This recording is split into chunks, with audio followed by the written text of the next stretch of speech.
Ole, ole, ole, ole, ole, ole, ole, ole.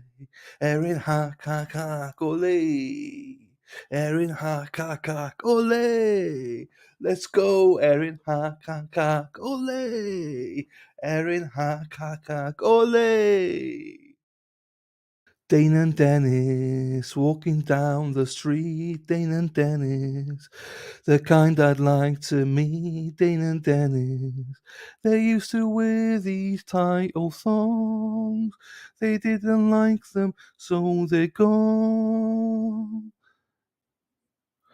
Dane and Dennis walking down the street. Dane and Dennis, the kind you'd like to meet. Dane and Dennis. These two who look at them, they're definitely growers, not showers.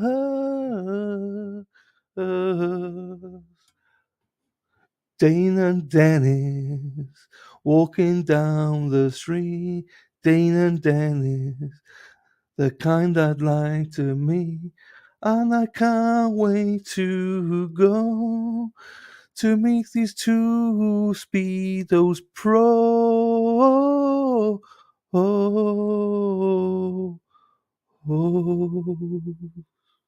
See you in Boston, boys. This, not the other side. Right. Derek says, me dog, Scooby, is barking again. Rot. Right, I like that. That is good.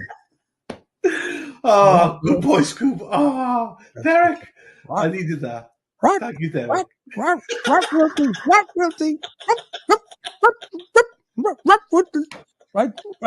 Where are you, Paris? Oh, fuck. Oh, look at the kitty. Look at the kitty. Oh, God. What the fuck is that? Look at the kitty. Oh, my God. Forget about the bad guy. I don't care about our grade. Look at the kitties. Oh. My partners are saying, oh, my God, this is our future. Oh, God. Oh, well. Anyways. Right, fuck. Right, stop. I've got to stop it. I've got to stop it there. Is Kimmy? You know something, Kimmy? I think you're right because Kimmy says I have early onset dementia. I maybe do, because I'm starting to redo my what do you call it? My shows, and I said, I have that diction. I have those words. Why can't I remember these damn words? I probably do. You guys are probably seeing my decline here, my early decline. No, never. Hey, Kimmy, go fuck yourself. Here's the rant. There's the rant for the girl. Hey, Kimmy, go fuck yourself. All right. How you like that? How you like that for dementia, you little fuck? Go fuck yourself. I'm sorry, Dylan. I got you struck, but fuck it. How you like that? Where's Alexa? Where's the birthday girl? That's right, Kimmy. Go fuck yourself. Early dementia. I don't know what's going on, but I'll catch up, I'm sure. She's in there. Do you know her? No. Oh, she's trolling. Early onset of dementia. And I don't think she was kidding either. Oh, if you're not kidding, fuck off, Kimmy. Lou Barber says, baby. Where is he? Where the hell did he go? How you doing? There we go. Yeah, I'm right there. Buddy, you're coming in like Darth Vader. I don't know what the hell's happening. Are you in? Must be. Got some technical difficulties here, buddy. Oh, that's good. You gotta that, Sean. You're coming in like friggin' echoes everywhere. Hold on. Wait a minute. Larry, Jesus. Wait a minute. How was that? Is that better? Buddy, you sound like Barry White. Hold on. Talk to me, Larry. Larry, where are you? What the hell are you doing? This, Sean. What? You gotta fix the whole goddamn set is gone. But you sound like that. Give it the little baby. Come on, Larry, give it up. Baby. Oh, Larry. What do you got? We'll try to get through this, Larry. What do you got for us, Larry? No, I can't this way. You fix it. Okay, listen. Let me Let me try to work this out, my friend. I got to try it. This foolish thing, I'm about to throw it through the window. All right. Lucky it even works. But Larry, hang in there. What are you got to do today? You got the oxygen tank all set up? I hope. Listen, I have a new song I'm going to teach. Okay, buddy. I got to fix this. Listen, I got a message from women. They want me to teach a new song. They want to do what? The women want me to teach Dylan a new song to sing. Oh, okay. Okay. Well, listen, hold on now. That's going to be a little complicated since I'm only getting every other word. But listen, I'm going to try to fix this, Larry. Buddy, we're getting a little delirious over here. It's too early for this, but I'm going to call you back, all right? I'm going to make 1,000 phone calls. Are you like in a different area in your house? Because I'll tell you, I got to do another test call, okay? Fuck. All right? The same it was the other. Buddy, okay, if you're in the same spot, then it's on my end. So let me fix this mofo, and I will call you back. All right, buddy? I'm sorry, my friend. Hang tight. Hang tight. All right, here we go. What the hell is going on? I'm done. All right. Press the like, press the like, press the like, please. Press the like and subscribe. It would mean the world to me if you liked and subscribe. Like and subscribe, everyone. Let's fucking go. Oh, Larry's in chat. Larry, can I just say, sir, you've made me laugh so much this morning. You're one of the funniest people in the world, Larry. I have pissed myself laughing at you today. Thank you, Larry, for being in chat. Thank you, sir. I know that was long, people. I know I won't play that every day or anything, but I clipped it today. I needed a laugh today. And Larry and Sean, they're the gift that keeps giving. Thank you, Larry. Thank you, Sean, for that. That was amazing. Larry, you're here. You're mofo. How are you doing, Larry? Hope you're well, buddy.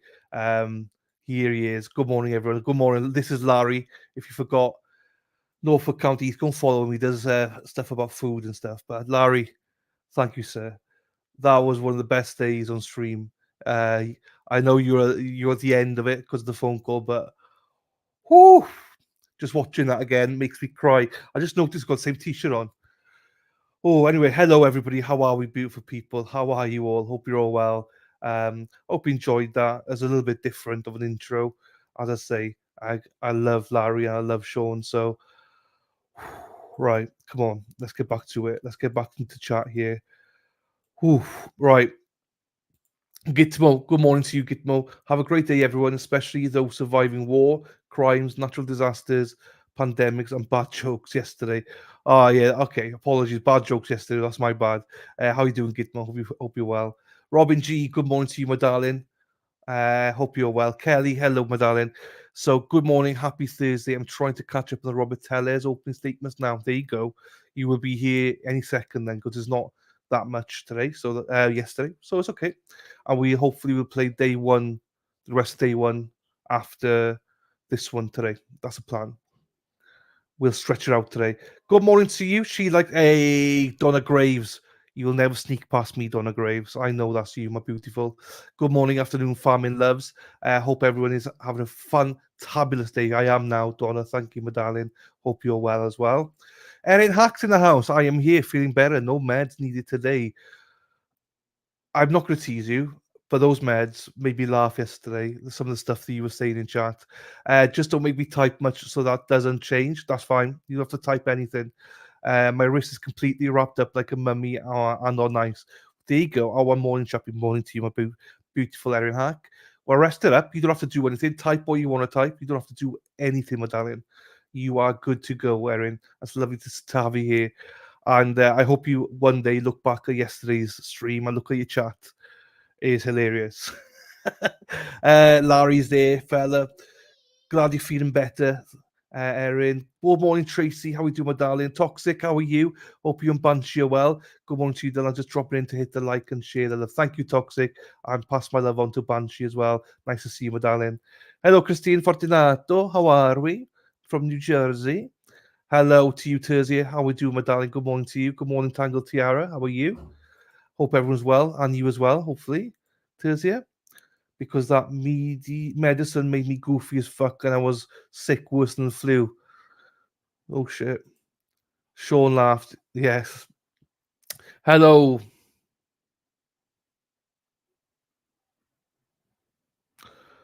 I'm not even going to try.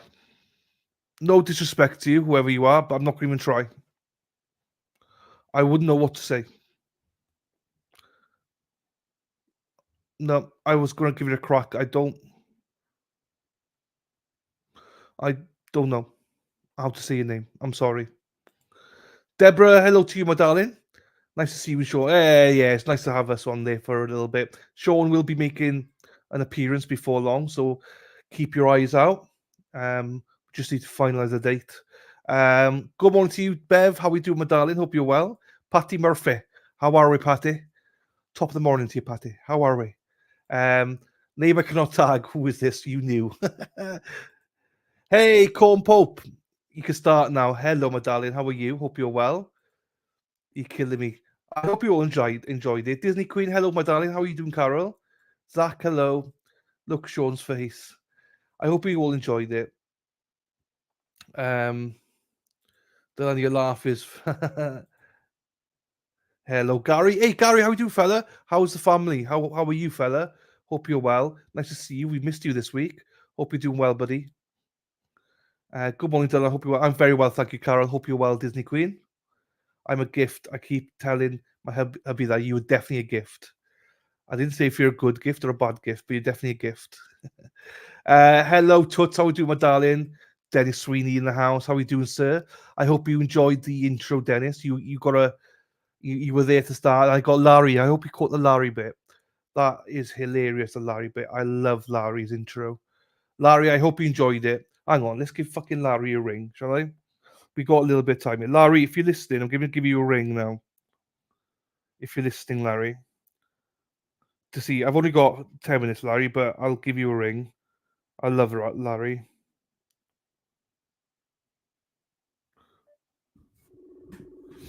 I'm not sure if he's gonna. Francesca, hello, my darling. How are you? Nanny who? Hello. Hey, Larry, how you doing, fella? How we doing? Did you like the intro? You didn't watch it? No, I started to watch it, and then Jimmy came over with Tyson. Oh, Tyson's there. Oh yeah, we got Tyson. Happy days, Tyson. Good boy, Tyson. Good boy. We didn't have Tyson yesterday, but we got Tyson today. Hey, chick. Happy days. There you go. Now he's licking the plate that I just had my bagels on. There you go. Well, you know that's your own fault. That's your own fault. Tyson, you missed it, Tyson. You missed it. You got to go back and watch that intro. It's me and Sean when you phoned in and you sounded like Darth Vader. Yeah, I got that. That's how far I got. Yeah. And then I paused it. That I have never. I've not laughed that hard for I don't know what since when, Larry. So all credit to you. Funny. You honestly you cracked me up, Larry. That was I found it today. I clipped it and I was like that. I just needed that laugh. I needed that laugh. And you, sir, you're funny. You know. Why? You sad? What's wrong? No, nothing bad. Just it's Thursday. It's needed the weekend. Just need to pick me up. I was going to ring you, and I thought, I found the clip because I've been promised. People have been asking for the clip, but I haven't had a chance to do it. And this today is like, do you know what? I'm going to clip it today, because I love the laugh that you gave me that day, me and Sean. So yeah, I just want to call you and say thank you for that, basically. Oh, you're very welcome. My pleasure. When are you going to have Sean on again? Sean, so you're coming on this. I saw the day that I have Sean on. Sean's going to come. Well, I'm saying this publicly to everybody now. Me and Sean are going to do a special morning club in probably a couple of weeks, and you will be phoning in, Larry. You will be one of the phone calls. So when I set the date, I'll let you know. So I think Sean's going to do some bits before then, and then we're going to do a show, me and Sean, the daily show, and we're going to take some calls, and you're on the list. You're one of the first people on the list that we're going to have on the call. And it'll be probably the end of this month. Okay. So I'll be in touch with you before then. I'll speak to you before then, all right? Okay, no problem. All right, hey, I better go because I've got to say hello to everyone. But listen to the show. Thanks, Larry, and I'll speak to you probably start next week or something. All right? Okay, sounds good, Dylan. Thanks for calling. No worries. Take care, buddy. Take care. Ta-ra. Bye-bye. That was Larry. I friggin' love Larry. Friggin' love Larry. I love Larry, Dennis Sweeney. Hey, here we go. Spacey Stacey, good morning to you. Dana, how are you doing, Leonard? I've not watched the show last night yet, Dana. I hope it went well, sir. I hope everyone enjoyed it. I'm sure they did. Dennis Sweeney, hello, my friend. How are you, sir? Hope you're well. Francesca, thank you for becoming a member. If you go to the community tab, the link to Discord is in the community tab. Feel free to join us there. Thank you to those that joined us last night on Discord as well. And thanks to Murph and Josie for trying to teach you all how to work it, because I ain't got a clue. But thank you, everybody. Gary, I'm doing well, mate. Unfortunately, my granddad was taken back in hospital on Monday. I was up there with him all day. Otherwise, everything's good, mate. I'm very well, thank you. Sorry to hear about your granddad. Hope he's in the best place, Gary. You know that he's in the best place. So hope he's doing well and recovers okay, my friend. Chat, the Speedo guy is not really Dennis. Hack, what are you doing, Dennis? Hey, Larry. Good morning. Hello, Lisa Reed. How are the grandkids? Are they with you today or just yesterday? Hope you enjoyed yourself. Dana and Case. What are you doing, Erin? Dana and Dennis not going to be happy with you because they're getting street cred now. Good morning, Sassy. How are you doing, my darling? Right. I don't know if this is a troll account or what. Hack, you should know this account, so I'll leave it to you. Is it a troll account? Dana. Hope you're on the mend. That's nice of you. There you go. Dana. Hey, thank you, Francesca, for gifting. Gifted to Sassy Bartender. There you go. There you go. Congratulations to you, Sassy, for that. And thank you so much, Francesca, for that. Sassy, join us on Discord as well. Bye, Larry. There you go. We'll get Larry back on. Escape from Canton, good morning to you. Dana, I'm not med drunk today. There you go, Larry. There you go. Here he is, everybody. Go and follow Larry. Just type in Norfolk County Eats into YouTube, people. He's got a channel where he tests foods and stuff out. He's a very funny guy. Let me just tell you, he makes me laugh every week. I normally have a phone call with him every week. Actually, yeah, we did have a phone call on Monday and today, so twice this week. Quincy tonight. Oh, is there a standout? There you go, Dennis. You'll let me know when you are working. Hey, Lou. Hey, everybody. My son got his A-level results today. He did really well and he's off to uni next month. Happy days. Congratulations. Told he wouldn't even pass his GCSEs when he was at school. Proved them wrong. There we go. That's the best way. My niece got her AS levels today. So next year's her A-levels. So congratulations to everybody celebrating their A-level results. And A-level results is high school for you people, not your leavers. Not your like final year, it's your junior year. Yeah, sorry. So A levels are like your final year, your senior year. My niece is in her junior year, American equivalent. So there you go. Congratulations to him. I hope he enjoys university. Time of his life. Time of his life going to be in university. Hope he enjoys it. So there you go. And you're a very proud mama, I can imagine. There, Lou. Resistance Side was great last night. There you go. Can't wait to watch the replay. Can't wait to watch it. Dana and Tracy are always great. Tracy more, obviously, but Dana does his best. Dana, I love you. He is, mate. Always appreciate kind words, and I'm glad you are. Thank you, Gary. Thank you, fella. Thanks for being here. Speeders are gross, just saying. You still drunk? Not drunk. You still got tablets in you. Erin Hack is normally drooling over it. I was a member. I don't know why I had to read.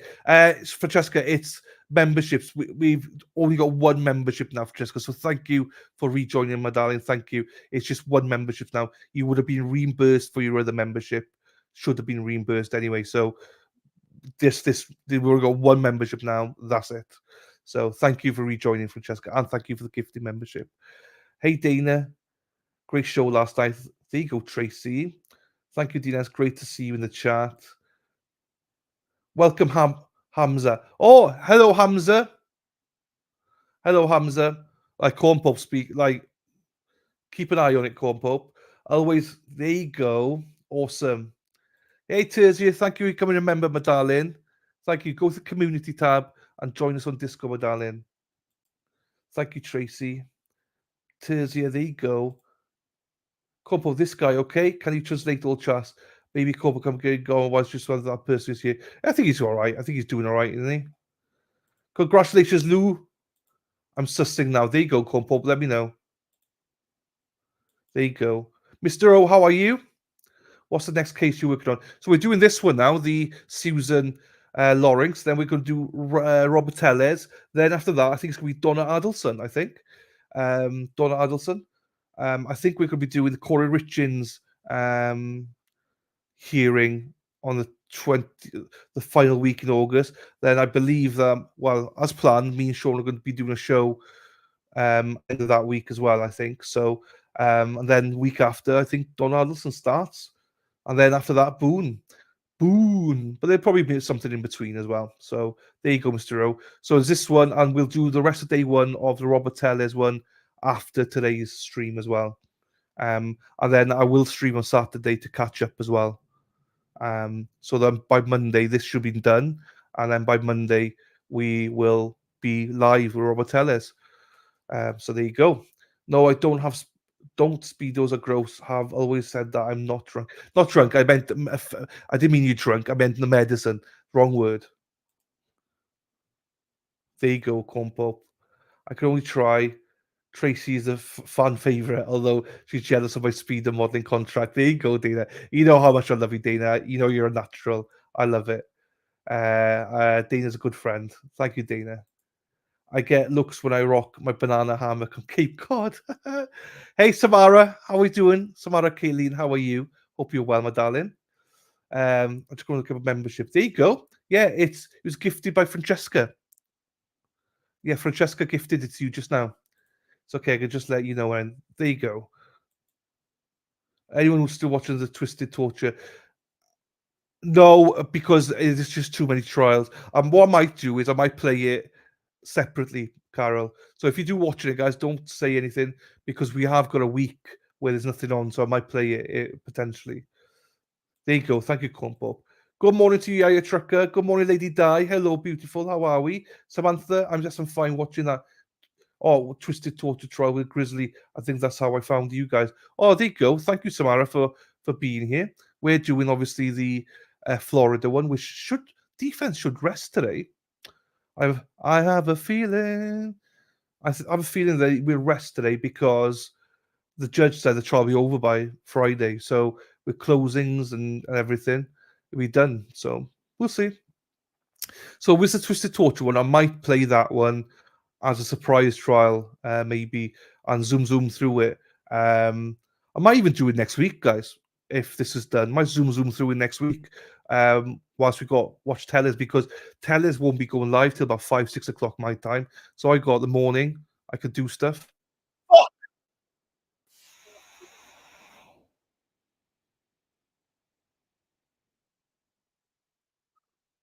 What a bunch of mofos.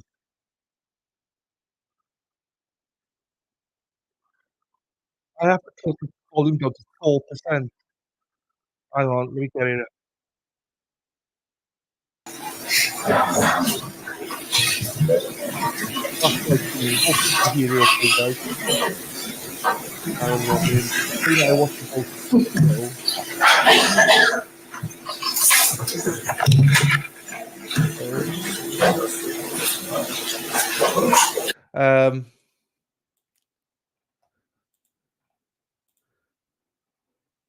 Oh, okay.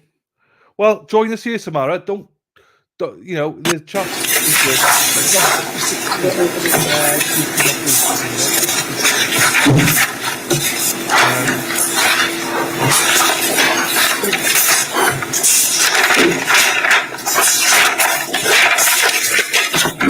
So yeah, I think yesterday 55% said the 55% said not to receive.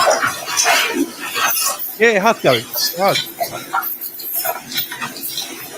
Okay. Okay.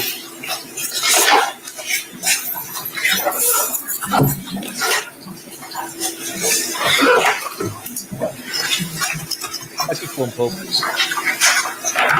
worries.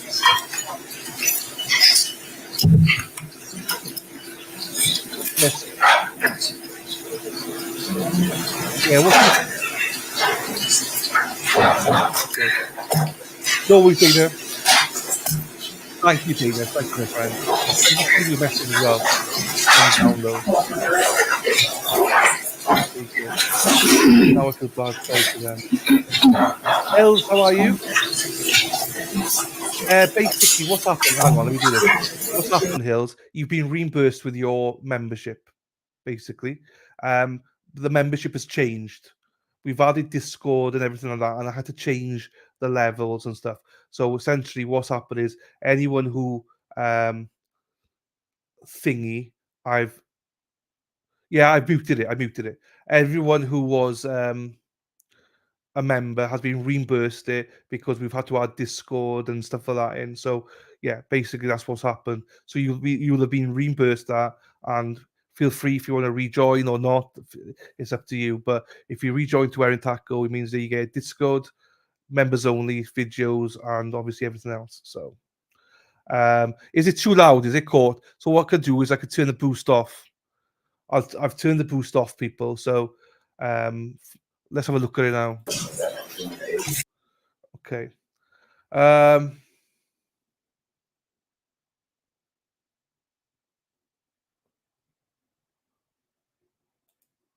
Be like me, 40 months of joy. I wish. No, it's always joy when you're here. There you go. So hopefully that explains to you, Hills, what it is. It's nothing. Everyone got reimbursed, basically. Everyone got reimbursed. So it wasn't you, it was everybody. And I wanted to do it now to ensure that you had reimbursement. So that was taken. I could have waited till next month or whatever, but it was the case of no, I want to make sure that you guys get your money back, and then you got a choice then if you want to rejoin or not. You don't have to. It's a choice then. So Erin, okay, no worries. Welcome, Sarah P. You missed yesterday, Sarah P. Right, there's 60 people here, 40 likes. So you know what happens now.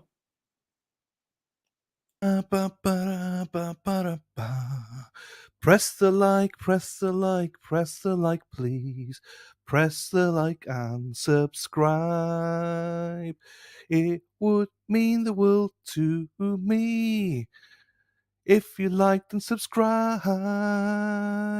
Like and subscribe, everyone. Let's fucking go. Not to worry at all, Gary. We'll see you in a bit, my friend.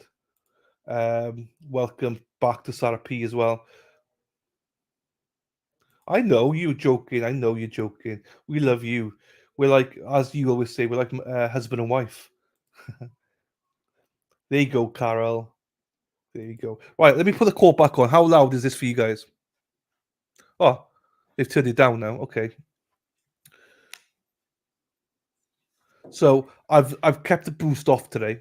So if we do need to put it up, I can put it up.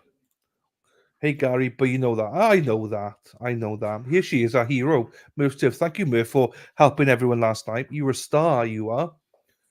You were a star. Hang on. Murph said, I gotta read this out.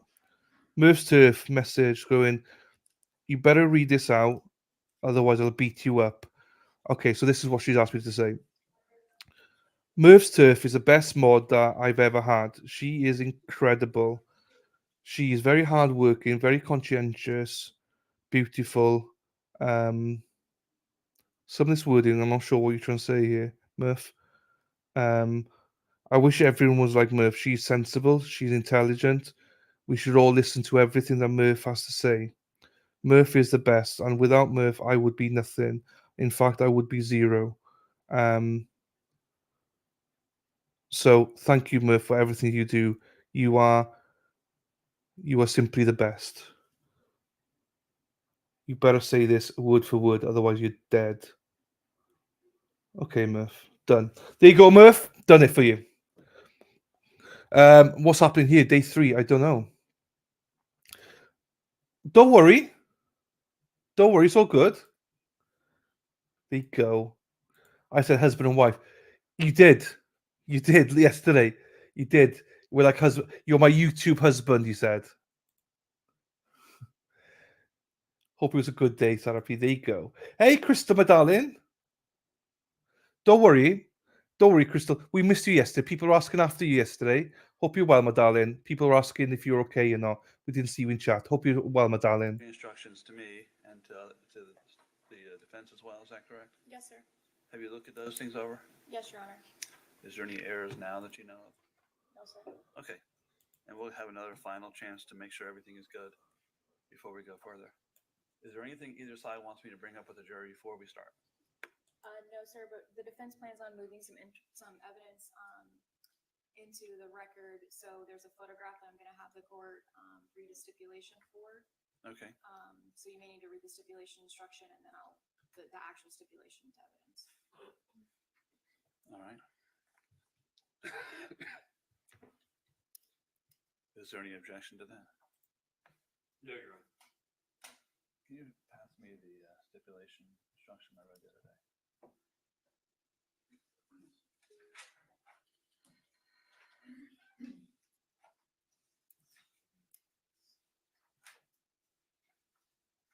Thank you, Tizia.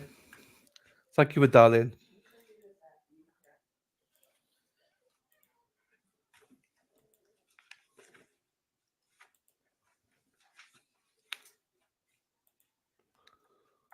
Right. How is the audio, people? How is the audio? Do I need to pump it up?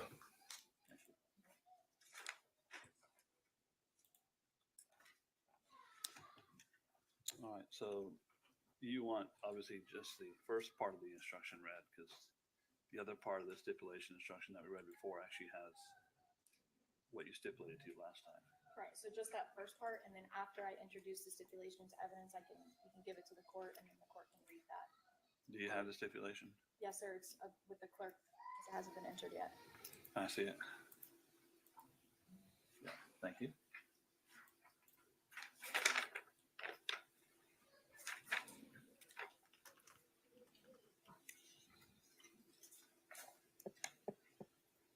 All right. This is going to be defense E. Appropriate time. You can do that. Sounds like there's going to be no objection to it. Anything else anyone wants to bring up before we go forward? No, sir. All right. Yes, sir. Yes or no? No. Okay. What we're going to do when before probably closing arguments, wherever that's going to be. I had the clerk number the jurors, give them each a number. Okay. And y'all are welcome to look at the list of juror numbers. If you want to have it here, you can take a look at it. I'm going to instruct them that if they have any questions that are sent back to us, that it be done by number. Instead of signing it, they would put, juror number 2, 3, 4, whatever it may be. Of course, the verdict form will have to be signed by the foreperson, and I'll instruct them not to use a number for that. And then if they're polled after the verdict, I'll have them polled by number. And then the clerk has a record. I believe we've sent you a record of the jurors and the numbers. I can have you, each of you want to take a look at the numbers here. Take a look at that and make sure. So, and then I'll give each of them a slip of paper telling them what their number is. Yes, sir.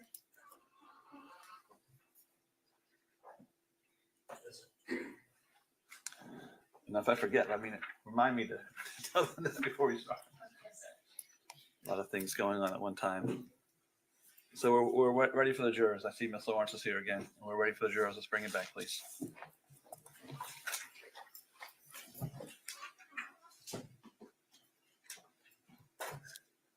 Hopefully that's better for you guys. That the audio is good for you now. Why? Because I'm simply the best. Right, so the plan is watch this today, and then I'm going to be doing Robert Teller's day one after this stream. So just remember 2 streams today. We'll do the rest of day one today.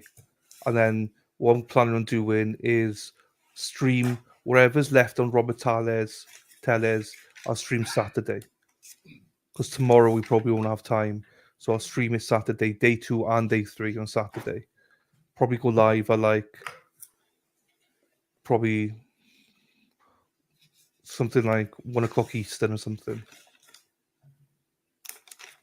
So, because tomorrow I want to play the Wade Wilson calls whilst they're deliberating. Now, to remind the cameraman, please don't catch the jurors in any of your. And if they come back with a verdict early on tomorrow, we'll just watch Robert Teller's. That means I don't have to do Saturday.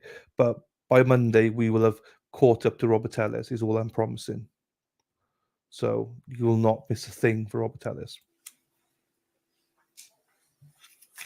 Mr. Meek Hook, how we doing, fella?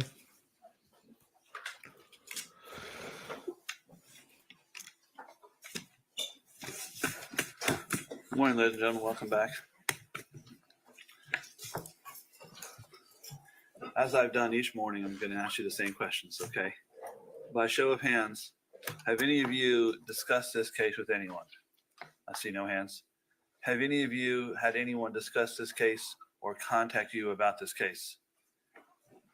I see no hands. Has anyone discussed this case in your presence? I see no hands. Have any of you gone online and looked up anything about this case or communicated online with anybody about this case? Again, I see no hands. I appreciate that. We are ready for our next witness.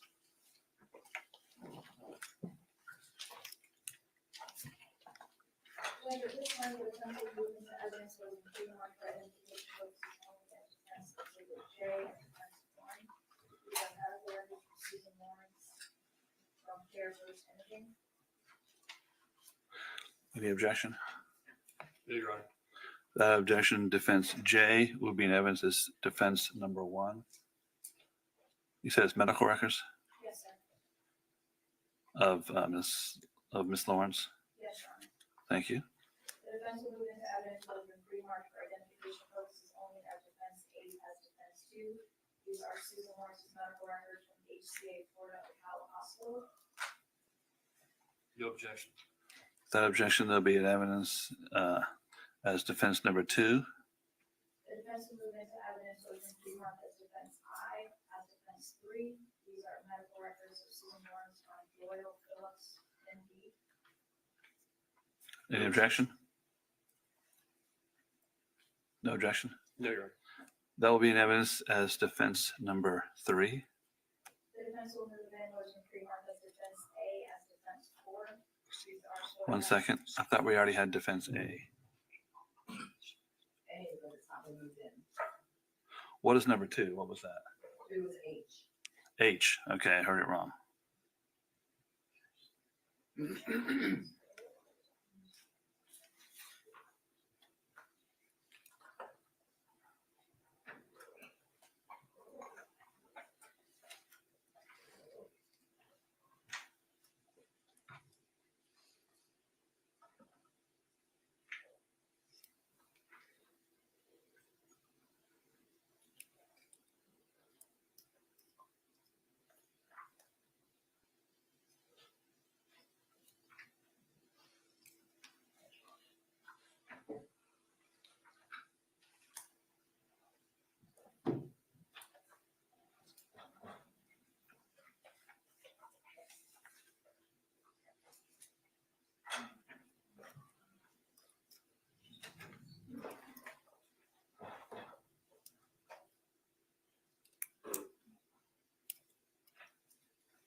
So this is going to go in as defense 4. These are photographs taken from Patrick Miller. No objection. The objection defense A will be in evidence as defense number 4. Defense defense will move into evidence what has been pre-marked as defense B as defense 5. These are photographs taken B, like Bravo? Okay. by Taylor Paxton. Any objection? No, Your Honor. The objection, defense B, will be in evidence as defense number 5. The defense will move into evidence what has been pre-marked as defense C as defense 6. This is the letter that Susan Lawrence wrote during her interview with Detective Pinker. Any objection? No, Your Honor. Defense C will be in evidence as defense number 6. The defense will move into evidence what has been pre-marked as defense D as defense 7.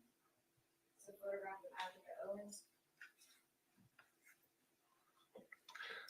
Any objection? No, Your Honor. Defense D and Delta will be in evidence as defense number 7. Judge, the last one, defense E as defense 8. This is a photo stipulation. So it asks the court for permission to publish the photograph of Ms. Owens and then read the photo stipulation. Any objection? No, Your Honor. Defense E will be in evidence as defense number 8. If you can listen carefully, ladies and gentlemen. A stipulation.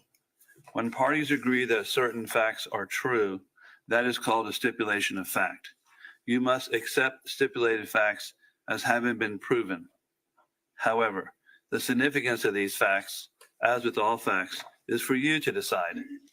In this case, the stipulated facts that you must accept as true are. Now I need a stipulation.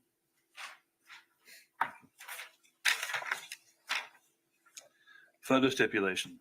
The state and the defendant have stipulated that the photograph of Advocate Owens entered into evidence by the defense was taken by Susan Lawrence on February 25th, 2022. Permission to publish? This is defense number 8. Yes, ma'am?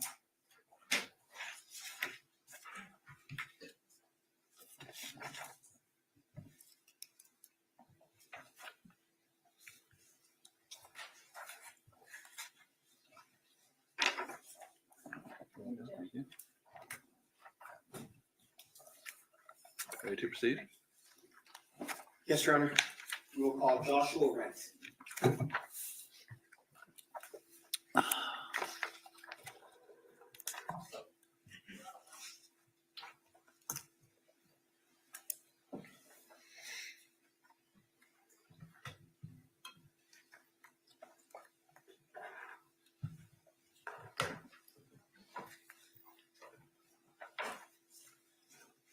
Raise your right hand for me. You swear or affirm that the testimony you're about to give will be the truth, the whole truth, and nothing but the truth, so help you God? Yes, I do.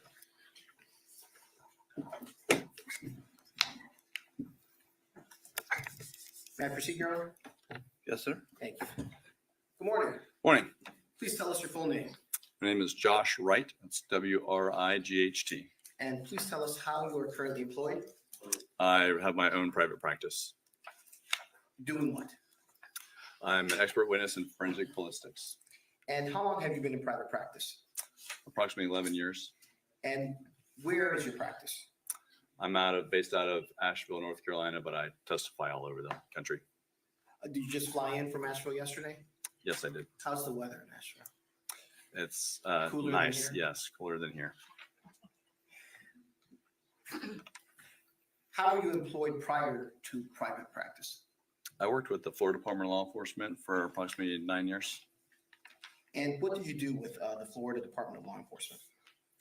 I first got hired on as a crime lab technician in the evidence section. So there we brought in evidence from the 13 surrounding counties, and I would import that evidence to the vault. After working there for about a year, I got promoted to a forensic technologist in the latent print and photography section. So there I was assisting the latent print section. Anytime they would develop a print on a piece of evidence, I would photograph it, and then I would dodge and burn and try to develop that print so they could use it for comparison purposes. And during that time, I also became a crime lab technician, a forensic technician in the crime scene unit, and went through 6 months of training there and assisted crime scene on hundreds of of crime scenes and went to autopsies. And then I was promoted to a crime lab analyst in the firearms section. And I went through a 2-year training program, but essentially firearms, we were examining firearms for proper function. I would examine fired ammunition components such as bullets and cartridge cases to determine whether they came from a particular firearm. And that's what I did up until the time that I left FDLE on my own accord. And I also continued doing crime scene during that whole time as well. Will you please go over your educational background for us? Yeah, I have a degree in criminology, a Bachelor of Science degree in criminology from Florida State University. And because there was no degree in forensic science at that time, I did get my training from FDLE. But at Florida State, it was a criminology degree. That is what I received. Okay. Will you please go over your training and experience and we'll go step by step. We'll start off with firearm identification. Sure. So that's like an apprenticeship. When I got hired on into that section, it's a 2-year training program. And so we follow the guideline from the Association of Firearm and Toolmark Examiners. And so starting off, I did a standardized coursework in the area of the history of firearms and ammunition development. I also did the history of the science, which is firearms identification. I then did some exercises with firearms and assembly and disassembly and learning how to figure out what was broken on a firearm so I could make it function so I could test fire that firearm. And so I disassembled dozens of firearms and put them back together. I also did comparative microscopy. So I examined hundreds and hundreds of bullets and cartridge cases to try to develop my eye to make a determination whether a specific bullet or cartridge case came from a particular firearm. I also received training from outside agencies such as the the Federal Bureau of Investigation. And from them, I was taught gunshot residues and distance determination. I also received training from the Bureau of Alcohol, Tobacco, Firearms, and Explosives in serial number restoration. I also toured over a dozen firearm manufacturing plants in the northeastern United States and one ammunition powder plant, actually south of Tallahassee. Okay, will you please go over your training experience in crime scene and shooting reconstruction? And let's start off, I know probably pretty self-explanatory in the title, but just to inform us, what is crime scene and shooting reconstruction in general? Yeah, so you're reconstructing the crime scene. You're trying to determine the events that took place during a crime. Oftentimes guns are used, and so you would do shooting reconstruction. I did this while I was with FDLE on some cases, and then I've received training almost every year since I left FDLE, specifically in shooting incident reconstruction. And so you're trying to determine bullet path, shooter location, and a trajectory, which is the angle that the bullet took through a crime scene. And ballistics in general, what is it? I use it as an umbrella term. So the literal term for ballistics is the study of a bullet in flight. There's internal ballistics, which is how the bullet acts within the firearm. External ballistics is the study of the bullet in flight. And then terminal ballistics, which is the study of what happens to the projectile and an object that it hits. But in layman's terms, ballistics is used as kind of an umbrella term for any crime that involves a firearm. So that could be shooting reconstruction, gunshot residues, gunshot wounds, identifying bullets and cartridge cases back to guns, and just about anything that involves a firearm within a crime. And do you have any further training and experience in ballistics that you haven't shared with the jury already? No, just training that I've received from outside companies since I've gone private. Do you belong to any professional associations? Yes, I'm a member of the Association of Firearm and Toolmark Examiners and the International Association for Identification. Have you ever testified or been qualified to give opinion testimony in the fields of, which you just spoke about, firearm identification, crime scene and shooting reconstruction, and ballistics in general? Yes, I have. And how many times? 94. Do you testify for both the prosecution and defense? Yes, I've worked with prosecution. I have 2 cases right now that I'm working with prosecution, and I work with defense majority of the time. And in those 94 times that you've testified, have they been both for the prosecution and the defense? Yes, they have. Your Honor, we respectfully request for Mr. Wright to be allowed to give opinion testimony in the fields of firearm identification, crime scene and shooting reconstruction, and ballistics in general. Any voir dire or objection? No, Your Honor. All right, I'll find that you testify in a form and opinion in those stated fields. Thank you. Mr. Wright, did you look at the photographs of the crime scene and other documents in this specific case? Yes, I did. And what other documents did you review? I reviewed an autopsy report and photos, I believe a deposition of the medical examiner. I reviewed crime scene photos, a crime scene report, and a video. I also reviewed some transcripts from witnesses and law enforcement officers. Okay. What type of firearm evidence was found at the scene? There was a Ruger LCP 22 and a Remington RM 380 model 380 caliber pistol. They were both pistols. Yes, sir. And where were they found? They were found in the bedroom. Okay. Did CSI from the Marion County Sheriff's Office, crime scene investigators, did they do a trajectory analysis on the front door? Yes, they did. And can you tell the jury what is trajectory analysis? So trajectory analysis is the analysis of the of objects that bullets struck during their flight through a crime scene. So we're trying to determine where the shooter was standing and what angle of impact was imparted on an object that a bullet passed through or into. Do these tools need to be calibrated to ensure that they are functioning properly? Yeah, so there's several tools that you would use to do this type of analysis.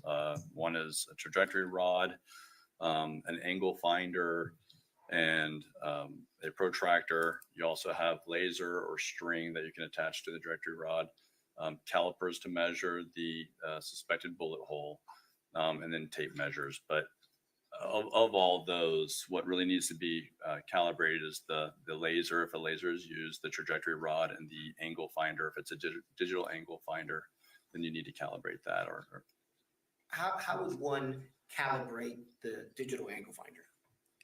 So an easy way to calibrate the angle finder is you can do it right there at the scene. So if you have a countertop, and that's not always present at every scene, so these things should be calibrated prior to leaving your agency. But if not, then you could do it right there at the scene, say on a countertop. If you have a flat surface, you can ensure that the reading on the angle finder is near zero or within those error rates of that particular model of angle finder. Same with the trajectory rod, much like a pull stick on a pull table. You would lay it down on a flat surface, roll that trajectory rod, make sure there's no wobble in that. If there's a wobble, that means the trajectory rod is bent, which can lead to bad results. And then as far as the laser, you could place the laser on a flat surface, such as countertop, point it at a wall, mark that spot with, say, some painter's tape,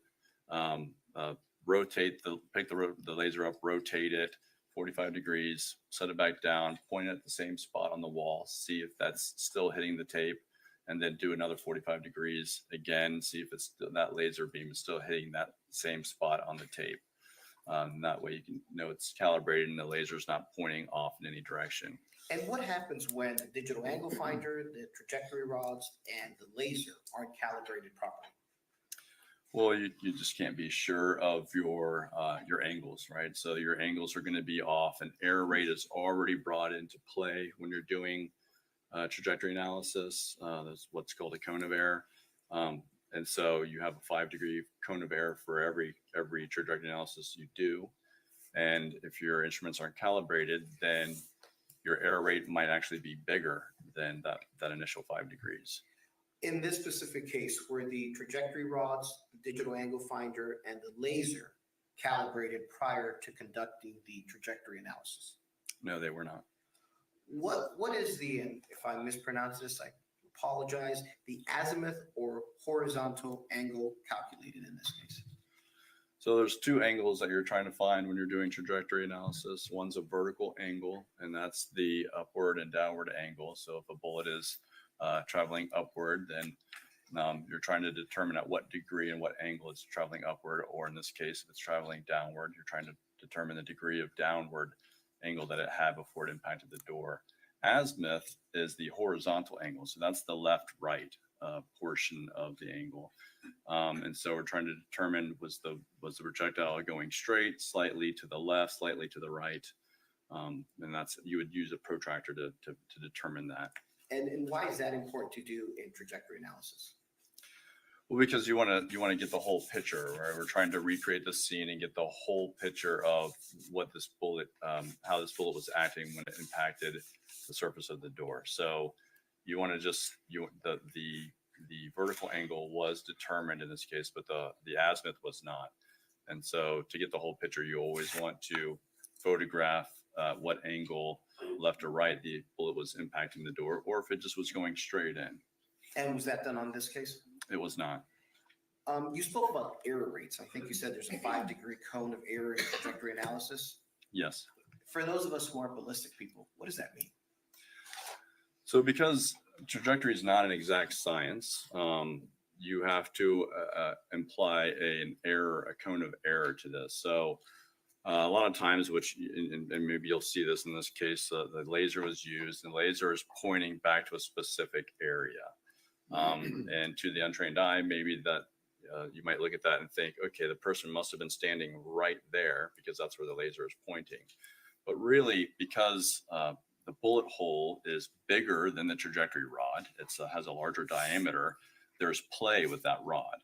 And so studies that have been done by other experts in the field have found that there's usually during training classes, they've tested their students, and they find that there's usually about a 5-degree error just if everybody lines it up, the trajectory rod, if they line it up and center it as much as they possibly can and do it as perfectly as they can, they still find that there's a 5-degree of error. And that's with a straight rod that's been calibrated. And so what you have to do to incorporate that the rod is straight is that there's little cones that you can kind of put in those holes and then put the rod through there, and that will help center that rod. But if the cones aren't placed in perfectly, then it can be off. And so what they found is that there's usually about a 5-degree range of error, and so they call it a cone of error, which would mean starting at the hole, it would go back kind of like a cone. And the further away you get from the object that was struck by the bullet, the bigger that cone of error becomes as it extrapolates out by 5 degrees. So for lack of a better term, a perfect scenario, there would be a 5-degree cone of error in trajectory analysis. Right. And the point is that we're not saying a person was standing in a specific spot. We can't do that. We can't be that accurate. And so really what you need to do is give an area. We're trying to determine an actual area because the science isn't at that precise. So the 5-degree cone gives you an area where a person may have been standing. And such as in this case, when everything isn't calibrated and done correctly, does that mean the cone of error gets even bigger? Yes. Yeah, in this case, the cone of error will be bigger, and that's also was determined by me because the angle finder was off by a whole degree on the same rod. And so we know that there's something going on either with the angle finder or the rod. On the inside, I believe it measured 7.8 degrees downward angle, and on the outside, it was, I believe, 8.8 degrees, and I may have that backwards. But it was a full degree off. And so we know the tolerance of the angle finder is 0.1 degree. And so a full degree is out of calibration. So in this case, what would the cone of error be? It's not 5%. What would it be? It's really hard to say. I didn't have an opportunity to examine this door myself. It had been patched, and by the time I was involved, the door had been patched and the hole was patched, so I couldn't do my own. So it's hard to say without doing it myself. What I would extrapolate out, I think a reasonable is 10 degrees of error. Just double that 5 degrees, just because we don't know. We know that something was out of calibration. We just don't know exactly how much. It could have been more or less than 1 degree. And from your testimony, it's clear that in your opinion, the trajectory analysis in this case wasn't done correctly. Correct. What is ejection pattern analysis? Ejection pattern analysis. So Semi-automatic handguns are a type of handgun where they have an actuating top portion of the gun. This top portion, when the trigger is pulled, will move rearward under the pressures of the cartridge case and the bullet. An extractor will grab that side of that cartridge case head and it will pull it out. And as it pulls it out, there's a little extractor that will hit the bottom left side at like 7 o'clock on the cartridge case, and it will kick that cartridge case out of the firearm. About 80% of handguns will eject back into the right. Some handguns that are semi-automatic will have ejectors in different places. They'll have a firing pin that acts as an ejector, or the extractor will be at 12 o'clock, and so they may go straight up and back. But firearms that have an extractor at 3 o'clock and an ejector at 7 o'clock, most of the time will eject back into the right. And if you have the right substrate and the right surface, such as carpet or sand or grass, those cartridge cases will land and they will pretty much stay where they land. And so you can get an idea of where a shooter was standing within a scene. If you've got, a couple of shots, say 3 or 4 or 5 cartridge cases that are all in one area, then you can make a pretty good determination that, again, it's going to be an area, right? We can't be specific, but we're going to know that the shooter was probably standing in a certain area. Was ejection pattern analysis done by FDLE in this case on the Remington 380? I don't believe it was done in this case by FDLE. Now, the Remington 380 that I just spoke to you about, how does that firearm eject cartridge cases? Pretty much like every other one, or is it different? Yeah, and that firearm had an extractor at 3 o'clock, an ejector at around 7 o'clock area, and so I would fully expect that to eject back into the right. Did you do an ejection pattern analysis on this specific case on this firearm? I did not. And why is that? Well, for one, the location of the cartridge case, it was found on a countertop. I can't replicate that. I can't go to the scene and shoot live ammo, right, and try to replicate that with all the walls and countertops that are there. And it would be too costly to try and build that out and get exact measurements to do it at a different location. Secondly, the surface of the floor in this apartment or this domicile was tile. I don't think the cartridge case actually hit the floor, or else it probably wouldn't have ended up on the countertop. But with ejection pattern analysis, only soft surfaces can help with ejection pattern analysis. Hard surfaces, cartridge cases will actually bounce erratically, and they'll bounce left, they'll bounce right, and so they may initially go back into the right and then bounce back forward on hard surfaces. So ejection pattern analysis pretty much goes out the window when you have a hard surface. But again, I just want to reiterate that in this case, the cartridge case was found on a countertop, so I can't be sure that it even hit the floor. Since you did not do a ejection pattern analysis on the firearm in this specific case, can you still do a true shooting reconstruction? Absolutely, yeah. I can look at the photos. A trajectory rod was placed into the door with a laser. There might be a bigger cone of error involved, but I still think it gives you a good idea of where the shooter was standing. I think the location of the physical evidence, the cartridge case, also helps determine that as well. Gunnar, will we start the PowerPoint presentation? Sure.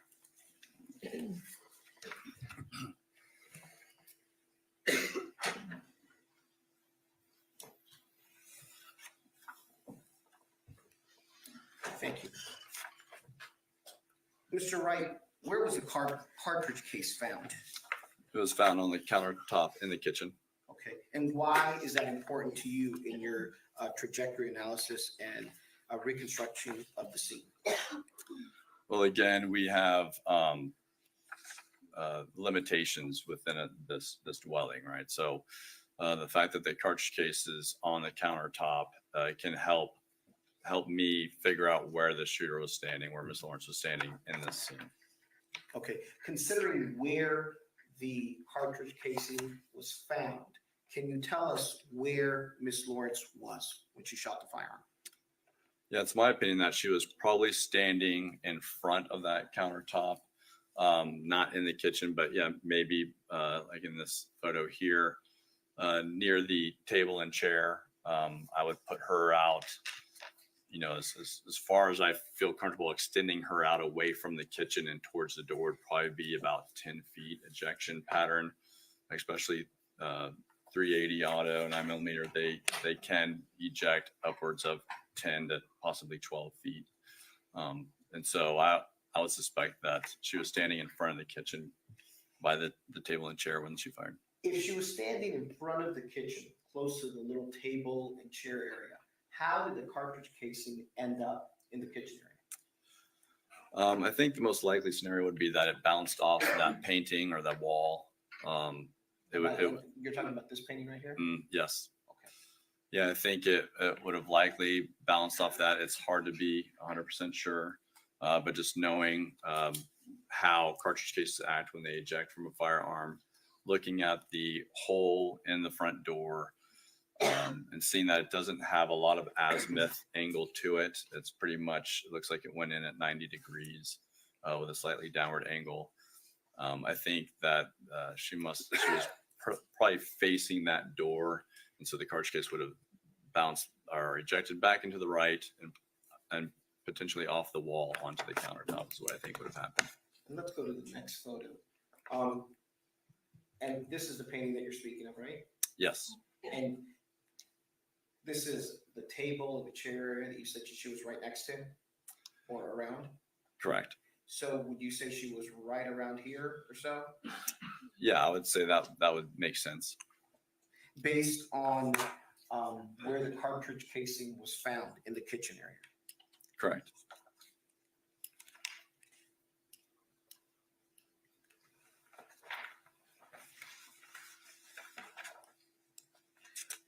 Where was the bullet entrance located on the door?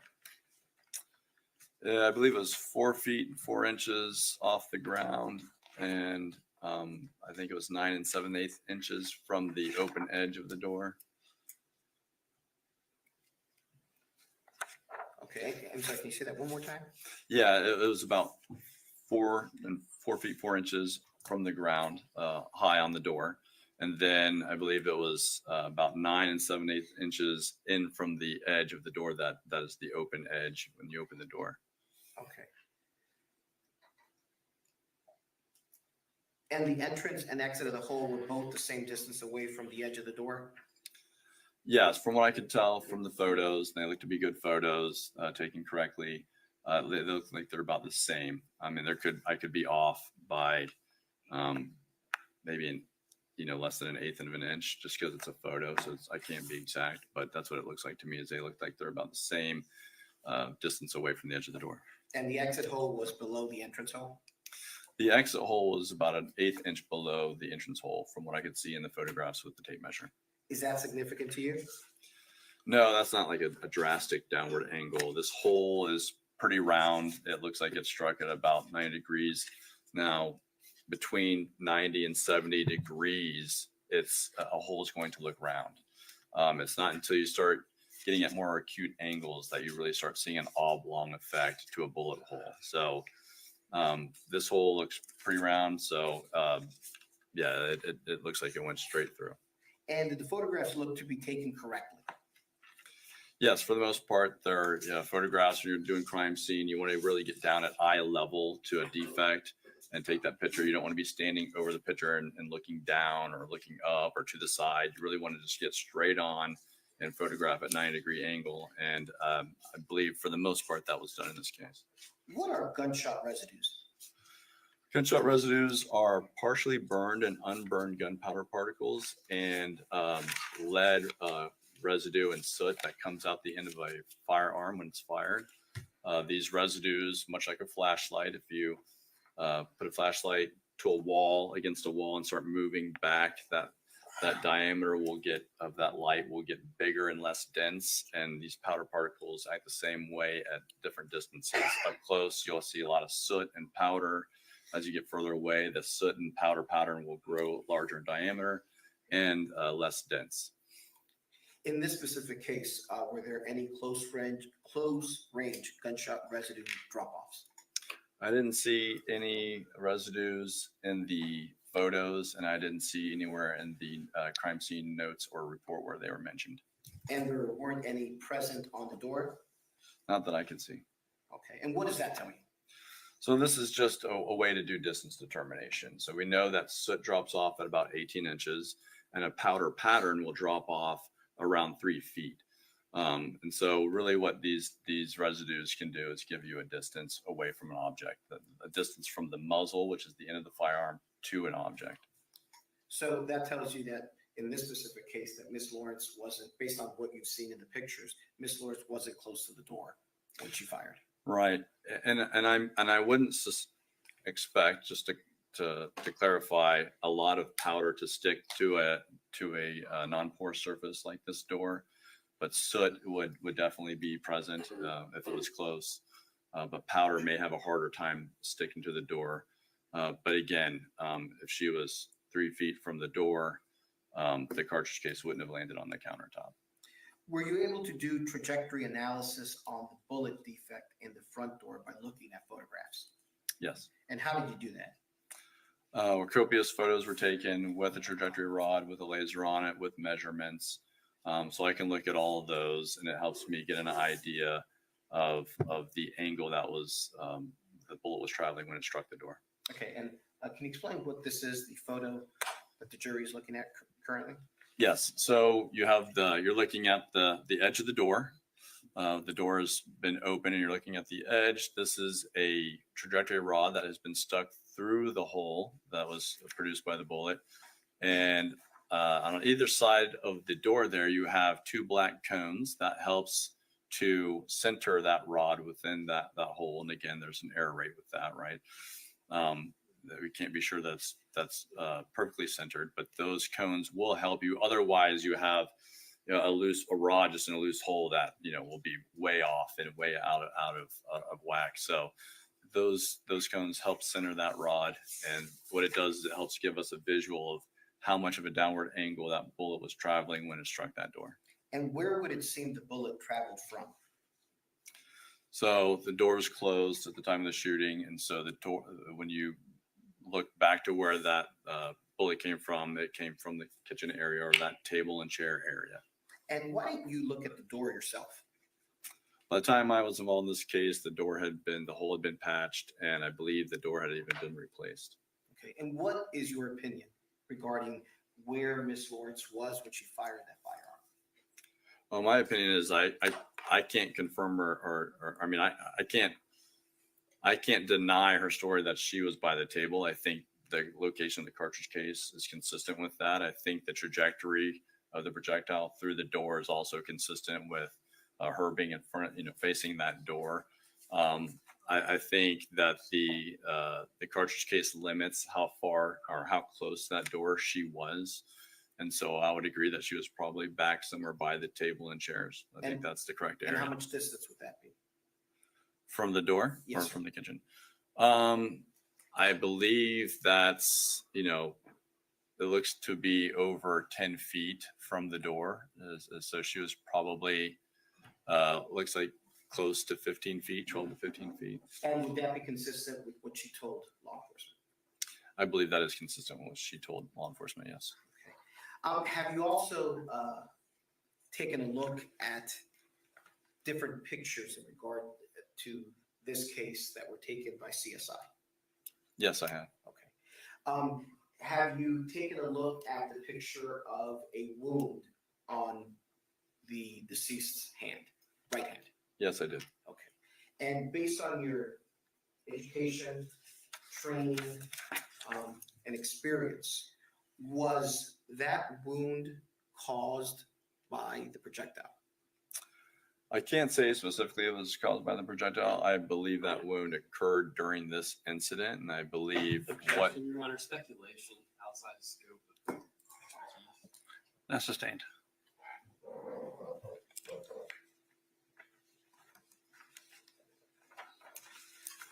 Are all of your opinions that you have shared with the jury today within a reasonable degree of firearm identification, crime scene, and shooting reconstruction and ballistics in general?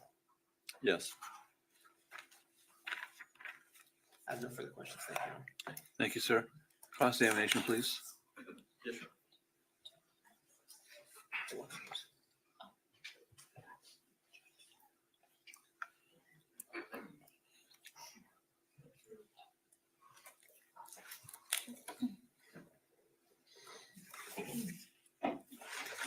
Or if I could see the TV screen again. Are you ready? Yes, Your Honor.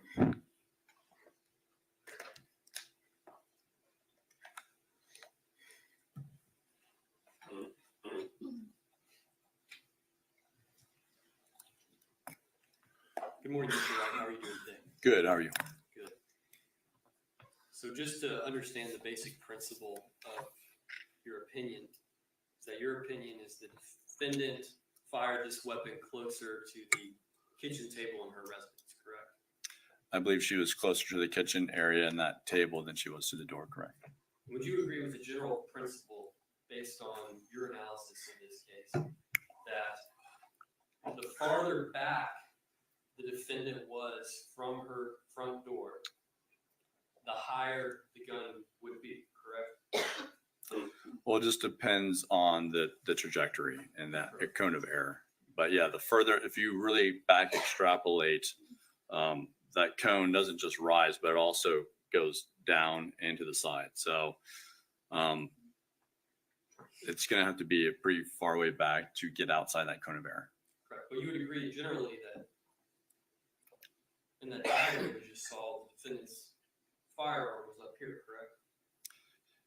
Yeah, and the last one, yeah, I believe she told the person who made that diagram that that's how she was holding the firearm. And then, but you would agree, so the closer the defendant came to the door, the lower the firearm would be, correct? Correct.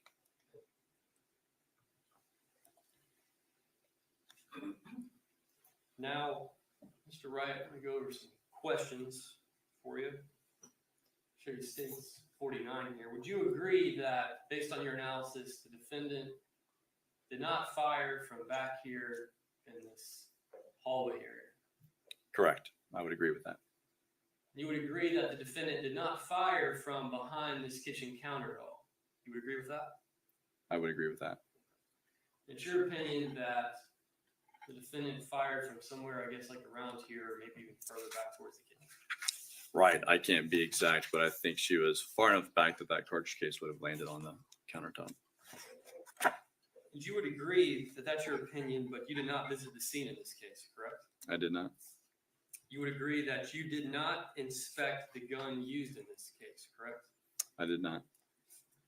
And you would agree that you've never even fired the Remington 380 model that was used in this case, correct? I do not believe I've ever fired an RM 380 now. And you would agree that you did not inspect the shell casing in this case? I did not. And you would agree that you did not do any testing of the physical evidence in this case? Yeah, I didn't examine any evidence in this case except for the photographs and the visualizations I was given and the reports. And you make a statement about there's being an angle difference, and you say that that angle difference raised some concern in your mind, correct? That's correct. But there was a projectile fired from the gun, correct? That's correct. And that projectile is metal and it's going through a metal door, correct? That is correct. So there would be some damage caused on the metal door by another piece of metal going through it at a pretty high speed, correct? You mean like a hole? Correct. Yes. And then the edges of that hole could have different bends, angles, correct? You mean as they peel out away? Correct. Sure. Okay. And that could affect the angle Of the bullet? of the angle finding that was done in this case of the trajectory. Well, that's why you use the cones. The cones help to center that rod. So the rod shouldn't be touching any of those little bends of metal. And the cones were used in this case, correct? The cones were used to center that rod, yes. Now you talk about the shell casing, specifically this shell casing, states 48. And you would agree that the location of this shell casing was a factor in your opinion of determining the defendant's location in the house when she shot? Yes, I think it binds her closer to the kitchen. So this is a very important factor in your decision. Yeah, physical evidence is always going to be important consideration. And you talked a little about ejection pattern analysis, and you didn't do an ejection pattern analysis, did you? No, ejection pattern analysis was not done in this case. And this type of testing, I know you mentioned stuff about hard surfaces, but this type of testing can be helpful in determining where a person fired a gun from, correct? It can if you have carpet or sand, or if it's an outside scene, sand and grass. Inside, it would need to be carpet. And generally, firing a gun, doing ejection pattern analysis would at least help you determine how far a casing would even eject from a firearm, correct? Sure, but I've fired hundreds of firearms. I've done ejection pattern analysis hundreds of times. I'm pretty familiar with how the limitations of that caliber, which is 380 auto. You're not going to see a 380 a pistol extract and eject a cartridge case and throw it 20 feet. So there's going to be a range. Usually it's around 10 to 12 feet at the most. Excuse me. Just answer exactly the question as asked. Okay. Next question, please. Now, sir, you could have a ejection from a 380 pistol in this case. That would be less than 10 to 12 feet, correct? Correct. It could be even 3 feet, correct? Correct. And you have no idea what the ejection pattern is for this Remington 380 because you never even fired one, correct? All I know is that it ejects back into the right. Thanks. Now, it's your opinion that, again, the defendant fired from somewhere around here, correct? Correct. Maybe further back. And then you say that this shell casing from this Remington 380 firearm, which you don't even know how far it even ejects from this firearm, goes back and either hits this wall or hits this painting. The canvas would be softer than drywall, correct? I would assume so, yes. So then it hits this somewhere over here, and then somehow does not bounce straight into the right. And then somehow goes back into the kitchen, and then takes a hard right hand turn, and then somehow ducks underneath this cabinet right here, and goes just far enough back to avoid this lower part of the cabinet right here, and then somehow avoids this tall red spray can, and then avoids this blue can right here, and hits a very hard surface, correct? Correct. And just lays flat right there by the onion. So that's what you want the jury to believe. Well, I think that's the best possible scenario. I don't know how else the cartridge case makes it up onto the countertop. So assuming that cartridge case landed there after being ejected from the firearm, I think she has to be close enough to the kitchen for it to get there. Exactly the path it takes, I can't be 100% positive. All I can say is that that we know there was no intervening object between her and the door. So she didn't fire through the cabinets, right? She wasn't in the kitchen firing through the cabinets whenever that cartridge case ejects out. Yes, sir. Just make sure you listen carefully to the question and just answer the question as asked. Okay. Yes, Your Honor. Thank you. So you would agree that it's very hard to tell exactly where a gun was fired just looking at shell casings, correct? I think it gives you an idea, but it's not an exact science. And it's important to consider the circumstances around the shooting when trying to determine where a gun was fired, correct? Such as? Just the circumstance of the shooting, like, try to gather the information of the crime scene, correct? You mean the trajectory? Trajectory, just the evidence of the crime scene, or any evidence of the crime scene that you can have or review, correct? Yeah, all physical evidence should be looked at within the crime scene, at every crime scene. And you believe it's important to explore different possibilities of how a casing may have ended up where it did, correct? Absolutely. All right. And you never looked into the possibility that the defendant could have picked up the shell casing and put it on the table, correct? Correct. I never read anywhere that was done by the defendant or by crime scene or officers at the scene. Nobody mentioned picking up the cartridge case and placing it on the counter. That would be abnormal for any of those people to do that. I've never seen law enforcement or crime scene move Your Honor, I evidence would around. instruct the witness to be. I think he's trying to answer your question. Now, Mr. Wright, so you believe, again, the defendant is kind of either back here, further back, when she fired the gun, correct? I cannot deny that she may have been in that area. And the defendant about 5 feet, 5 inches tall, you believe? I believe so, yeah. And so the bullet hole in the door was about 13, and the interior side of the door was about 13 inches below the top of the defendant's head, correct? Yeah, I think I had 11 inches. You sure about that? I believe I measured the hole in the photos was at 4 feet 4 inches, and she's 5 feet 5 inches.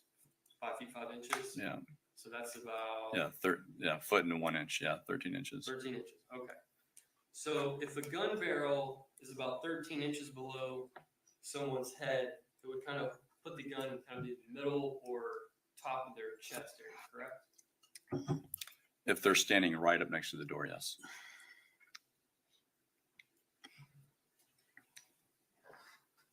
And again, we went back to the principle that we talked about at the beginning, where the closer the defendant is to the door, the lower the gun would be, based on even your analysis of the scene, correct? Correct. As you just mentioned, if she was right at the door, it would be 13 inches below the top of the head. So, And you would agree that gunshot residue cannot always be seen with the naked eye, correct? there's chemicals that are used to help develop the lead that turns it purple, such as sodium rhodesonate, that can help you view the gunpowder. Yes, So your answer would be yes, you cannot always view it with the naked eye, correct? correct. And you would agree that it's possible that faint gunshot residues could be hidden even on white doors, correct? Possibly, yes. And I believe you said the drop-off rate for soot, which is important for this type of door, correct? Correct. Is about, 18 inches. Correct. So the defendant could have been 2 feet or even a little less than 2 feet from the door, and no gunshot soot could have been found on the door, correct? Correct, which is why you have to use other physical evidence to help determine where she was. And then, so if the defendant is back here or further back when she fired the pistol, then I think from that diagram, the gun would probably have been above her eyes, correct? It just depends on the cone of error. Again, we have an error rate here. We know something was out of calibration, which makes the cone of error 10 degrees. So I'm not sure how she was holding the gun. I just know that being back by the table, she would be within that cone. And you agree that there's no obstacle, no big piece of furniture, anything like that between the defendant and the door that she would have to shoot over, correct? Correct. And you're familiar with sights on a gun? I am. And sights on a gun are usually designed to be kind of at eye level If you're going to use the sights, then yes, you'd put them at eye level. and not above your head, correct? Correct. And Mr. Wright, you're being paid for your work in this case, correct? Of course, yes. About $250 an hour? That's correct. And how many hours are you at right now? I believe I'm right around 32 hours. Thank you so much. I have no further questions. Thank you. Any redirect? Yes, sir, thank you. Mr. Wright, how many firearms have you fired in your career? Probably thousands. How many times, do you think? How many times have I fired those thousands of firearms? Yes. Tens of thousands. How many different firearms have you fired in order to do an ejection pattern analysis? Hundreds. How many times have you done in your work ejection pattern analysis? Just through training and through cases. I've I've probably done, over 100, 200. It's hard to say.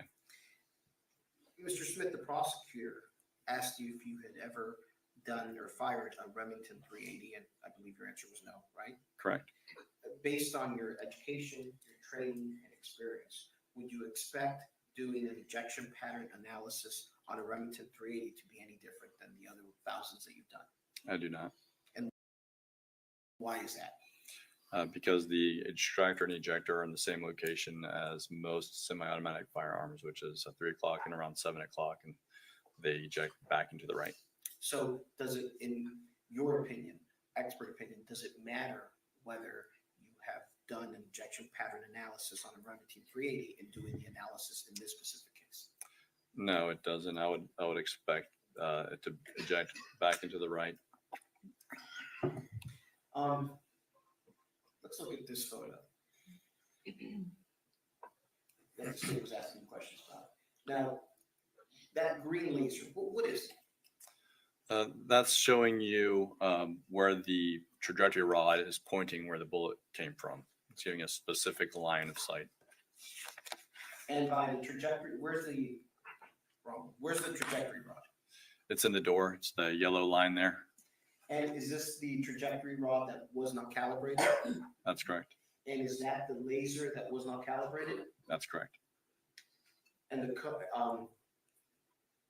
fact that the laser wasn't calibrated and the rod wasn't calibrated as well, what does that tell you in regard to how deep or how reliable this analysis is?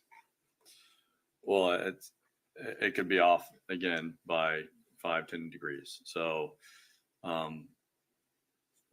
it's pointing, it's giving you a very specific area in which the bullet traveled from with that green line. Again, it's kind of a bad visual because what you really need to do is use a cone of error to give an area. And so if you had a cone going out from that laser up and down, then it would easily incorporate somebody standing by there, and it wouldn't, look like you'd have to be, 7 feet tall to have shot a bullet from back there. The fact that it could be out of calibration, if then there's just a chance that it's pointing way higher than it should be, and it could be more level. We just don't know because they weren't calibrated. And you're supposed to calibrate it before each and every single case, right? Before any analysis that you do. Yeah, so what I would do is working at the lab, then we would probably calibrate quarterly, and then I would also calibrate again right before I use it. And this is when you were working at Florida Department of Law Enforcement. Correct. And that standard operating procedure you had done as well in private practice? Yes. What have you gone over in regard to this case? I've gone over the crime scene tech report, their photos, the video, the medical examiner's report, photos, deposition transcript, multiple law enforcement officers' narratives, multiple transcripts from Susan Lorincz herself and neighbors. And I believe that was it. In everything that you've gone over, has there been any mention at all that the the casing that was found on the kitchen counter was ever moved by anyone? There was no mention of that, so it's not something that I can just assume happened. Okay. Mr. Smith was asking me questions in regard to all the quote unquote obstacles the casing had to go through in order to be found where it was found. Based on your education, training, and experience, is there any other way that, besides it being that casing could have been found where it was eventually found? For me, it's the most likely way. Could there be another way? I don't know if I can rule out every possibility just because I don't know all the possibilities. I know there's a lot of stuff on that countertop. Could the cartridge case may have gone more back than to the right and somehow bounced under the countertop and then over that stuff? Possibly. That could have happened. That still puts her in the same position that I put her in. It still binds her to that near closer to that kitchen than the door. How does it bind from here? Because of the limitations of the ejection of the cartridge case. Again, if she's all the way up by the door, say 2 feet from the door, the cartridge case couldn't possibly eject over 20 feet and then land, not only make it 20 feet, but then also land 3 feet off the ground at 20 feet, assuming that it would have gone even further had there been no obstacles. So I've never seen a handgun eject that distance. How many trajectory analysis have you done in total in your career? During my deposition, I think I said 50, which was a grossly understated amount. I'm probably closer to about 150 trajectory analysis, just through cases that haven't gone to trial. But I've probably testified on, probably close to 40 cases of trajectory analysis. Mr. Smith was asking you about GSR possibly not seen by the naked eye. How frequently does that happen that you can't see GSR? Not super frequent. When I did more distance determination, we would do it on close. Really, on crime scenes, when if you want to determine if a bullet passed or something, then you would do sodium redizinate, and you would get a lead ring around a purple ring around the bullet hole, and you're just trying to confirm that that hole was caused by a bullet. You can also spray for residues on that as well. But normally you're going to see residues. If residues were deposited on an item, it's rare to be just at that distance where it is just barely there and you don't see it. And from the pictures, what color was that door? It was white. In your training experience and with your education, with the color of that door, if she would have been close enough to have gunshot residue on it, would you have seen it in the pictures? It would have definitely been easier to see residues on a white door than say a brown door or a darker color.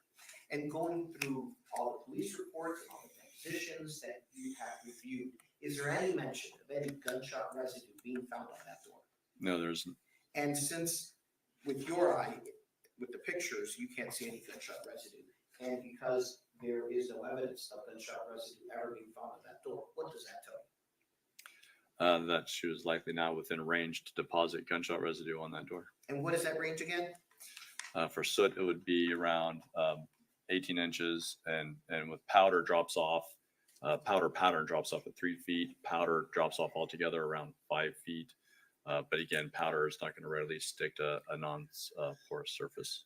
And all of that gunshot residue, et cetera, not being found on that door is consistent with her being close to that little table area and chairs, right? Yes, I can't deny her version of the events that she was back by the table. I think the cartridge case location supports that. And the fact that there are no residues also supports that.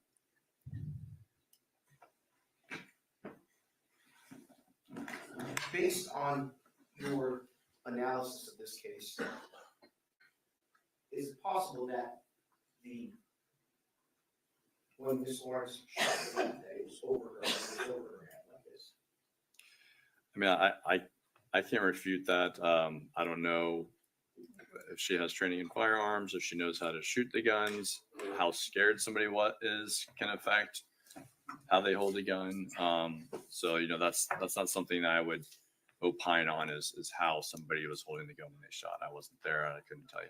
But based on your training and experience in trajectory analysis, is that possible? Hold on Sure. 1 second. He just said he didn't have an opinion on it, so you can't ask him the same question.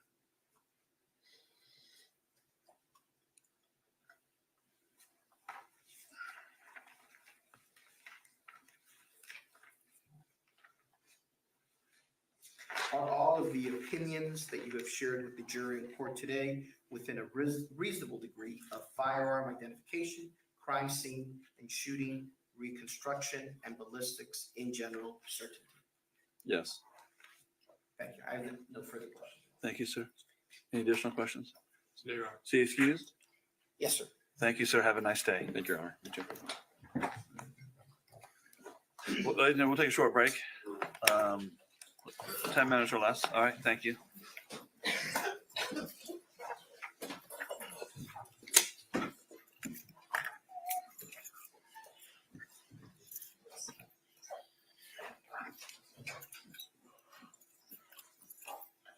Okay, there we go. I'm not sure. 10-minute break, which is fine. Oh, hang on. Close the jury's out of the courtroom. Who's got the next witness? Is it an expert? Please make sure you let him know that listen carefully to the question on both sides and just answer the questions that are asked. I don't allow people to just give their opinions on things that are outside of the question. So I don't want to have to admonish in the middle. So I think it's better to let them know, hey, listen carefully to the question, answer the question that's asked. It's not a opportunity to give whatever you want to say. It's a question and answer period. The only reason I do the video is so I make sure no one doesn't accidentally put something up there. Yes, sir. And I didn't mean to activate. I didn't That's realize okay, I was yeah. just trying to go back. Yeah, I know. The problem is that the screen literally puts whatever's on your computer. So if you're not ready, whatever's on your computer is going to be in the whole program. So that's the problem. I'll do better, Judge. That's okay. I'm just letting you know how this thing works. It's not like a. Basically, it's just another computer. So if you get messages, whatever, on that screen, it's going to pop up there. It's like, for all the world to see. For all the world to see. That's the last thing we need. All right, thank you.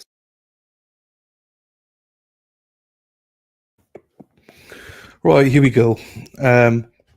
Yeah, let's see what the poll says. What do you think? Is she going to take the stand or is she not? Do you think the defender should take the stand?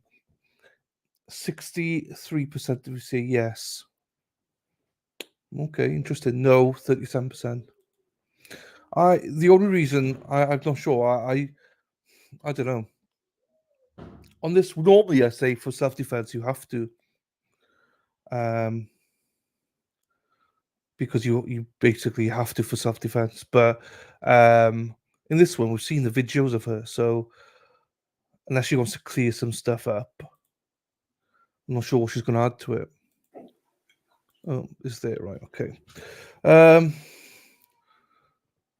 We usually get on okay, well in here. These are my friends. No problems with anyone. There's no problems here, I don't think.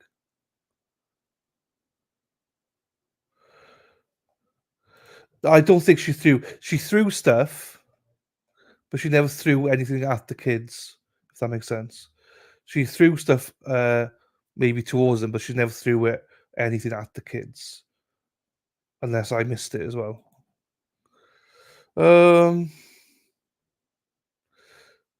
Yeah, I don't think she needs to. For that very reason, we've heard from her, so I think we've heard everything we need to hear. I don't think the interviews were that damaging for her, if I'm being quite honest with you. So I think it's fine. I don't think she needs to. Okay, we got our OnlyFans model in the house, Luna. Hello, my darling. Luna, Luna, Luna. Na na na na na na. You're coming back more often now, Luna. You're coming back more often. For those of you who don't know, Luna used to be a regular here. And then she got a new boyfriend, so she ditched us. So she's just moved to Canada. She must be settling because she's coming back. Luna, my darling, as always, it's lovely to see you. To see you nice.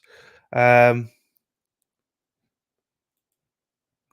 my beautiful to oh, happy days. There you go, DNS. Happy days. There you go. Thank you, my darling. There you go, Lady Di. No, could make it worse for for this one. No, Terzia, we're not on Jersey. The defense haven't rested yet. Steph, interesting. I found her interviews at self-buried. Did you? I mean, there's never interviews that are great, but I honestly didn't think they were that bad. I thought she showed emotion. When he did say the fact that she's now dead, she cried right on point. She didn't alter her testimony. So I don't know. This is the beauty, though, isn't it, Steph? That we all see things differently. That's the beauty of it. And I think, I'm not saying she's perfect on there, but I think as well, maybe our eyes are different because we look out for dodgy police as well, which doesn't help. Obviously we all like get your lawyer, but that might be helpful for. I don't know. Don't get me wrong, it wasn't a perfect interview, but I think she got everything out she needed to get out. She was scared. She was this and that. So that's why I don't think she's going to add anything if she testifies again. So that's just my opinion. The interview did more for her, I think, but what do I know? What does anyone know? Do you know what I mean? We're just potential jurors, so we all have different opinions, which is good. How we know? Morning, Vicky. How we doing, my darling? Hope you're well. Spacey, I don't think she will either. She looks frazzled sitting there. Inappropriate, right? What do we know? Yeah. Gosh, is it Friday yet? I know, tomorrow, Friday. She's still not guilty. Hello, Sasudio. I think she talked way too much. There you go. That's the problem, is it, when you haven't got a lawyer? She did cry after death. You're right. But again, we're all like we say, this is why it's called the alternate corner. We're all alternates. We could be asked to go on the jury tomorrow. That's why we got different opinions. This is why we talk it out. You'll be surprised, Lady Di. Yeah, she don't need to get on the stand. There you go. She should have shut her pie hole. Yeah, I know, Gigi. I agree, and I think most of us here would. It's just, it's hard. We can scream at the screen and go, "Fuck, just get a lawyer." But if you don't know, you don't know. And she's frazzled. That's why they do it. Also, most people don't think they got anything to hide. It's definitely interesting. That's okay though. What made you believe she self-buried herself? Just curious. I'd like to hear. I'd like to hear from her about that. No, for sure. I was just stunned at her coldness myself. Afterwards, yeah, they were. I just put it down to a bit of shock, but again, it's the beauty. As we say, we're all weirdos, which is why it's great. We've all got weird brains here. We think differently, which is the way it should work, because you're not going to get 6 jurors going in there and agreeing within 2 seconds the same thing. They're going to have to talk it out, debate it. Maybe some people change their minds because of debating it. Maybe some people don't. So that's the beauty of it. Not quite, Gigi. Yeah, love all our different views. It's so cool. Yeah, exactly. Just adding my 2 cents worth. And your 2 cents is worth a lot here, Steph. It's definitely worth a lot. I appreciate you, my darling. I do. Vicky, I missed you there. Steph, that's how we learn. Exactly. If you're stubborn and not willing to change your mind, then what's the point? Do you mean you've got to be able to change your mind, or be open to changing your mind, or just be open to listen and think? You don't have to change your mind, or just be open sometimes, And if you decide not to, then fine. But I don't think she's doing anything of the children either, except for shouting at them. Like, children are children, I know that. But if they're antagonizing her, then that's a little bit different. But children are also children a little bit here. It's unfortunate whatever happened here, both sides. Hey Vicky, pie hole. Who does not like a pie hole? Hee, I'm still waking up. There you go. I felt her coldness too. No concern for the children who just lost their mother. Again, I just put it down to shock, to be quite honest with you. We all react differently. I couldn't. We're lucky. We got, like we say, we got 10,000 feet view here. We could all say we would have done this, we would have done that, we would have shouted this. We weren't there. Do you know what I mean? We don't know how we'd react in that situation. And that's not a go with you, Rod. That's more of a, we just don't know. I probably think I would freeze and just be like, I've just killed someone. That is, wow, your life has just changed. No matter if you're going to be charged or not, fuck, my nieces, life's changed forever. You just killed someone. Fuck. I think she talked too much to the detectives. There you go. Definitely see things my own way. I'm neurodivergent. Yeah, lots of us are. I think sometimes when I have a different take, some find it like dissenting, but I promise I'm not. Yeah, I'm with her. I don't need the kids. There you go. No, I don't think it's dissenting. I think it's good. DNS, I think she needed 12 for this kid. I don't think that you're allowed to have 12 in Florida. You're only allowed 12 for death penalty in Florida. So you can't get 12. That's how I believe it is. Anyway, every trial we've ever watched has always been 6, except for death penalties, 12. Fuck, my nieces are playing. Steph, I get that. She seemed to switch quickly for me too, but I don't want to judge. I dealt with trauma too, and 1 minute I'm hysterical, and next I'm distanced like it's someone else. There you go. They're in shock and don't think to ask for a lawyer. Yep. Right, that's the brilliance of a trial by jury. Exactly. The shock. Too many transplants in Florida, you would need 12. I think she did very well talking to detectives without a lawyer, yes. That's the thing, in my opinion, you're telling the truth. It is easy. Darcy, hello, Darcy. Do not take. Oh, my niece is crying. Do not take the stand. Cross-examine can be brutal. So, Darcy, the rule of thumb is that for self-defense, you should take it. Juries expect you to take it for self-defense, which is surprising when you think about it. But that's what the norm is for self-defense. You should take it, take the stand. Not always, because they have to prove that she was shaking and she was like in fear of her life, and the only way you can do that is with the defendant. But I think the interview was enough, personally. I don't think they do, Gigi. I don't think she does. About how you saw it, I was like, yeah, who's that for? Me? Is that for me? Are you being juicy now, Steph? Good, Steph being juicy. I hope that's towards me. Juicy. Steph and me are being juicy. Those poor kids, I hope they didn't see it happen. Yeah, some of them did, yeah. They did see. Oh, here we go. What is the name? Toby Terpstra. Terpstra. Can you spell it one more time? Terpstra. Terpstra.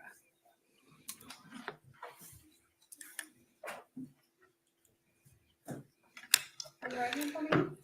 Yeah, it's up to 30 years. Not to give will be the truth, the whole truth, and nothing but the truth, so help you God? Yes. Have a seat, sir. Whole truth, and nothing but the truth, so help you God? Yes. Have a seat, sir.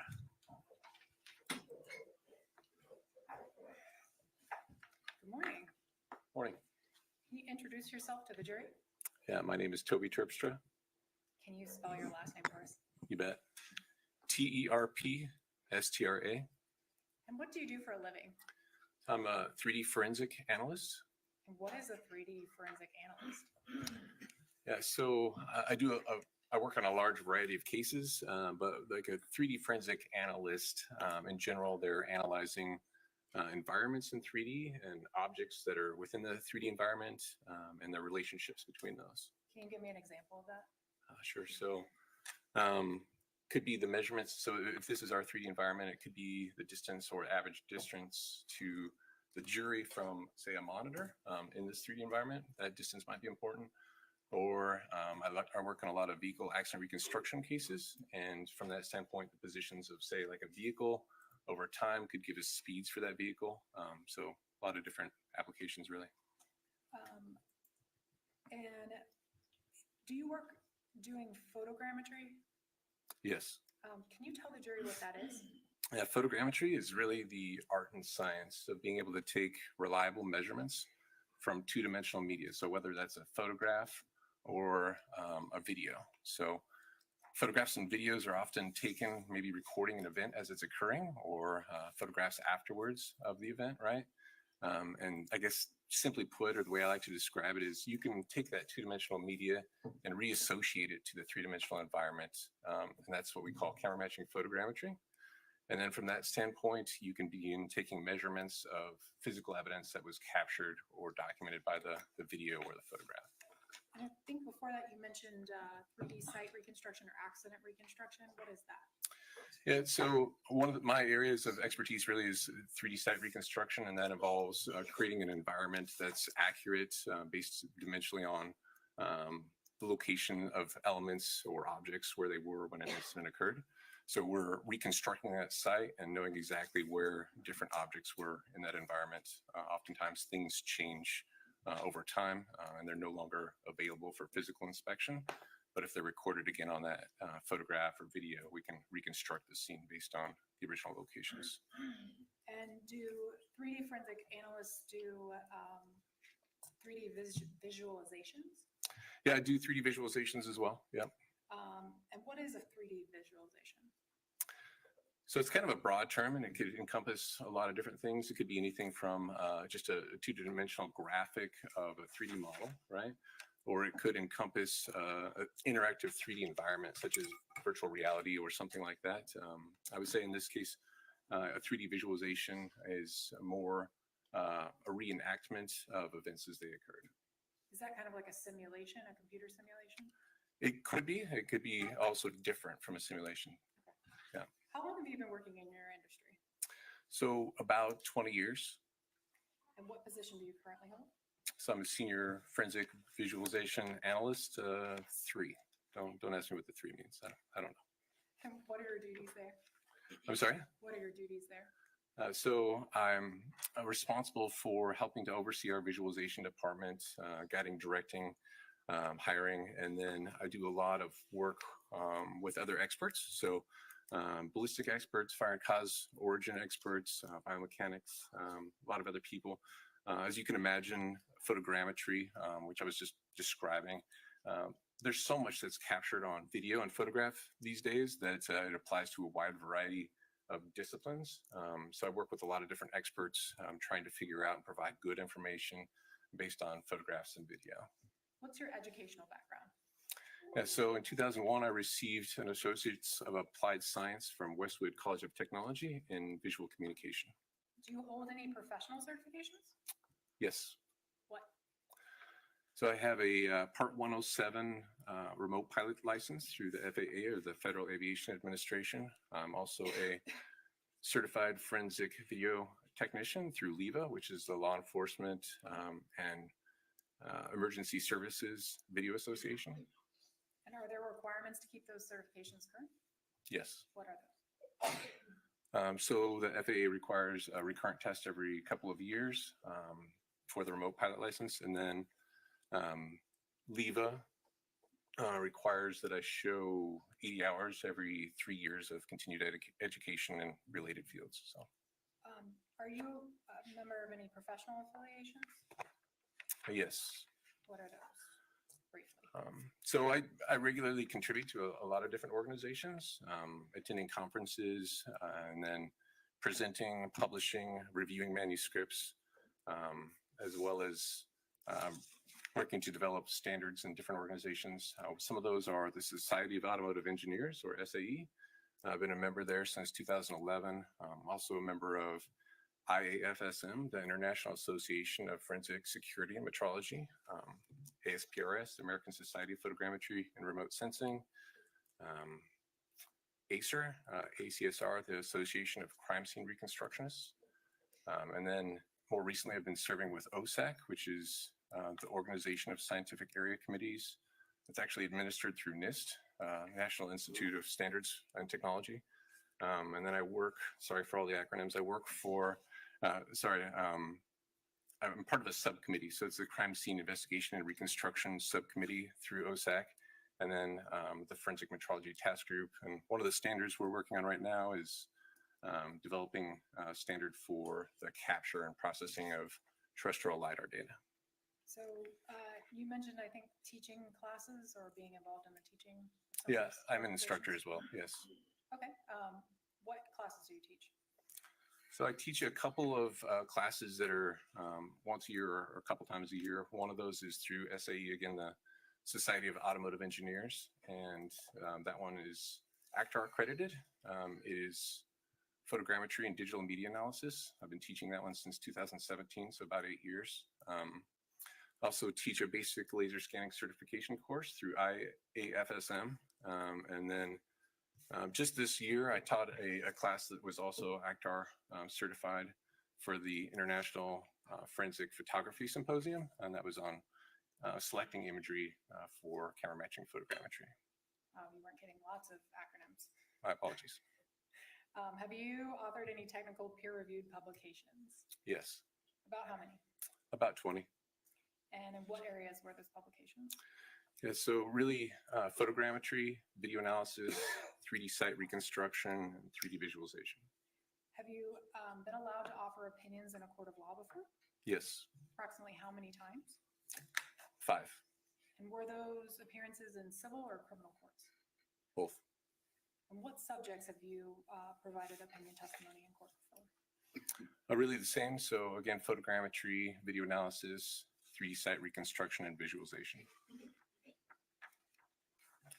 Your Honor, I would ask that Mr. Terpstra be able to offer opinions in the area of photogrammetry, 3D analysis, and 3D visualization. Any objection of Dyer? No, Your Honor. I'll allow him to testify and form an opinion in those fields. When were you retained by defense counsel in this case? It was October, I believe, 17th of 2023. And do you work for free? No, What's your hourly rate? it's 280. And what were you asked to do in this case? So in this case, I was asked to reconstruct the environment, again, including objects within the environment, and create 3D diagrams of the environment as it existed when the incident occurred. I also created visualization that includes a reenactment based on Ms. Lawrence's recollection of events. And what case materials were provided to you?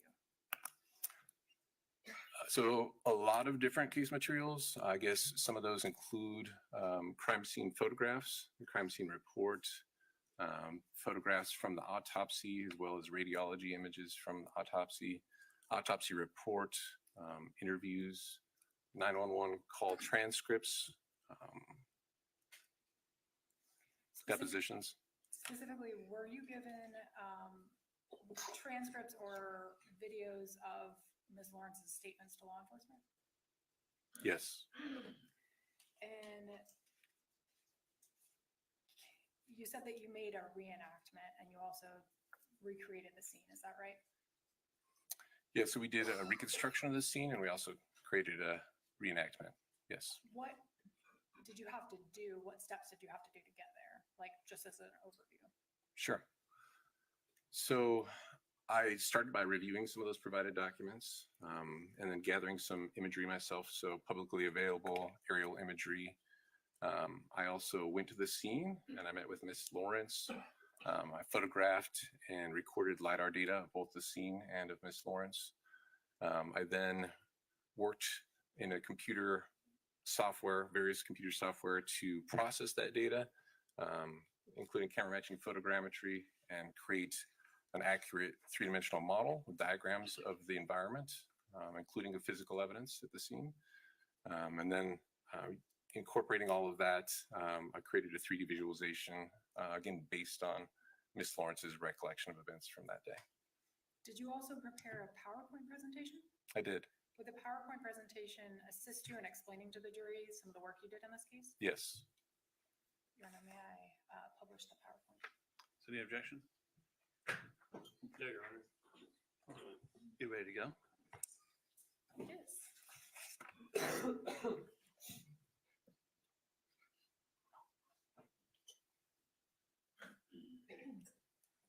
All right. So what is this? So as I was referring to earlier, this is one of the aerial images I gathered. So this is from NearMap, which is just publicly available aerial data. This is from November 5th, 2023. It shows the residence where the incident occurred from an aerial view. You can see it labeled there on kind of the bottom left with the address 1662. And this? This is a street view image from, this is Google Street View, if you're familiar. You can see the residence essentially centered in this image. About this. This is just a closer in view of that same image from Google Street View. This was recorded in May of 2023. Now, you mentioned that you reviewed police photographs. Is that what's coming, or is that next? To the Yes. PowerPoint? Okay. Yeah, the provided photographs were from the police in this instance. So these photographs show the residents on the night of the incident, so the night that it occurred. You can see their photographs taken from various angles walking through the scene. This is Unit 3 And then you can see the doorway there to the residence at Unit 3. That is a bullet hole or a bullet defect on the exterior of the door. Here you can see that's been marked with an evidence label A for the exit of that bullet through the exterior of the door, and B for the entrance through the interior of the door. This is a photograph taken essentially from the front door looking towards the interior of Miss Lawrence's residence, towards the kitchen. And is that still one of the police photos? Yes, They're still on these. that's correct. This is a photograph of the kitchen. We're kind of rotating around back towards the front door a little bit. On the countertop there, you can see there is a cartridge case marked with evidence placard number 1. That's a closer, is this a closer up shot? Yes. And what is this? So this is a trajectory rod or a protrusion rod with centering cones that was placed in the door. So this is the same entrance and exit A and B that were marked in previous photographs. Now it has a trajectory rod in yellow there going through the door. What is this? This is a photograph of the inside of, again, the police photograph or crime scene photograph, interior of Miss Lawrence's residence, that same yellow trajectory rod through the door. And now you see a laser trajectory has been, sorry, is there water? Can I grab a water from anybody? Apologize. So the laser has been added to the end of the trajectory rod. And so you can see it's, thank you, photographed there with a green laser in the environment. Is that another photo of the green laser? Yeah, so this is another photograph of that same laser. This one you can see the laser terminates on a wall above the cabinets there. Those are the kitchen cabinets. Is this documentation that you received from the police? Yeah, so this is a crime scene report. And there's a notation there. I'm just noting that they had documented 2 different angles with the laser or the inclinometer. The laser angle finder that they used was recorded at 7.8 and 8.8, so 2 different angular measurements. What is this? So this is photographs of the same. So here you can see 8.8 degrees measured vertically on the interior of the door, and 7.8 on the exterior of the door. This is the front door and the door frame, including some damage, I think, in the second photograph here to the door frame. For clarity, my understanding is that some of this damage was existing prior to the incident or prior to that evening. Is that another photo of the pre-existing damage? Yeah, so here you see the latch plates. It's a little bit closer in, but you can see the damage to the door frame there, yes. All right. Did you go to the scene yourself? I did. And do you remember when that was? Yes, it was on February 28th of this year. And why did you do that? So I went there to document the 3-dimensional environment. So I used LiDAR technology, a 3D laser scanner, which takes really millions of individual 3D data points that I can take measurements from anywhere within the environment. I used that data to recreate a 3D model of the environment. I also took a number of photographs documenting the conditions of the residence, both the exterior and the interior, when I visited it. May I approach the witness? Yes, ma'am. I am showing you what's been marked for identification as defense F. Can you take a look at that? Yes, Do you recognize that? I do. How do you recognize it? These are a series of photographs that I took during my site inspection. And you took those photos yourself? That's correct. Can you thumb through them and make sure you took all of those photos?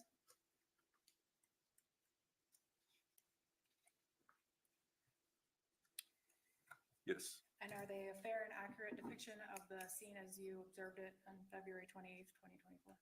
that's correct. Your Honor, at this time, I'd move into evidence what's been pre-marked as defense F into evidence as defense 9. Any objection? If I could review them, Judge. Sure. Any voir dire you want to No?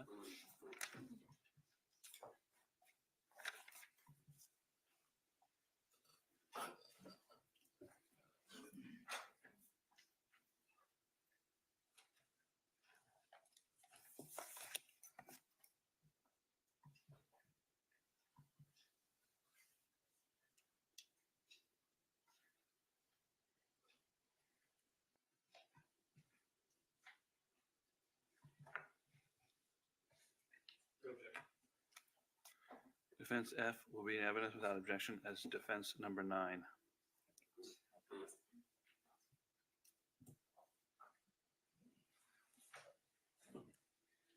All right. So you mentioned that you did you went to the site in February of 2024.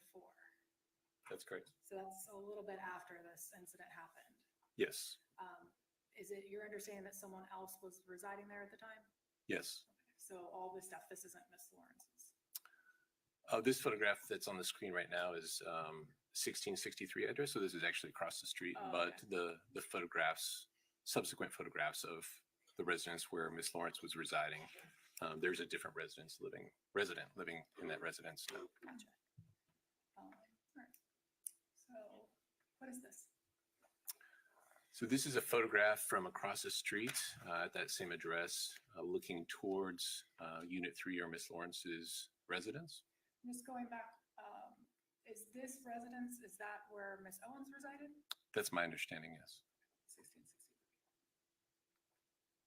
And then you said that was from the address that was just shown looking toward Miss Lawrence's residence, is that right?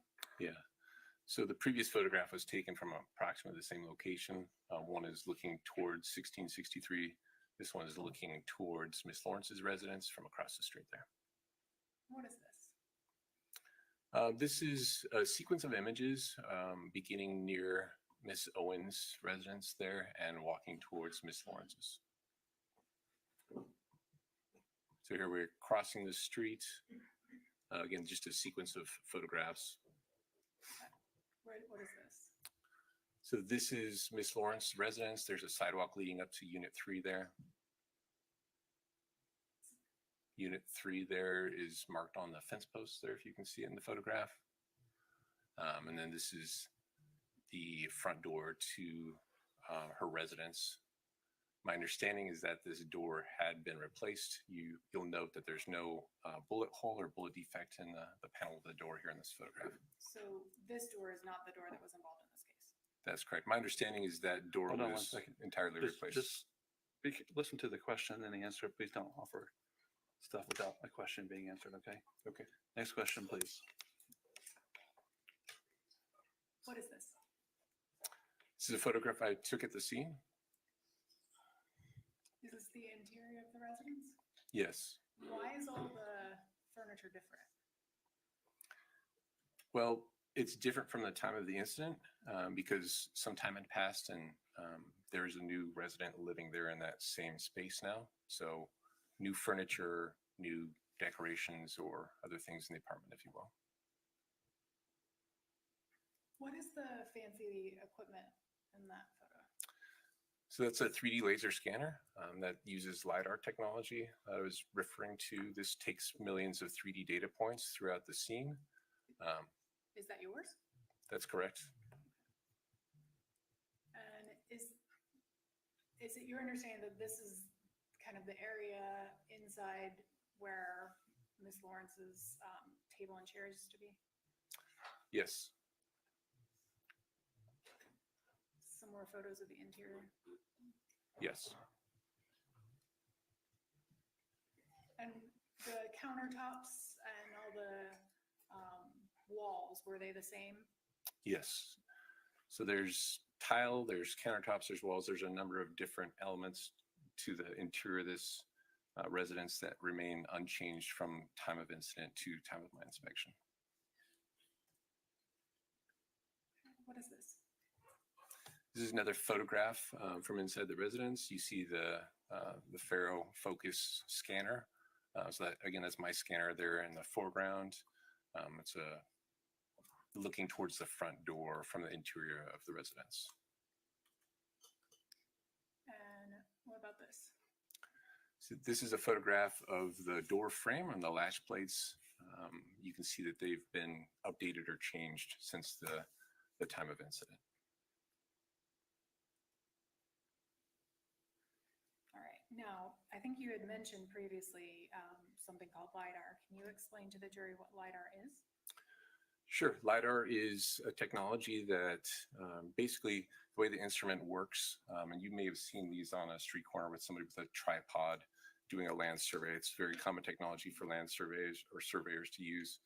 But basically the way LiDAR works is it's using what is typically infrared light or light that's just outside of the human visual spectrum, so we can't see the light.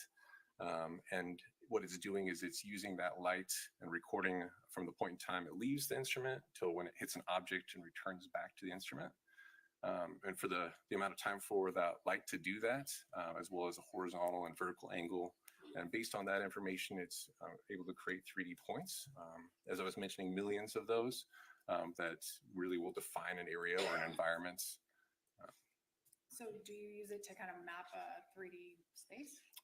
Yes, I guess from my standpoint, it's 3D. LiDAR is not a new technology, but 3D scanners are fairly recent. And from my standpoint, there's really no better way to document and preserve physical evidence than using 3D laser scanning. So is that, tell me, like, the LiDAR is an acronym, is that right? That's right. And what does it stand for? Yep. So it's commonly accepted for light detection and ranging. It's really just a combination of two words, light and radar. But you can see that, light detection and ranging also works as an acronym. And so that's been kind of more commonly accepted in the industry. Can you tell me some examples of LiDAR? Sure. So the image you just saw was created with aerial LiDAR, which is on the right here. I just talked previously about a total station. That's, again, one of those that you might see somebody on the street corner using with a tripod for land surveying. The instrument I used was a 3D laser scanner. The one I used at the scene is slightly different than the one you see in the photograph, but they're both Faro 3D scanners. That's just a manufacturer. There's also mobile scanning and aerial scanning. They're all using that same LiDAR technology. What is this? So this is just a quick example. This actually demonstrates a couple things. One, camera matching photogrammetry, which I used in this case, but the point cloud there that you see, or the LiDAR data. So when it's capturing those millions of 3D data points that define an environment, it's commonly referred to as a point cloud. So this is just a visual to help explain how that data is captured from an aerial standpoint. So you can see a plane flying over and recording that LiDAR. And what is this? This is the LiDAR that I captured there at the residence, so Miss Lorincz residence and the surrounding area. You can see on this image the number of points that were collected, so approximately 44 million 3D data points that define and describe that three-dimensional environment. And how did you collect this? So using that Faro Focus scanner, the premium scanner. What is this? This is just a closer view of it. So we're looking kind of from a top down at the neighborhood there. You can see some roofs, you can see the street, but these are individual 3D data points. What about this? And a little bit closer on that same point cloud, you can see the parking in front of Miss Lawrence's residence, which is shown essentially in the center of this image. This is image just a little bit closer. Is this what looks like a fan blade maybe? Is that the interior of the residence that Ms. Lawrence resided at? That's correct. And what is this? So this is a perspective view or orthographic view. Sorry, this is not an orthographic, but rather a perspective view or an oblique view of the residence there. And we're kind of just rotating around it. These images help you understand, I suppose, that this is all captured in 3D and that we can view it because it's all in 3D, we can view it from any perspective or any angle. And this is LiDAR data too? That's correct. What about this? This is, again, the same point cloud of LiDAR data. You can see the residence there. This? The same. This is from a slightly different view. And now we're rotating around towards the front of the residence. All right, there's a lot of LiDAR. What is this? This is the view of Miss Lawrence's residence. You can see the same fence that was there in the photographs, and for unit 3 there, which is right in the middle of this image. How long does it take your fancy machine to gather all these little points? I was probably there for a couple of hours, approximately. What is this? So this is that same 3D point cloud. The way the 3D scanner works is it'll also take photographs after it records the LiDAR data. So the grayscale images that you were looking at previously are based on the intensity of light returning to the scanner itself. And then this photograph, or sorry, this digital image, I should say, of the point cloud now incorporates photographs from the scanner. So this is the RGB or red, green, blue data overlaid on top of that point cloud. Is that a similar thing closer up? Yes, so this is approaching unit 3 from the exterior. Again, this is the 3D data point cloud. What is this? This is the front door of the residence. This is intensity data again, so grayscale. And what about this? So this is the interior of the residence. This is the LiDAR data that was captured that is the same as it was at the time of the incident. So if it looks a little bit strange to you, that's because objects that were there during my inspection months after the incident occurred from a subsequent resident have been removed from this. Is that what the like blank space is, the white? That's right. Yep. Is that the same in this image? There's some things removed? Yes, so this is just a little bit closer to the kitchen there, but you can see the walls, the cabinets there at the kitchen countertop, the floor, all of that is the same from time of incident to time of my inspection. And what about this photo? Is that taken from the top? Yeah, so this is an orthographic top view, so there's no perspective to it. Again, since it's all done within a 3-dimensional environment, we can view it from any perspective. This is like a plan view. You might see something like this from an architect. So it's a straight down plan view. And all of those previous 10 or 15 photos you gathered when you went onto the site. Is that right? So the images of the LiDAR scan data is all scan data that I gathered during my site inspection, correct? I think you had previously mentioned photogrammetry. Can you tell the jury what photogrammetry is? Sure, photogrammetry, again, art and science of being able to take reliable measurements from 2-dimensional media. There's I believe, a definition on this slide from the American Society of Photogrammetry and Remote Sensing, which maybe you'll find helpful, but it is a little bit more in depth. And is this a demonstration of it? Yeah, so this is a visualization I created that helps explain what photogrammetry is. This is based on research we did for the Society of Automotive Engineers. The idea was how accurate can we recreate a 3-dimensional environment, in this case without visiting it, based on publicly available aerial LiDAR and aerial imagery. So what you're seeing right here is the combination of those two sources, aerial LiDAR and aerial imagery, and then we're surfacing that and creating an environment. And this part right here, what you see, what we're doing is we're solving for the camera's unique position, orientation, and field of view within that environment to where it matches. And then once we have that alignment or that camera match to the 3-dimensional environment with a photograph, we can begin placing in pieces of physical evidence that are temporal in nature, that are no longer around for physical inspection, such as, in this case, the vehicle that you see, and then the pieces of blue, those crosshairs representing paint on the pavement. So did you use photogrammetry in this case? I did.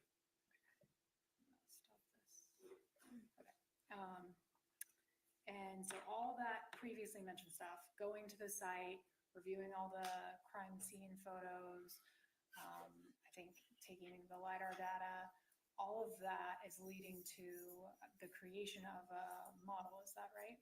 Yes. Okay.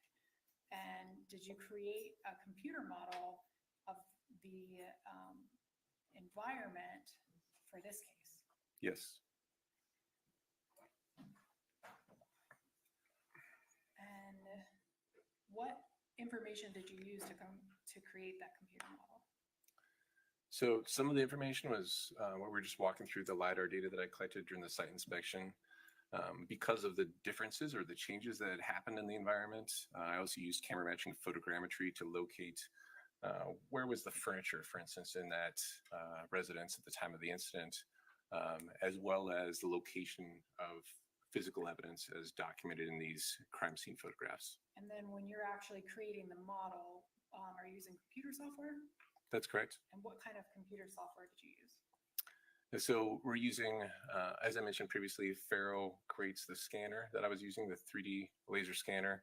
I'm using Faro Scene to do the processing of that Autodesk recap to work with that point cloud and convert it into a format that I can use in Autodesk 3D Studio Max. I'm also using Autodesk AutoCAD to take dimensional measurements.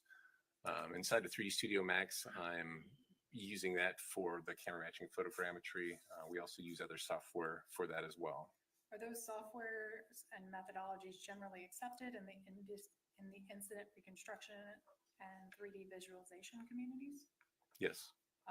Did they create a fair and accurate representation of the incident site, including the furniture locations at the time of the incident and the physical evidence as documented by the officer shortly after the incident? That's correct. Did you also create a computer model of the parties involved in this incident, namely Ms. Lorincz and Ms. Owens? Yes.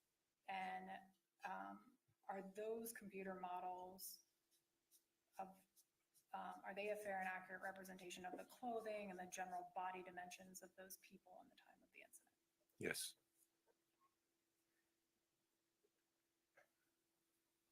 Is this, what is this slide? This is a photograph taken by the crime scene investigators shortly after incident. This is looking at the front of Ms. Lawrence's residence with a private property sign there in the yard. And then what is this? This is the same photograph. What we've done is we've done some enhancement, if you will, or clarification to this photograph. Basically, we're using levels to bring out some of the objects that are actually contained inside the photograph, but where it's really dark and difficult to see.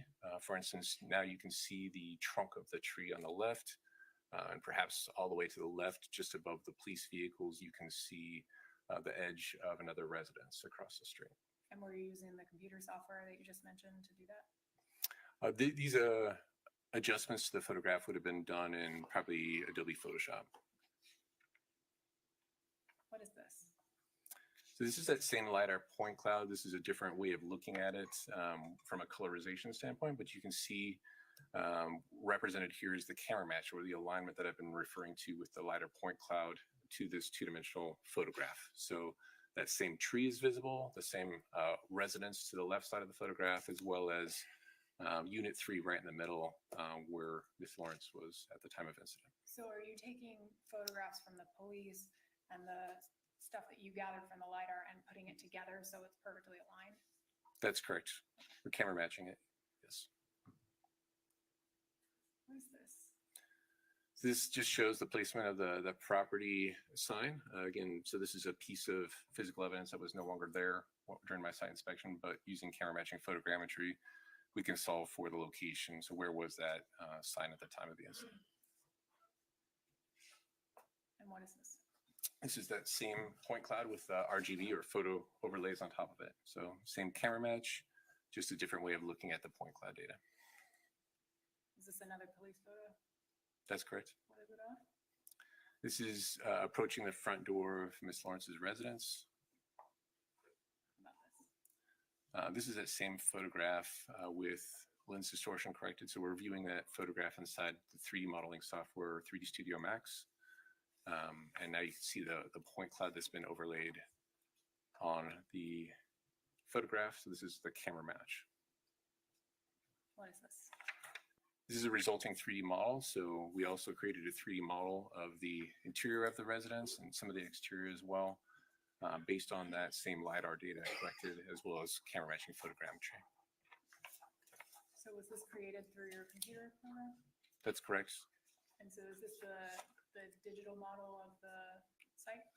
Yep, this is geometric model in the computer model inside of 3D Studio Max.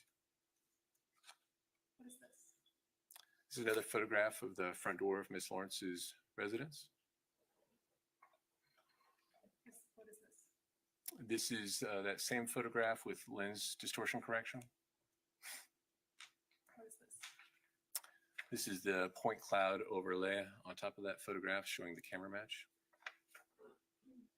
And once you camera matched it, what did you do?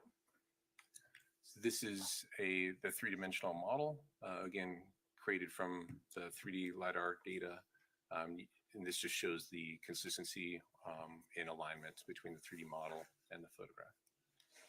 And what is this?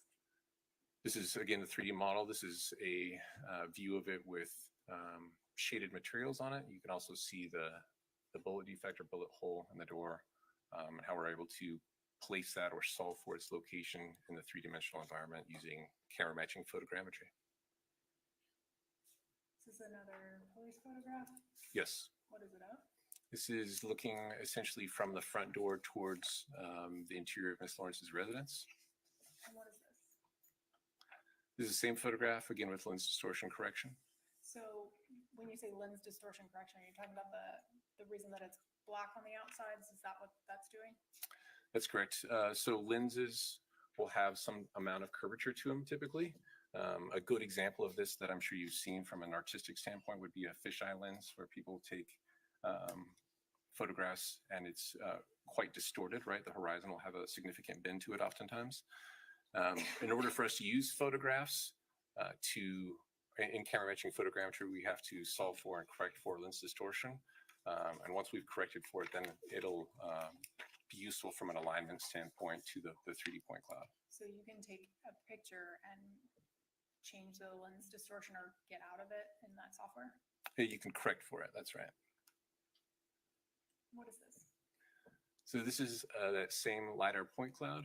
You've seen this previously with perhaps the voids that they've been described, or the areas where there's really no data collected. That's because furniture or something there was occluding the view of the scanner, blocking that data from being captured. So this shows the alignment of the LiDAR point cloud that was captured that's consistent from time of my inspection to time of incident. What is this? This is the three-dimensional model overlaid again on top of that photograph, showing the camera match and the consistency between the model and the photograph.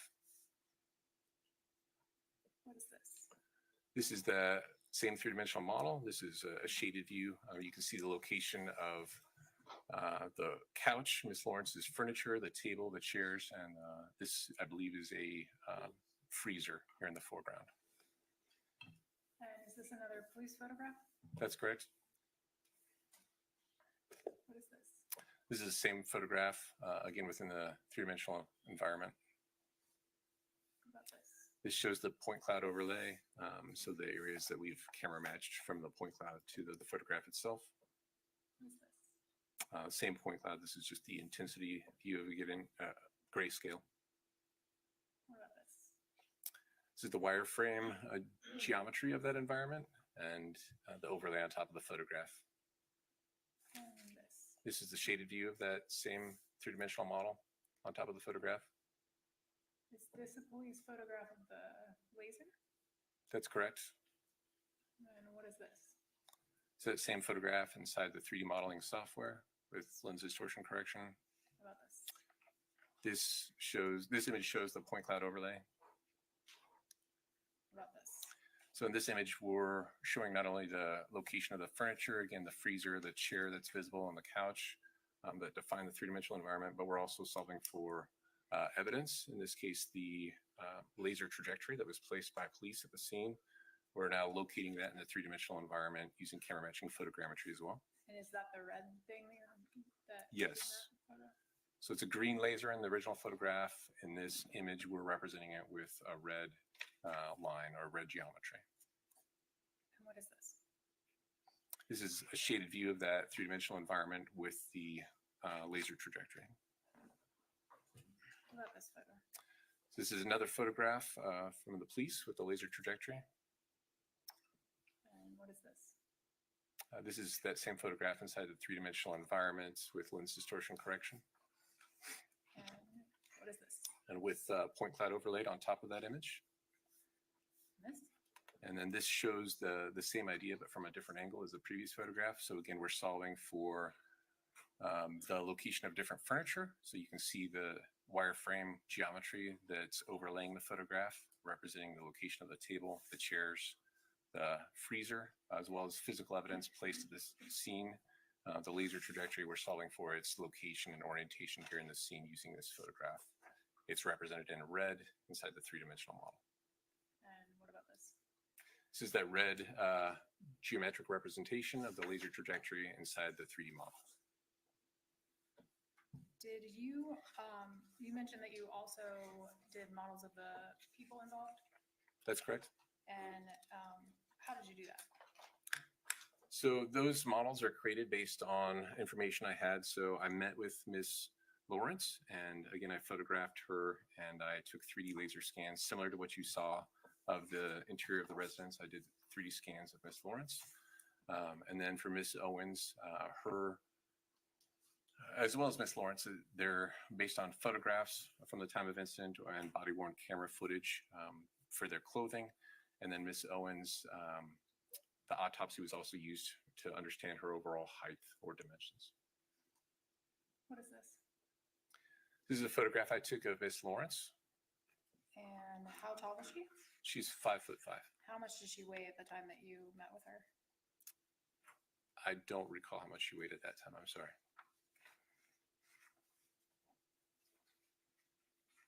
And what is this?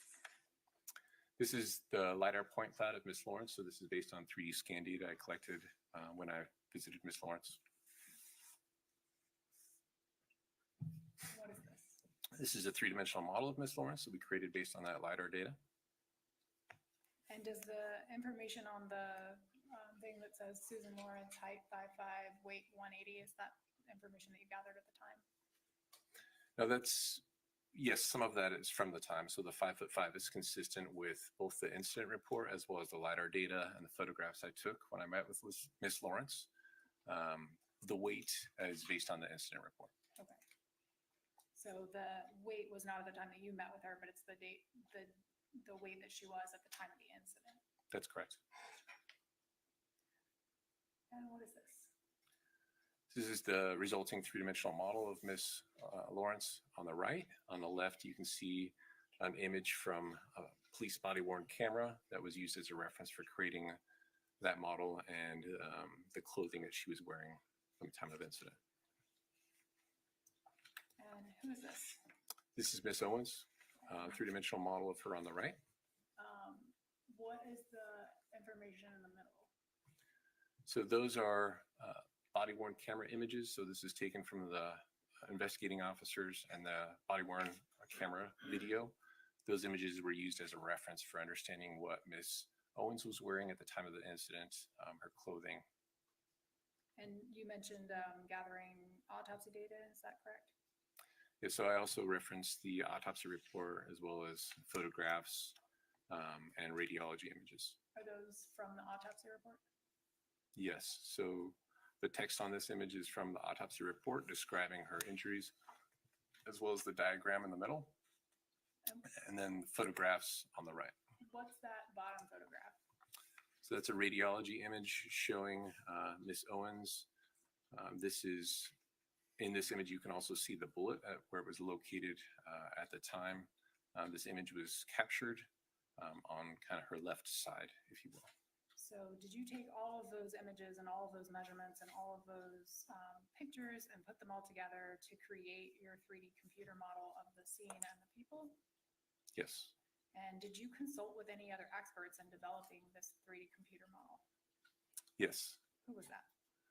I also consulted with ballistic expert, Mr. Wright. And did you work independently or in collaboration with Mr. Wright? Both. So tell me what you did independent of him. So independently, I did the work that was kind of previously described through this presentation. So capturing the data myself at the scene, using it for camera matching photogrammetry, creating an accurate model, including the location of physical evidence there inside the three-dimensional model. Three-dimensional models, including wound locations for Miss Owens, but three-dimensional models for both Miss Owens and Miss Lawrence. And then from a collaboration standpoint. Yeah, was that all that you did independently? Yes, Okay. I believe so. Then what did you do in collaboration with Mr. Wright? So from a collaboration standpoint, I worked with Mr. Wright to establish where Miss Lorincz was at the time of shot, her position such that it would be consistent with physical evidence from that laser trajectory, as well as the cartridge casing that was found on the countertop in the kitchen, and Miss Owens' position outside of the residence, such that her position would be consistent with her wound path and physical evidence based on Mr. Wright's ballistic expertise. And then did you prepare some photographs of the 3D computer model? Some images, yes. What is this? So this is an image of, or a three-dimensional diagram. This is an orthographic side view, sometimes referred to as an elevation view. You can see the door, or the front door of the residence is on the left. You can see some of the exterior with the fence there. You can see the freezer, the chairs, and a dining room table in their location where they were at the time of the incident. What about this? So this is a placement of that laser trajectory as determined through camera matching photogrammetry. And I notice it went back to green. Is this the exact same angle and all that from the police? Yeah, sorry if there's any confusion there. It was green. It was a green laser in the photographs from the police. I used red geometry to help define and show how it was camera matched and located. And then I'm representing it here in green inside the model. What is this? This is a position, again, that was worked with Mr. Wright in collaboration. It's also consistent with Ms. Lorinc's statement as to where she was standing at the time of the shot. So this image is of that same environment with all the same furniture locations, but now it incorporates Ms. Lorincz in a position consistent with physical evidence at time of shot. And what is this? Same image again. Now we're incorporating Miss Owens into this image and her position such that it's consistent again with physical evidence and with Miss Lorinc's testimony. Now, can you tell me what this is showing us? Yes. Starting off, why don't you start off with is the green line still the same laser that we've been talking about? That's correct. So that's, and it's labeled in this image as police trajectory. So that's the laser trajectory that was placed by the crime scene personnel at the time of incident. And then I see a blue dotted cone. What is that? So that cone represents a plus or minus 5 degree or for a total of 10 degree cone that was placed in the direction of Mr. Wright, ballistic expert Mr. Wright. That cone represents a range of possible or an area of possible locations where the shot was fired from. And I noticed that there's also a yellow line. What is the yellow line? The yellow line represents the three-dimensional model and the location where Miss Lorincz was at the time of shot in our model. Again, consistent with the ballistic evidence. So it's inside of that plus or minus 5 degree cone here. It's also connected to the bullet hole in the door. And then her position inside the model consistent with the cartridge case. So I noticed that the yellow line is not all the way at the bottom of the 10 degree cone. Is that correct? That's correct. And so that position is not as far down as could have been still within the cone. Is that right? That's correct. It could be a little bit lower. It could be a little bit higher. What is this? So this is that same three-dimensional environment with objects located through camera matching photogrammetry, including that freezer by the front door. You see the chairs and the table. This is, again, like a plan view or a top-down view. What is this? This is that same image, but with the addition of a 3D laser. So this is the green laser as documented by the police. What is this? This is that same sequence. So here you can see Miss Lorincz in a position where she, consistent with physical evidence, where she would have shot. And what about this one? This image includes Miss Owens' position. Miss Lorincz or Miss Owens? Miss Owens. So it has both people? That's correct. And are these just the top-down views that we've just seen from the side? Like the last Yeah, it is the same sequence of images that you were just looking at from an elevation or side view. Now we're looking at it from a top-down or planar view, plan view. What is this? So this has the same 10-degree cone incorporated into the 3D model, again, based on the direction of ballistic expert Mr. Wright. And it shows Miss Lorincz in a position near the kitchen table or dining room table. All right. What is a visualization? So a 3D visualization could be used to describe a number of different things. Again, from just a standpoint of a 3D model, you could have a single image of it. It could be a 3D environment.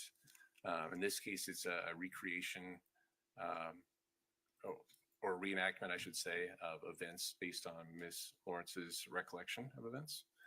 So did you create a visualization to depict Miss Lorinc's recollection of events? That's correct. And was that recollection consistent with all the physical evidence? Yes. The visualization was? Sorry, not the recollection. Was the visualization consistent with all the physical evidence? Yes. May I first look? Yes, ma'am.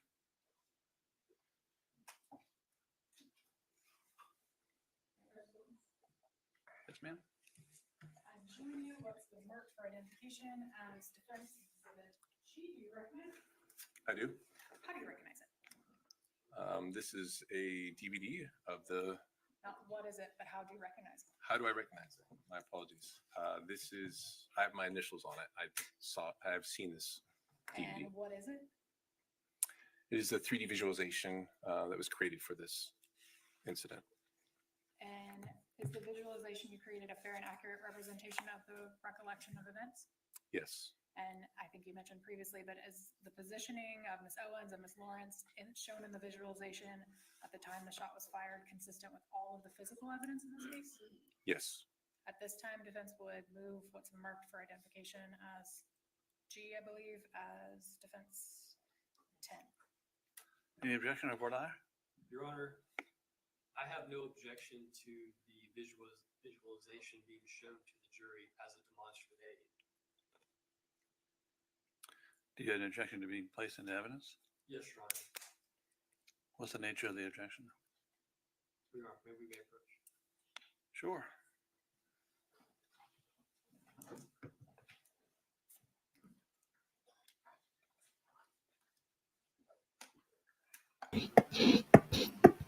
Oh, this is going on a fair bit. I didn't think this would go on as long as it is.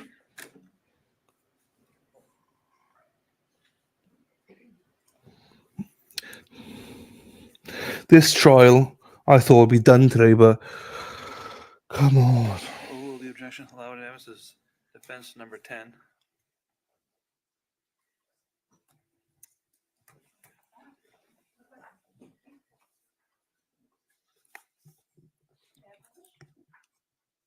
Yes, ma'am.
you do anything else in this case?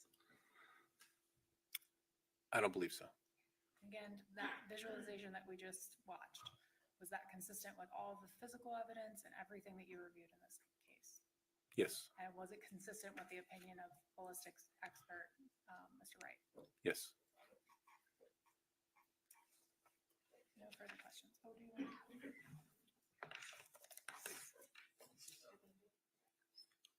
Cross-examination. Yes, Your Honor, if we could have the state's, podium. If what? The state's desk. Use media from the state's desk. Okay. I believe we're ready.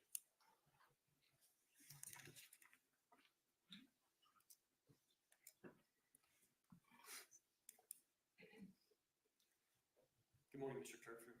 Morning. So this computer animation that you made and that we just viewed, there was a part in there where the door goes inward, correct? A little bit? Yes, That door, you never tested the door, you never inspected the door, correct? that's correct. To my knowledge, the door was unavailable for inspection. And then you never recorded anyone banging on the door that was shot through in this case, correct? That's correct. So you never took any measurements of anybody banging on the door in this case, correct? That's correct. And you're basing this whole computer animation based on a lot on the recollection of the defendant's events, correct? I'm sorry, but You're basing a lot of this computer animation on the defendant's recollection of events, correct? yes, that was certainly a consideration when creating the visualization. But you have no idea how much force will be required to move this door inwardly, do you? Again, the door wasn't available for my inspection. So the answer would be no, correct? That's correct. And you have no college degree in physics, correct? That's correct. And you're being paid, I think, $280 an hour, correct, in this case? That's correct. And I believe you've put in probably more than 50 hours in this case, correct? I believe that's correct. Yes. All right, is there a much more than 50? Do you know? I don't know my total hours for this case. Okay, so 280, and we'll just say at least 50. That's probably about $14,000, correct? You've been paid to do your work in this case. That sounds correct. I don't know. You've been paid $14,000 to create a computer animation that you took some artistic liberty in making that door go inwardly, correct? So I don't know about artistic liberty, but it is consistent with the recollection of Miss Lorincz. Now, I would also point out that you believe that this computer animation is consistent with the recollection of Miss Lawrence's events, right? You've said that, I think, multiple times. Her recollection of the events, yes. And in that computer animation, we just saw the firearm that is fired by the computer animation was pretty high, correct? Yes, you could say it's high. Would you say that firearm was probably over Miss Lawrence's head, correct? I would say it's somewhere near the top of her head, yes. Okay, so this is an accurate computer animation, correct? Yes, it is. In terms of the 3D site reconstruction, and yes. I'd like to show you a clip of Miss Lawrence's actual recollection of events, sir.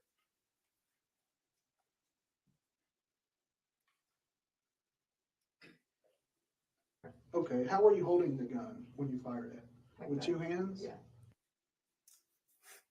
Now, Miss Lawrence's recollection of events holding the gun with two hands like this is directly inconsistent with your computer animation up here, correct?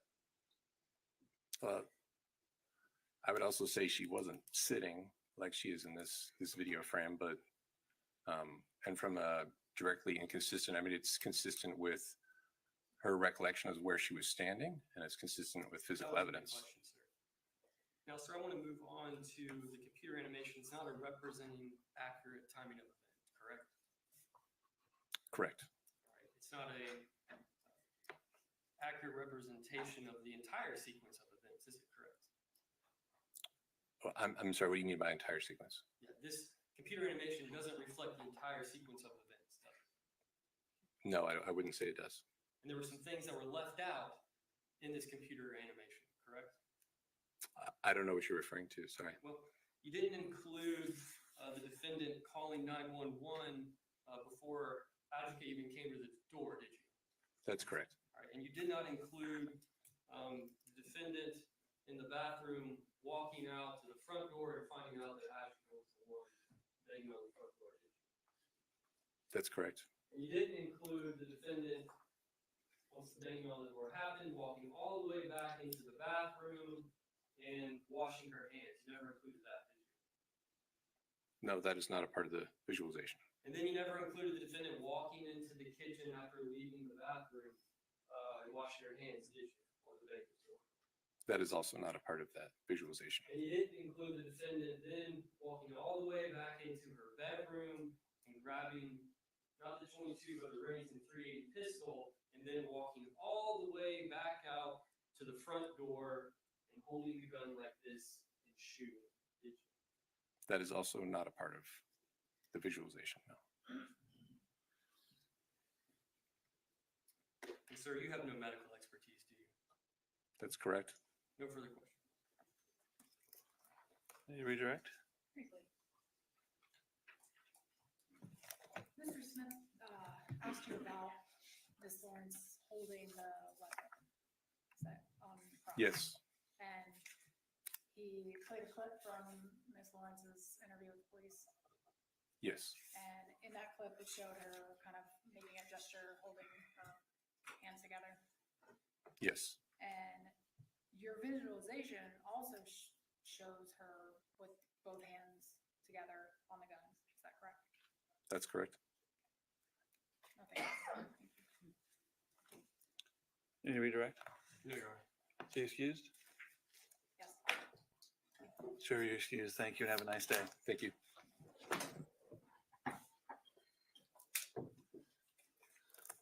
Okay, ladies and gentlemen, taking a short break. I know we've ordered food. I want to find out when your food is coming. I think it was ordered to be hot food this time.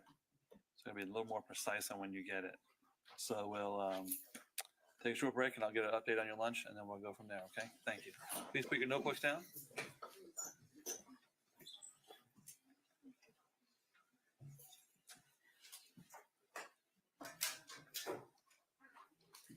This might be their lunch break. We'll see.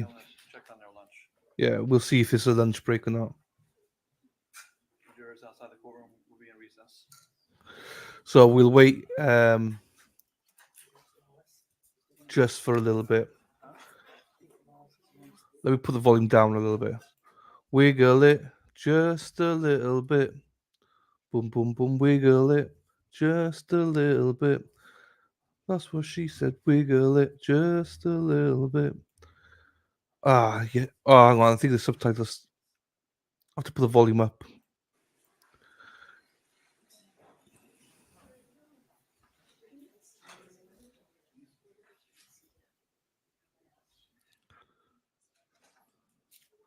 Leave it there.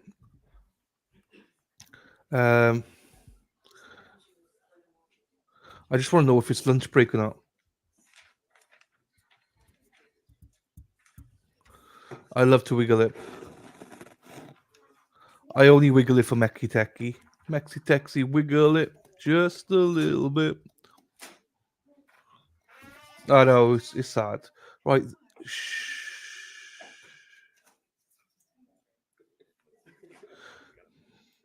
The judge will come back now and say if it's lunch or not. That's why I'm still playing court.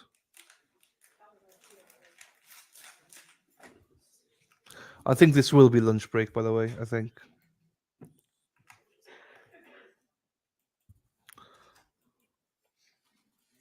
I do enjoy a good helicopter spin. There you go. There you go. Slap it. That works both. Oh. One's burgers, yeah. Oh, burgers. Oh, okay, okay.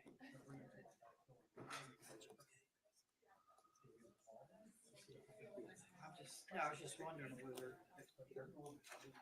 Yeah. Yeah, I think Caroline told him 145. That's Hodges said it's 11:45. Thanks, Ken. That is, yeah. Toots. Lovely photo, Toots.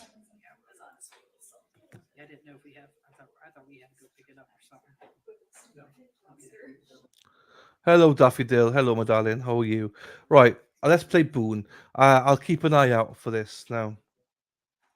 We'll keep an eye out on this stream. So I think it's going to be lunch break. So let's play Booney. Let's play Sarah Boone. Let's play Sarah.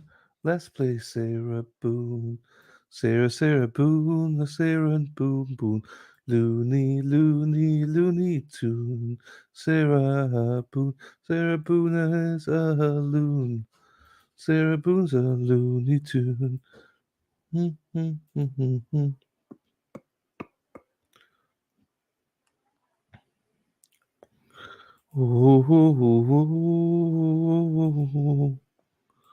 Ooh.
It was filed on August 12th.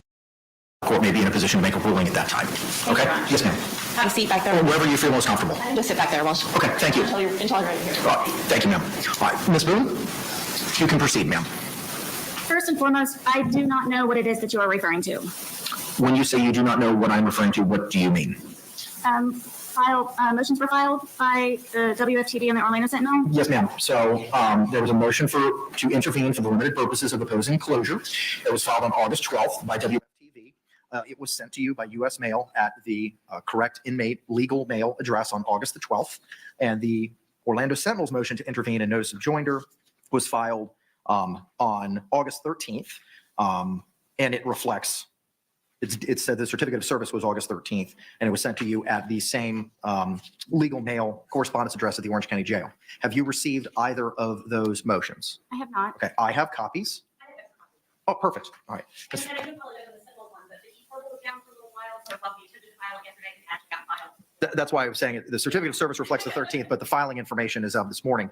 All right, Ms. Fugate has, I am pronouncing your name correctly, am I not?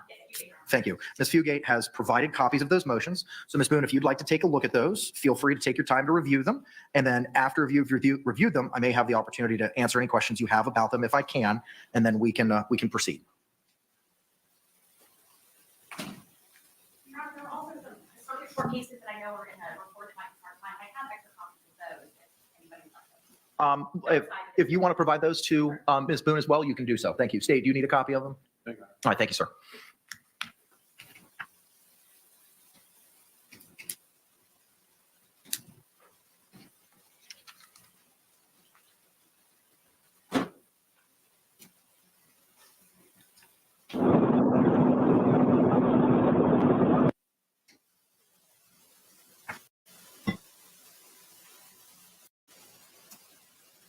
And everyone else is here by me having to do this now. There are the requests in regards to the laptop and internet being one of the most important. Would I have had access to that, I would have already had this and not had to sit here unprepared. I believe that is a major violation to my due process of me not having these in advance to prepare properly and to utilize the court's time, and everyone else is here by me having to do this now. So I wanted to put that out to you that I am unprepared for this. I did not know that I had a statement to prepare, as everyone else did also prior to being here. Ma'am, you were provided the case law as you had requested at our last hearing. It was mailed to you. You asked for the case law that the court was making reference to. You specifically asked for it. That was provided to you. It was mailed to you. Case law? Yes, ma'am. What was the date that it was mailed? August 9. What was provided to you on August 9 was the additional copy of the pro se packet as provided by the Justice Administrative Commission. You were provided a hard copy of that in court, along with the case law that was referenced at the August 9 hearing that the court had said that it had reviewed in anticipation of the hearing that we were having this afternoon. I don't have that. The only thing that I was provided was that there's a provision of witness list from the state and then the JAC packet. Those were both provided to you in court. You are correct. The balance of the things that I'm speaking about were mailed to you at the legal mail address on August 9. Which I have yet to receive. Okay.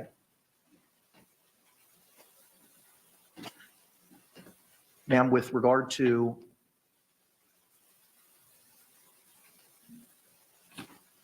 This is the first time I'm seeing each one of these documents.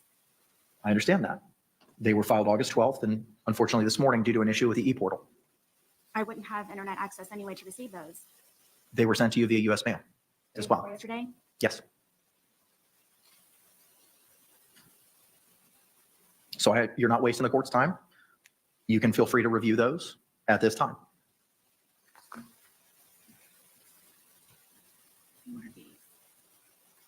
Is this the case law you're referring to?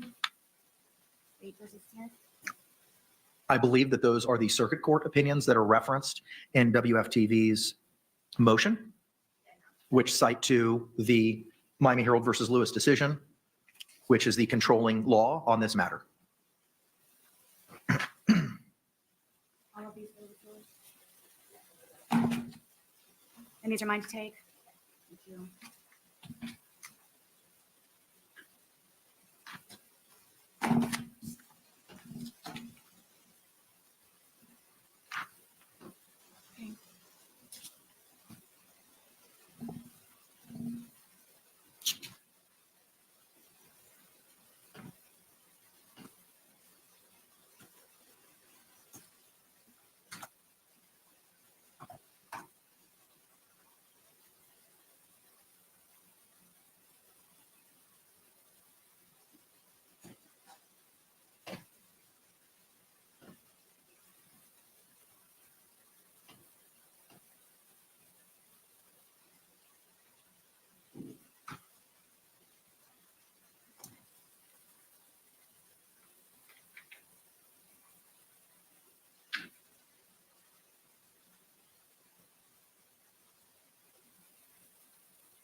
I'm ready whenever the court is. There's only so much that I can do just now receiving these. I don't have any opportunity to look up any case law of my own in the meantime, so. You can proceed, ma'am. What is it that you'd like to tell me about your concerns regarding the September 3rd evidence viewing that's been previously scheduled? My concerns, it is regarding my case and the whatever is left evidence that is not already on the internet or posted anywhere on social media. And I'm wondering what the reasons for the court, other than sensationalism and exploitation, the purpose would be for them to watch me look at the remaining bit of my evidence that has not been globalized. Again, my main concern is it is for exploitation purposes, which has already been greatly applied to my case in many, many ways globally again. And I see on on the motion to intervene for WFTDs, my question is, why is this an important criminal proceeding? I don't. And why do they need to have it monitored? I don't understand the reasons why just for this one. I'm not asking for all of my other hearings to be closed. Simply, this is my one and only. It is my right to have some kind of privacy regarding my case. Nonetheless, it is an active case. It is my understanding that some information is not able to be publicized due to privacy. And it's not their right to pry and exaggerate, which is the whole point of why they want to be included in this one and only most important hearing that I would say that I have on the horizon.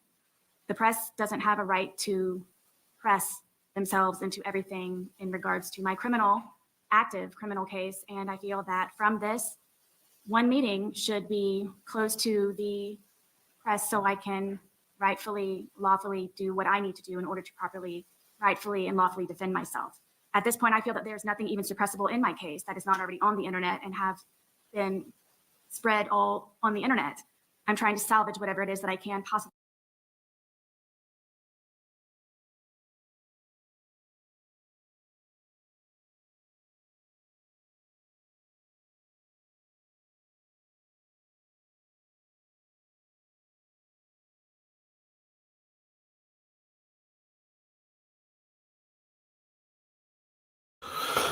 I'm just going back to court for a second, just so you guys know.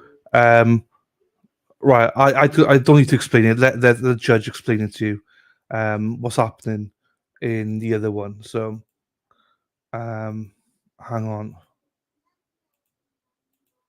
Then we'll come back to Boone. Don't worry. Fuck, where's it gone then? No. I got it.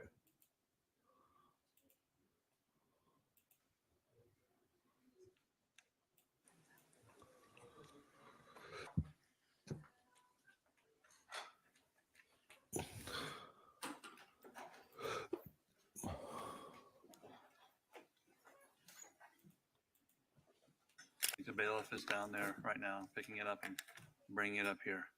I just want to let you know what the schedule is going to be like. We'll have at least an hour for lunch. After that, we'll have some witnesses in the afternoon. And then I'm going to release you for the day, because then we'll have our closing arguments tomorrow morning. All right. Given the possible length of closing arguments, if I did it today, you would be getting the case very late. And I want to make sure you have the appropriate amount of time to deliberate on the case. Okay. So most likely the closings will take a lot of the morning tomorrow, but then you'll have plenty of time to deliberate on the case. Keep in mind that when you're deliberating, you can't have your phones with you. So if you need an emergency number, let us know. We can give it to you. Otherwise, we're going to live just like the 1980s, no cell phones for at least a couple of hours. And maybe that life is better. I don't know. But otherwise, enjoy your lunch. Remember, you can't discuss the case yet. And we'll see you in a little over an hour, okay? Thank you.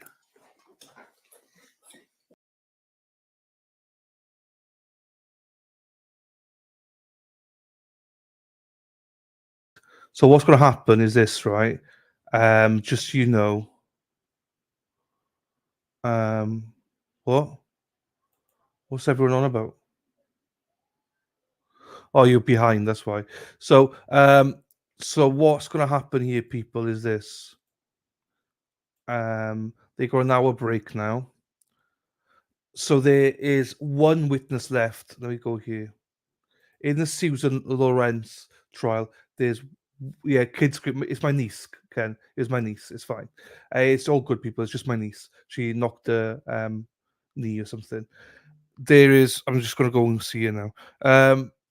There's one witness left. One witness left outside. They'll come in this afternoon, and then they're going to see who, if Susan's going to testify or not. She's just outside. She's with all the nieces are here, you see, with me. But they're old enough anyway, so it's fine. So one expert witness to go, and then there is maybe she's testifying, or we don't know. If she doesn't testify, we finish for the day. If she does testify, obviously it could go on to whatever time. Closings are tomorrow morning, and then deliberation all afternoon. So that's what we're doing. So that's the plan. So if she doesn't testify, it's probably going to be a fairly early finish, which means we'll catch up with day one. Maybe we play day two as well of the Robert Tellez trial. We'll see how we go. We'll see how you all behave, potty mouth. So there we go. Let's watch Boone again then. Here you go, people. To have a card to play at least one in the end during my trial. I do not feel that it is right lawfully to have them included in this hearing, this one hearing, and I'm asking for their admittance to be closed. Okay. This is an active, ongoing investigation case. Anything else, ma'am? No, Your Honor. State, do you have any position on Ms. Boone's closure motion? No, Your Honor. All right. Ms. Fugate? Thank you, Your Honor. I think Ms. Boone's argument really flips the question. It's not why the media wants to be there. What transpires in the courtrooms, even pretrial hearings, is public property, and there's a right to be there. I'm not going to go over the Lewis test because I know Your Honor knows it well, but it's a very strict standard, and it's the plaintiff's burden to meet. I haven't seen a case in Florida where a criminal case was closed on a defendant's privacy concerns. We're not talking about third-party privacy concerns or something that's not inherent in the proceeding. This is the evidence. And even with respect to the evidence and it being an active, still an active case, Florida law is clear that once discovery is provided to the defendant and accessible to the defendant, that becomes public record. That too becomes open to the public. So with respect to the first part of the analysis, I don't think the defendant has established that this hearing needs to be closed to protect her fair trial rights. Publicity isn't necessarily synonymous with prejudice. She has to show widespread, adverse, hostile publicity, and then specifically show why that publicity is going to be aggravated by access to the September 3rd hearing. The discovery in this case has been public. I'm not sure what specifically would be aggravated by access to the hearing. So I don't think she's met that first burden under Lewis. And importantly, the admissibility of evidence, Ms. Boone said she didn't think there was anything suppressible, but even if there was, courts often suppress evidence but still allow access to the hearings and the evidence themselves. That's fairly routine. That alone, just the potential admissibility, that alone is not a sufficient reason under Lewis to close a hearing. And as Your Honor is aware, there's plenty of alternatives under the second factor to protect the defendant's fair trial rights. You know, careful questioning and jury selection can protect against publicity. The courts of this circuit have had their fair share and are well familiar with high-profile cases, and they are well equipped to insulate and protect juries from even prejudicial publicity. And finally, any closure would have to be effective and broader than necessary. Again, I'm not sure why the hearing would need to be closed, but I think even Ms. Boone has indicated it would be ineffective with what's already out there. And that was a consideration under Lewis. If the information is out there, the discovery in this case has been public, there's no reason to close a hearing that's simply going to discuss things that have already been made public. I think heightened public attention only increases the need for transparency. Closure of judicial proceedings is a drastic remedy, and I don't believe the plaintiff has met her burden in this case, Your Honor. Okay. Unless you have any other questions. I do not. Thank you, Your Honor. All right. Any closing remarks from you, Ms. Boone? Yes, Your Honor. First, I'm only asking for this one hearing, which is a very important hearing. I believe that the press is simply in it for ratings and publicity. My evidence is active, and I'm trying to salvage the little bit of anything that I have pertaining to my evidence that is not available online, which would be in that hearing. And I also heard she was speaking in regards to once discovery has been received, that is therefore public record. I just received my discovery for the first time, and I'm still reviewing most, if not all of it. And I have not had the time to go through all of it, but I literally, on the record, just received my discovery to even have an opportunity to prepare to review any of that. And in regards to the hostile publicity, I have letters, I have messages, I have tablet information. I have an entire folder dedicated to publicity in more than one way as being hostile, good, bad, ugly. It's publicity.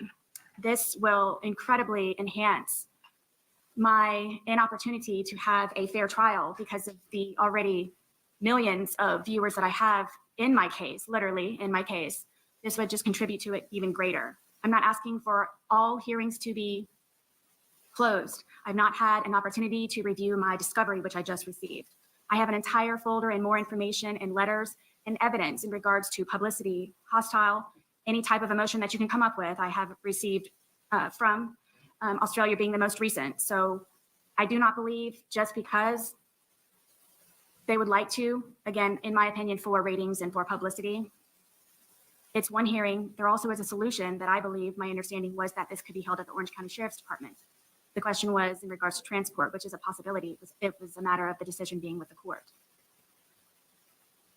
I would like to be able to properly prepare for this. Would I have received everything prior as everyone else did?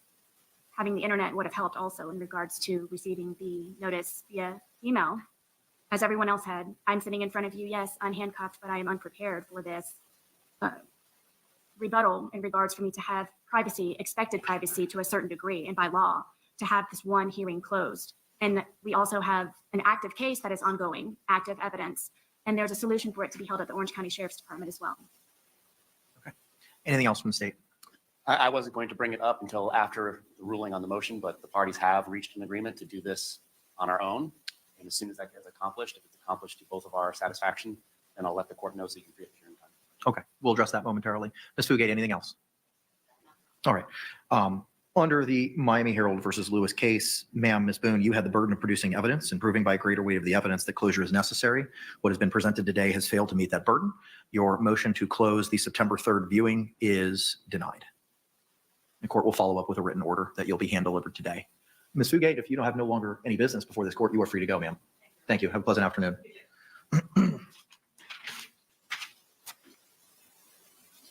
Mr. J, yes, ma'am. Forgive me.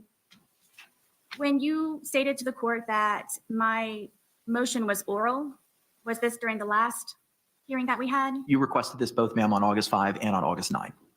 What was it specifically that I requested? You had requested privacy with regard to the September 3rd hearing. And I advised you that I needed to look at the law on it. And you asked again on September 9th when we were going to address it. I said that we would address it on the 14th. You asked for copies of the law, and those were mailed to you on the 9th. Which I have yet to receive. And I was not aware of, I was not instructed by anyone in the court, including yourself, that that was an oral motion. If I needed to actually do a proper motion, I would have correctly done so. That's why we had the hearing now, because you asked for it orally. So you orally moved or tenaciously moved to have that motion heard. And we set it up for today, since we already had the hearing time carved out to address you receiving the hard copies, which seemingly has already been remedied. And last week when we had our hearing on the 9th, I said, I don't want to lose that hearing time because we already had it carved out. So we would proceed with the hearing on the privacy issue at that point in time. You then asked for the case law. I said, absolutely, I will get it to you. Mr. J had advised that he was familiar with the case law. But regardless, it was provided to all parties and mailed to you on the 9th. Which I have yet to receive, and I was not instructed by anyone in the court that that was an oral motion for me requesting privacy. I thought it was just a comment that I could have on record. Ma'am, I don't need to do anything further. that's why we set the hearing, because it was something that you had asked for. And that's clear in the order that was provided to you on the 9th as well. It says that we would have a hearing today on the 14th. And when did I receive this? Well, that was orally told you on the 9th. The letter itself was mailed to you on the 9th, but the order itself was read to you during the course of that hearing. Specifically on August 14th, 2024 at 1:30 p.m., a hearing will be held in courtroom 12A, Orange County Courthouse, 425 North Orange Avenue, Orlando, Florida 32801, regarding defendant's review of the USB drug drive, which contains the state digital evidence. The defendant's August 7th letter to the court, delivered to the court on August 9, and the media's participation in the physical evidence viewing on September 3, 2024. The pertinent case law is attached. That was all addressed with you, ma'am, on August 9 here in open court. In the order I have yet to receive. But it was read to you, ma'am. It was read to you as to what we would be doing today, and that we would addressing the issue regarding the media's participation. And that's when you asked for the case law. And I said, I will give it to you. Absolutely. And it was all mailed to you on the 9th. I'm not ever sure of what it is that I'm supposed to be doing with, I guess now, oral and also in writing. And again, I'm sitting here waiting empty-handed for everything that was mailed to me day before yesterday and or could have been readily available on the internet, which I do not have access to. So I'm guessing that your verbalization of the order that you read to me, which I have not received, is supposed to suffice. Ma'am, you were told about the hearing in open court on Friday, August 9th. If I knew to be prepared, I know that everyone knows that I would be prepared, which I am unprepared because of. That's certainly your opinion that you're entitled to. Any reason for Ms. Fugate to remain State? Okay. From the state. All right. Ms. Boone, any reason why counselor for the Orlando Sentinel and WFTV should remain? No. Okay. Thank you, ma'am. All right. In addition to what was set to be addressed today, which was the Ms. Boone's review of the USB jump drive, which contained the state's digital evidence, Ms. Boone's August 7th letter regarding her requests from the Orange County Jail. Mr. J, you made reference to a potential change in the September 3rd meeting. I want to hear about that, sir. I believe we have reached an alternative solution to an evidence view with the defendant. And as soon as that is accomplished to both parties' satisfaction, then I will notify the JA so that we can release your hearing time. Okay. I know it's valuable. Can you explain to me what the proposed plan is for the viewing? There will be a time and place where the evidence will be brought, the defendant will be brought, and she will be given as much opportunity to experience an evidence viewing like a defense attorney as possible.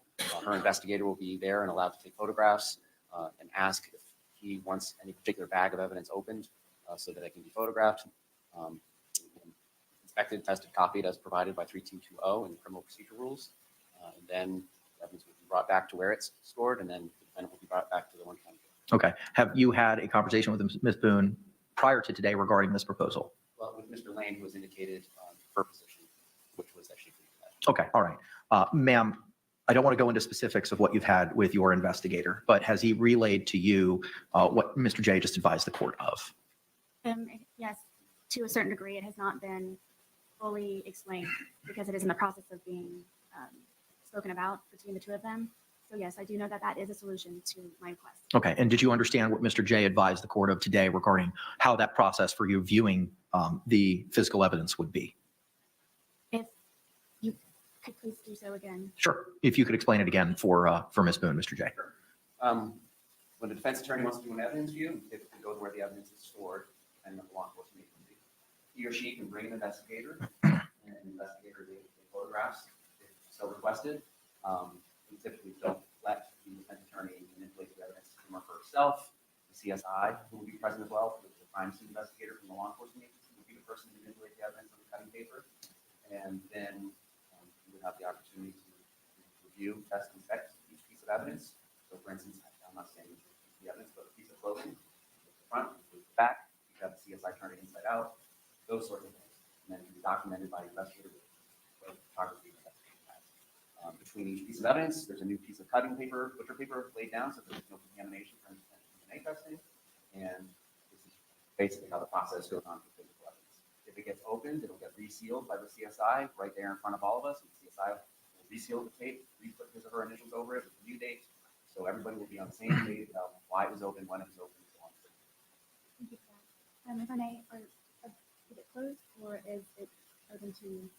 No. People that are not involved with the case will not be there. And if I may, if you know, will my phone physically be there? If it is stored in physical evidence, then it can be brought over. We're not going to be turning it on. If it needs to be photographed or examined, it can be photographed and physically examined.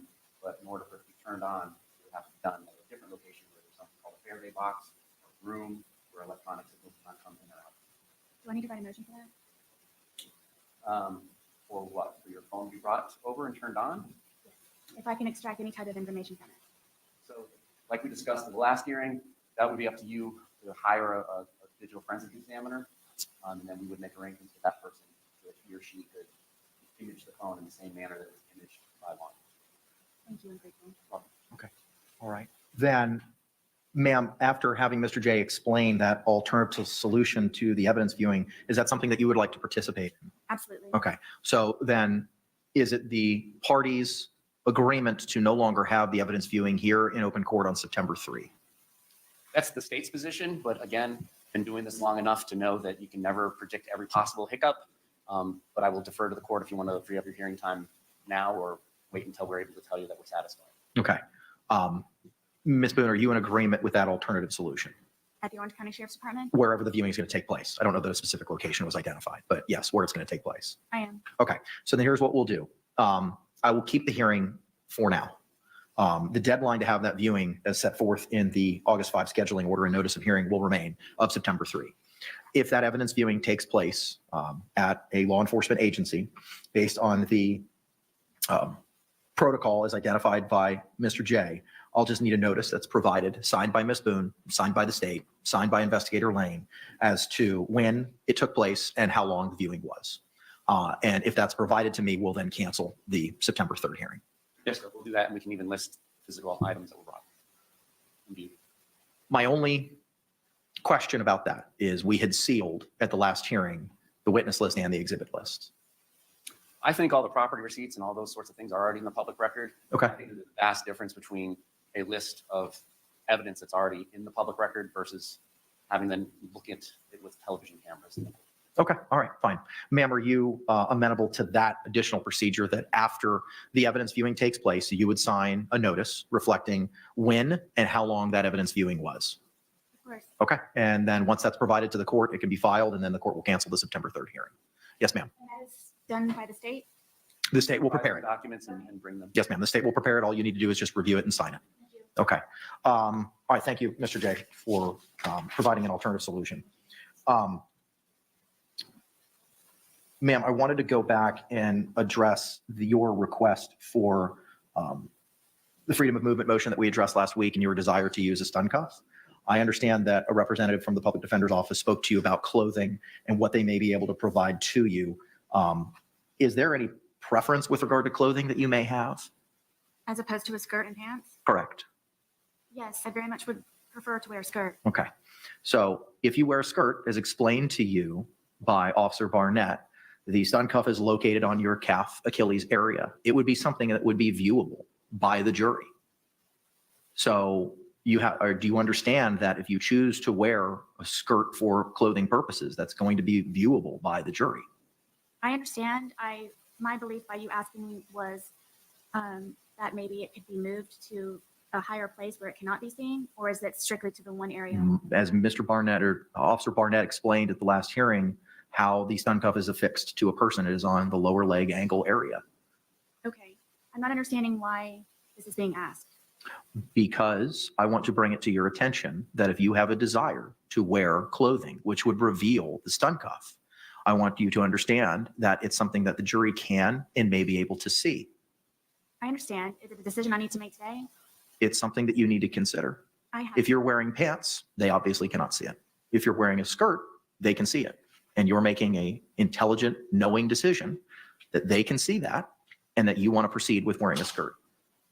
Your other option, if you do not like either of those, is the parties will remain, you'll be hands-free, as we discussed, but you'll have the leg restraints like you have today. And everyone will conduct everything from counsel's table. All direct examinations and cross-examinations, any questioning of any witnesses, any argument, any opening remarks or closing statements, closing arguments or opening statements will be made from counsel's table. You can certainly stand, but we will not have the opportunity to walk around the courtroom. Now, I know that we talked about in our last hearing that we would have another hearing when we have our trial case management in September, addressing the box as to where everybody would go to. And last week on the 9th, I said that we would limit access to from counsel's table to the podium, and we wouldn't be allowed to approach a witness or the jury. And those same restrictions would be placed on the state as well. I'm not telling you what to do. I'm just giving you a series of options. Because if you want to wear a skirt, you have to understand that the jury can and will be able to see that device that's affixed to your leg. And by my hearings that we have spoken about the stun cuff, they are televised, correct? To the best of my knowledge, the media has participated in the majority, if not all, of the hearings that this court has had with you. Does the court broadcast live, or is it uploaded to the clerk of the court's website? What is broadcasted live? My hearings in regards to all of them, basically, but recently the stun cuff. Is there anyone that would know that I'm already wearing it if they could see it or not? I can't speak to what everybody else knows. So if I may, please, my options are pants hiding the stun cuff, or a skirt with it being visible, or I am able to sit here at the counsel's table with leg chains on and no one is able to move except for here at the counsel's tables. You certainly have the opportunity to stand, but we wouldn't be able to move around the courtroom, and those same restrictions would be placed upon the state. Okay, I just wanted to confirm that those were my options. Correct. And when do I need to make that decision? You don't have to make that decision today. It's something that we can address at the trial case management in September. Ms. Click, I see you raising your hand. Your Honor, I just wanted to let you, so Ms. Boone is aware fully of what the options are. I have gone through. If you could, before you get to it, and just announce yourself for the record, please. Yes, ma'am, go ahead. We have gone through the entire clothing closet as well as our backup for what we have. As it stands right now, unless we have any donations to the side, we have 8 pairs of pants, 3 skirts, and 1 dress, and that is every, well, we do have shirts, but for in terms of skirts versus pants versus dress, that is everything we have that would fit in this Boone size range. So I just wanted that to be aware so that if Ms. Boone is making any sort of decision, she understands the limitations in terms of what we have to be able to provide. Okay, ma'am, did you have the opportunity to hear what Ms. Glick said? I did. Do you have any questions for her? If you could please repeat what it is that you all have available, the numbers. 8 pairs of pants, 3 skirts, 1 dress. Ma'am, do you have any other questions for Ms. Glick regarding the clothing that the public defender is endeavoring to provide for you? And if I do come to the decision, I can always have someone externally bring something into me. Absolutely, you can always have someone provide something in your personal property at the visitation center, which I described across the street from the Load Center. That is not, the public defender's office is in no way involved with that. They would put it in your property and the corrections with transport property. Yes, ma'am. Thank you. All right, any other questions for her? All right, can Ms. Glick be excused? Yes, thank you. Thank you, ma'am. The next issue that I wanted to address was the review of the digital discovery. Ma'am, Mr. Lane was provided at our last hearing on the 9th, the hard copies of the discovery, the USB jump drive, which contained the state's digital evidence, and digital transcripts of the depositions of Detectives Chelsea Copsell and Scott Lowen. And he was to meet with you on Saturday at 9 o'clock. Did that meeting take place? It did. Okay, what was provided to you, if anything, at that meeting? What he and I did. What was provided to you? What was given to you by Investigator Lane? The digital evidence we went over, and we're still reviewing the discovery, but I don't recall anything physically being handed to me. Okay, all right. And when you say that you went over the digital evidence, are you referring to the USB drive with the 9 items that were identified in the state's exhibit list? Yes, I do have that. We have not concluded going through that. We have other meetings tentatively scheduled, which we will be concluding that also in order to meet the deadline for the objections of the 23rd of August. How many of those 9 items were you able to review with Mr. Lane on Saturday? Not more than one. Okay. Were you able to access all of the 9 items on that USB drive?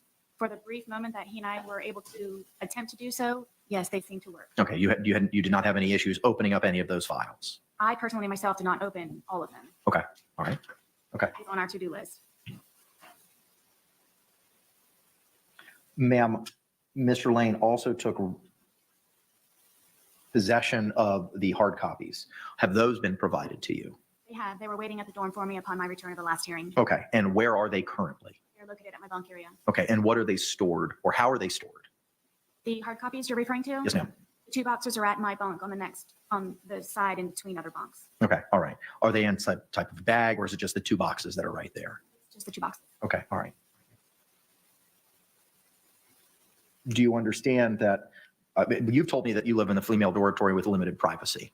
You understand by keeping those boxes there may be a risk as to other persons looking at them. I don't have any other choice.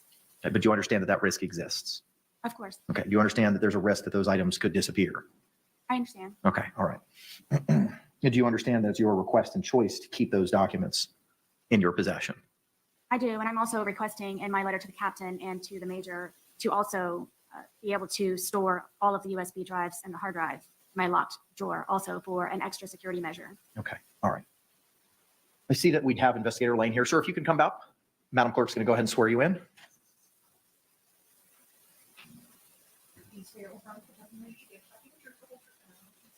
I do. Sir, good afternoon. Could you state your name for the record and your affiliation with Prison Break Investigations? Billy Lane, owner and chief investigator of Prison Break Investigations. All right, thank you, sir. I did see that your notice that you provided regarding the distribution or providing the discovery. You provided the hard copies and the USB with the digital and the USB with the depositions of the 2 detectives. That's correct. Okay, all right, sir. And when you met with Ms. Boone on Saturday, again, I don't want to go into any specifics, but were there any issues accessing any of those USB drives or any of the files? Not at the progression in which we made through the files. Okay. I will be happy to let you know. All right, very good. But as of right now, there's been no issues as to access from what you've reviewed. Okay, all right. State, do you have any questions for Mr. Lane? All right, ma'am, do you have any additional questions for Mr. Lane? In regards to the drives? Correct, based on what was teed up for hearing today, which was addressing your review of the USB jump drive, which contains the state's digital evidence. Mr. Lane, are you able to briefly meet with me downstairs after this concludes? I'm not sure if that's permissible with the policies and procedures. If not, I'm still trying to schedule a meeting with you. Okay. Any other questions for him, ma'am? No, Your Honor. All right, can he be released? Yes. All right, state. Your Honor, Thanks, sir, appreciate you.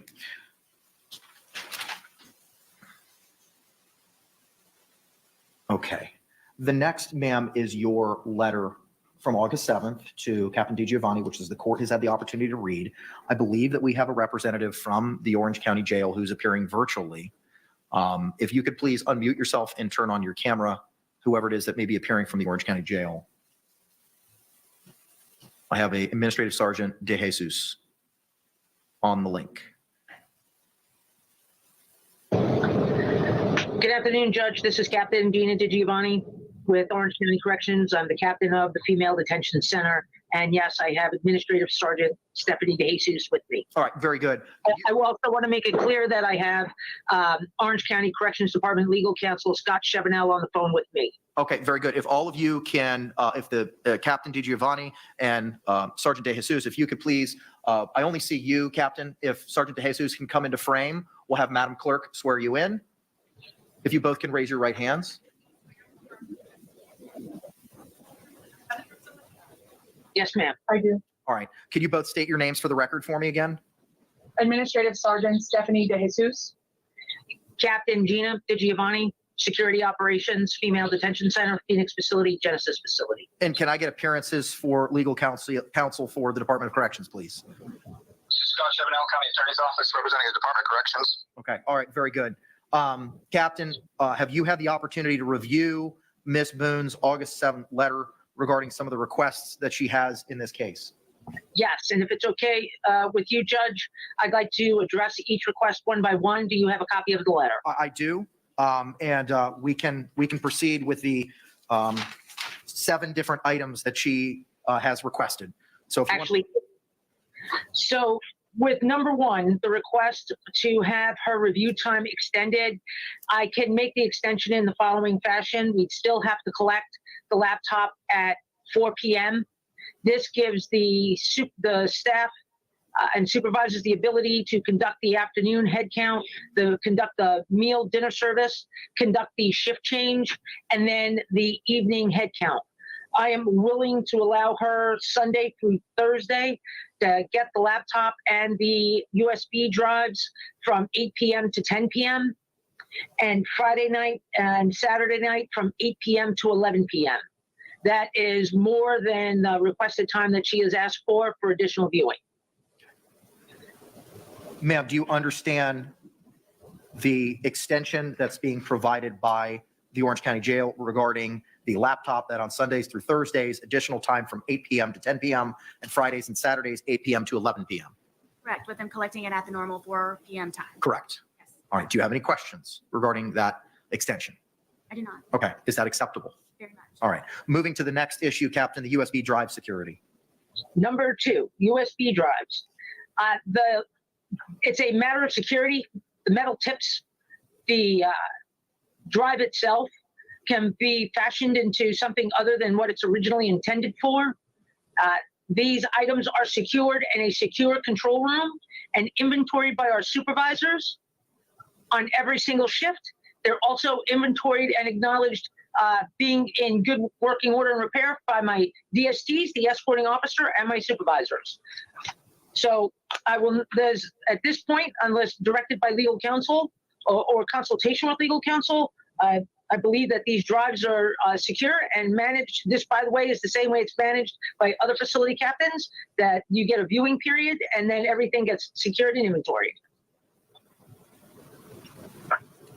Ma'am, do you have any questions with regard to the USB drive request in your letter and the position of corrections regarding it being a matter of security and how the USB drives are secured, controlled, inventoried, and confirmed to be in good working order? I understand the process.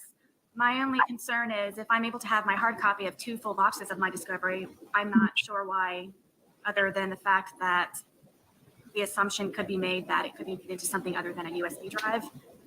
And I'm trying to avoid any further leaks of information that could possibly be suppressed or utilized in my case. So I didn't know if I could have my hard copies. I'm unclear, other than those reasons why I cannot have those as well. To the extent you're able to answer that question. And I would just chip in that, obviously there's safety issues and you can definitely distinguish between, paper copies and anything made out of metal, which is what the captain just testified to. That's the problem, it sounds like to me, is anything that could be a safety hazard is an issue for us.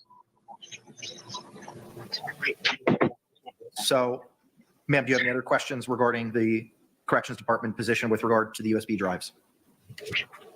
What was the outcome? It sounds like they're, unless I've missed something, it sounds like the Orange County Jail is going to continue with their protocol of storing, inventorying, and keeping the USB drives in accordance with the procedure as provided to you and read to you in open court. And that's due to metal? That's due to the reasons that were already identified. The matter of security regarding the drive being fashioned in a way that may affect security, and it continues to ensure that those drives are secured, controlled, inventoried, and in good working order. Do you have any questions? Could you please provide the last name of Scott, the legal counselor, please? I'll spell that, Judge. Shevennell. One more time, please. Shevennell. Thank you. With regard to the third request is to a classroom, Captain DiGiovanni. So that classroom is a multi-purpose classroom. It's used by programs and chaplain services. I cannot allow the use of a classroom. What I can offer is if the defendant is willing, I can move her to a housing unit and place her in a secure cell where no one will disturb her, and she can review and conduct case review. She will still have access to a shower. She will still have access to open day room time. She will still have access to phones, but the review and her location will be in a secured housing location where she would be the only person in the cell. Ms. Boone? Captain, is this Lima dorm? K dorm. Kilo. So my only options are being moved to the maximum security dorm or my bunk. K dorm is no longer a maximum security. It's a multi-purpose area with inmates of varying needs being secured and housed there. So it is not the maximum dorm any longer? That's correct. And I'm unable to utilize a classroom for an hour or two per day while it's dark the entire? That's correct. And if I may ask, other than it being accessed on a rare occasion of the 2 classes that do participate in that classroom, why is it that I'm unable to sit and be viewed by the officers at all times in my dorm comfortably to be able to utilize the phones on a regular basis, the day room on a regular basis, to be able to go outside to recreation, to have just for fresh air? How is that? I'm not understanding specifically why the reason is it has to be so extreme from going to being locked behind a door 24 hours a day to not being able to just utilize the classroom for an hour or 2 per day. Ma'am, you will still retain your rights as an inmate and have access to all the services and day room time that you currently have during the same operational hours. And instead of having to move items from a housing area into a classroom where the officer may have line of sight, I cannot guarantee that my officer will have continuous unfettered access to you to ensure the safety and security of that classroom while something may potentially occur in the housing unit. So as a matter of security to the rest of the inmates in the housing unit that you are currently assigned, my staff and the facility, I can make the accommodation where I could put you in a single person cell where you would have unfettered access, uninterrupted access to your case material, and still have my officers in the housing area where if you had a question or you wanted to take your shower during normal day room time, you would be able to do so. I've been in a situation where I have been behind the closed doors also when I was made PC, when I first got to Orange County Corrections Department. And if it's anything like that, I do not ever want to have that experience again. And to be honest with you, forgive me, Captain, but I do not believe that it would be this simplified. And nonetheless, I'm behind a closed door for 24 hours. Is there anything that I can do, any kind of research or further explanation in order for me to try to still be able to utilize my dorm, which is general population dorm, where I do have friends and I do have some type of comfort there, in order for me to be able to access the classroom, or simply are my options from working on my bunk or to the extreme of being behind a closed door for 24 hours?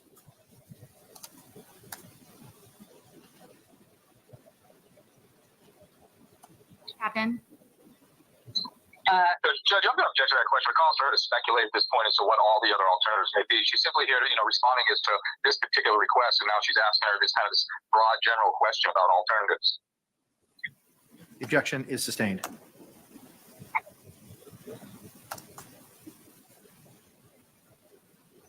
In regards to number 4, earphones or headphones, I would need to consult with legal because I don't know what the ramifications of that is. We've not had a pro se inmate ask for earbuds or headphones. I would have to defer to legal counsel and my chain of command for guidance in that request. With regards to number 5, internet access. Again, we've not had a pro se inmate, or at least not one that I've been responsible for, request internet access without limits. So again, I need to refer to legal counsel with legal counsel and my chain of command to get guidance on that. Regarding number 6, a word program. We've not had a pro se inmate, again, myself, that requested access to a word program. I would need to consult counsel, legal counsel, and my chain of command for guidance before we can make a response. Number 7, telephone access. In her statement here, as you are aware, my dorm contains payphones only and are limited to only 15 minutes per call, which are collect. I need to be able to communicate on a regular, normal phone to make all necessary calls. Hold on, I'm turning the page. For my case to use in trial. I have no other way to contact anyone that is not collect, which incredibly, I believe that's diminishes. I don't know what the other word is here. If not all of my opportunities to properly prepare. The phone system that we currently have in the jail for the inmates to access is as is. I don't have the ability to make any modifications. Number 8, discovery hard copies.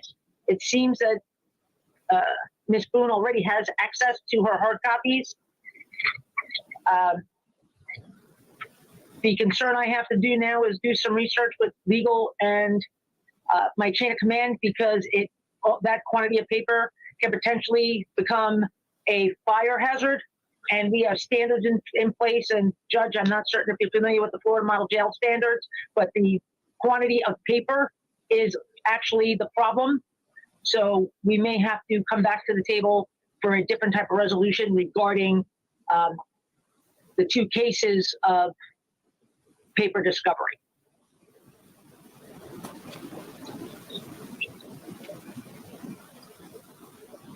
All right. Ma'am, do you have any questions regarding Captain Giovanni's and the Orange County Jail's position with regard to the earphones, headphones, internet usage, word processor, telephone, and the concern regarding the hard copies and it being a fire hazard? I do, and I was also including number 3, the classroom utilization.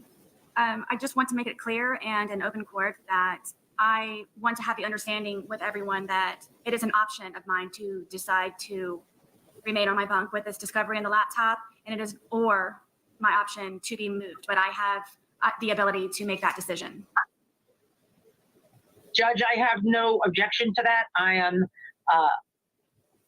not looking to impede anybody's ability to access to a general population housing unit. I was simply offering an option that would be amenable to security and potentially Ms. Boone. Okay. Am I able to proceed? You can. So for my understanding right now, you need to speak to your legal counselor in regards to the headphones, the internet, the Word program, and the discovery hard copies, which I already have. Is that correct? And telephone access. Oh. You want unfettered telephone access, if I read your letter correctly.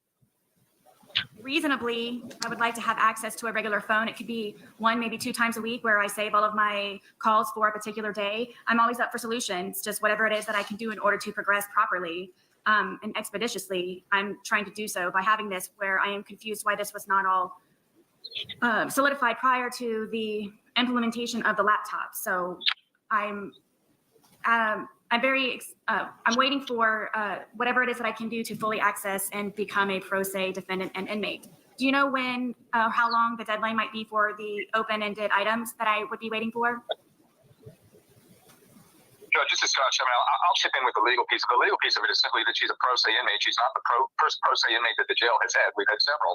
And the issue is whether or not there's any constitutional or statutory violation with what we provide pro se inmates. And I would argue that there's not.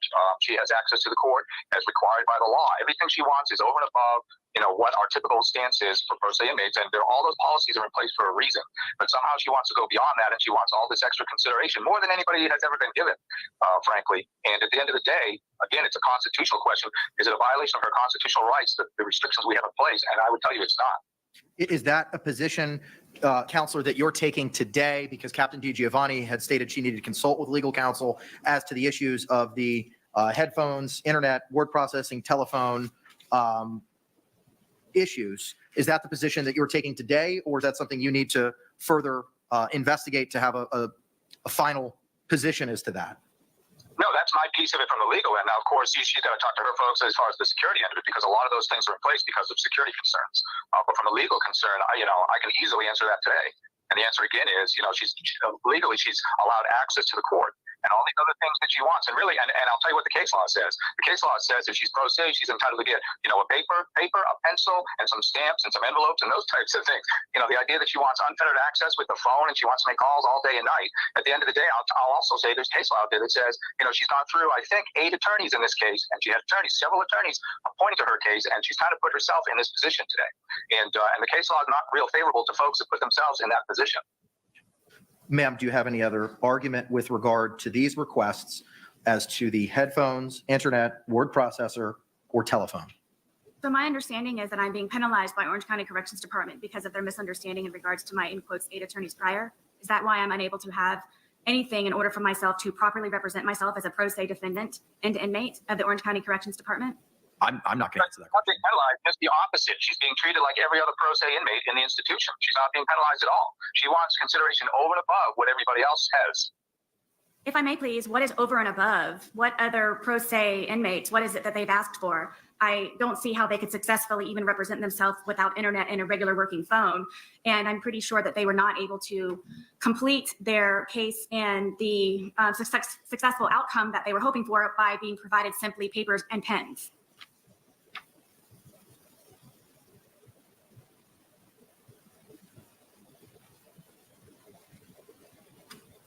Counselor, if you. I'm not sure if she's asking me a question. I don't know if I'm a witness in this case or if she's trying to ask me a question. I'm not. You're just simply the attorney for right. One of the participants, sir. If you don't, you're under no obligation to answer that question. You are just providing your legal position with regard to the Ms. Boone's demands and requests. Right. They're simply requests. And I'm not sure who it might be that could answer my question, please, in regards to what prior or present other pro se defendants and inmates have requested. So I might have a guideline of something to go with forward. And I, again, do not know what is above and beyond simply asking for more than paper and pens in order to properly and rightfully and lawfully represent myself. Counselor, to the extent you want to respond to that, you can. Yeah, I mean, Judge, like I said, we've got tons of pro se inmates that have come through. They're there right now. That have come through the jail, and they get standard treatment. And she wants a lot of things that are over and above that. For instance, again, unfettered phone calls. She wants to keep things in her cell that she can't normally keep, that they wouldn't allow folks to keep. So there's a lot of issues. I mean, that's a wide open question. But can I speak to everything that everybody's got in the past? How many pro se inmates we've had that have come through the institution? No, but I can tell you that we could probably find plenty of examples if need be as to what people have received in the past. And it's nothing close to what she's requiring or requesting today. Okay. Ma'am, with regard to your state, do you have any position with regard to any of these matters we've addressed? Okay, thank you. All right, ma'am. So with regard to your request as to the laptop, this jail will be able to accommodate your request, and those extensions will be provided as placed previously on the record. With regard to your request to hold the USB drives in your own personal lockup, for the reasons identified by counsel, Chevenel, it's a matter of security, and the protocol which secures, controls, inventories, and ensures in good working order the USB drives will be complied with, so that request will not be accommodated. Your request for a classroom similarly cannot be accommodated for the reasons identified by Captain DiGiovanni on the record. However, there is an alternative housing offer that can be provided for you. With regard to your request for headphones, that has been rejected and denied by virtue of legal counsel's argument and what is being provided to you. With regard to the internet, word processor, and telephone, again, for the reasons that counsel for Orange County has identified, those cannot be provided to you. The court does note that you do have the services of an investigator, and JAC provided you $10,000 and $1,000 for travel for your investigator. To the extent, as requested for the purposes of internet, for locating witnesses and experts, you have a personal private investigator that can utilize. He can do that for you. I know you've made requests previously to look at your phone to find contacts and information. You also have a private investigator who would accomplish some of those tasks for you. And those can be communications and conversations between yourself and your investigator as to who and when and where and what persons you might be able to seek to find. So for those reasons regarding the headphones, internet, word processor, and telephone, based on arguments of counsel for Orange County, I'm unable to accommodate those requests. The jail is unable to accommodate those requests. Those requests will not be provided. With regard to the hard copies, that's going to have to be a matter. If it needs to be addressed, it can be readdressed with regard to the potential fire hazard. Captain DiGiovanni, would that still be an issue with regard to the fire hazard based on the amount of paper if Ms. Boone elected to move to the secured housing in the K dormitory?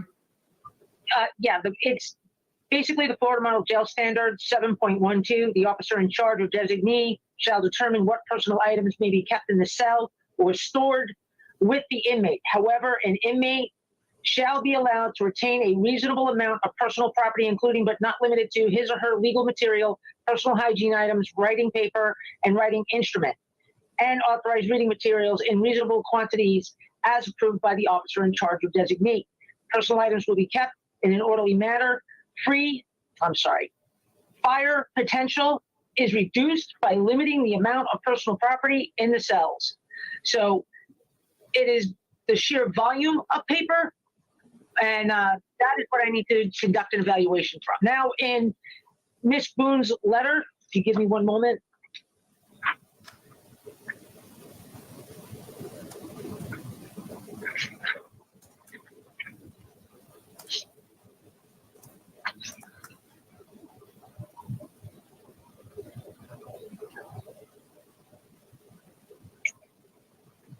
In number 8, discovery hard copies, she writes the following: as I am presently, I can keep these in the permitted property bag discreetly located at my bunk. I will purge the documents I have now and keep only new discovery hard copies. The remaining I can send to the property department and will purge anything already being stored for easy convenience and extra space. I'm willing to see what she's going to purge and send to property, but at the end, I have to reduce any fire liability to the building in order to maintain security and safety for the 399 other inmates that I have here, along with the almost 100 or so assigned staff, civilian and certified.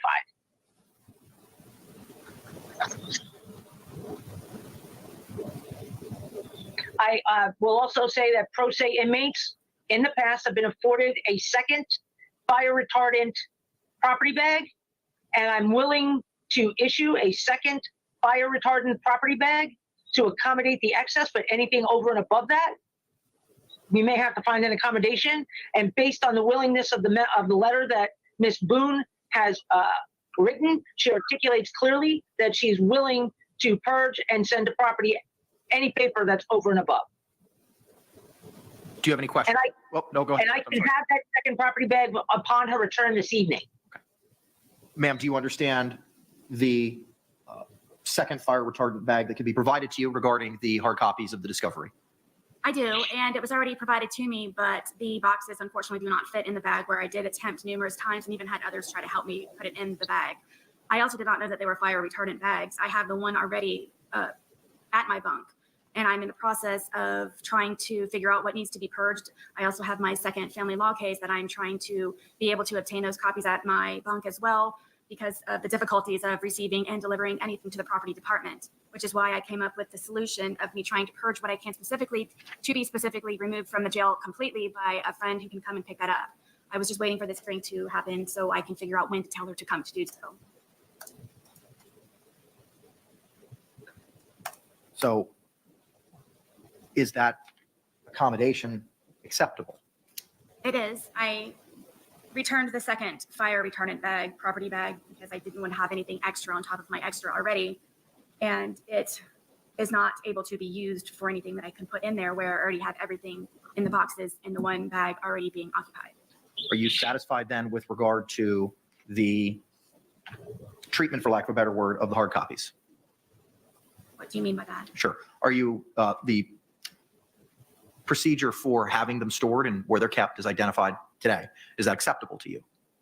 Meaning I can have them where I have them now? That's my understanding. Judge, may I say something here? Sure. Okay, and thank you for allowing me the interruption.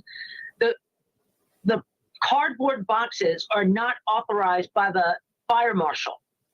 The fire retardant bags are. So the documents are going to have to come out of the cardboard box and into the fire retardant bags. Ms. Boone? I would have to figure that out for the voluminous amount of paperwork that are contained in those two boxes. And there is no way to organize or separate. So it would just be a large mass amount of papers. So if I may, in the meantime, try to come up with some type of organizational structure of those two fire retardant bags with my hard copy discovery enclosed in those. If I could please do so. Mr. Chevronell, Captain Giovanni, is there any way we can give her an additional bag or so and she can switch it in and out of property or whatever it may be? Can we provide her an additional bag that may help her to separate her documents? I can provide the third fire retardant bag, but it's the encroachment into another inmate's area. It's a limited space. But the cardboard box can't remain. And Judge, if you recall my request, I had asked for all of this to be placed on a USB drive so that we would not have the paper in the jail for this very reason. And I understand that.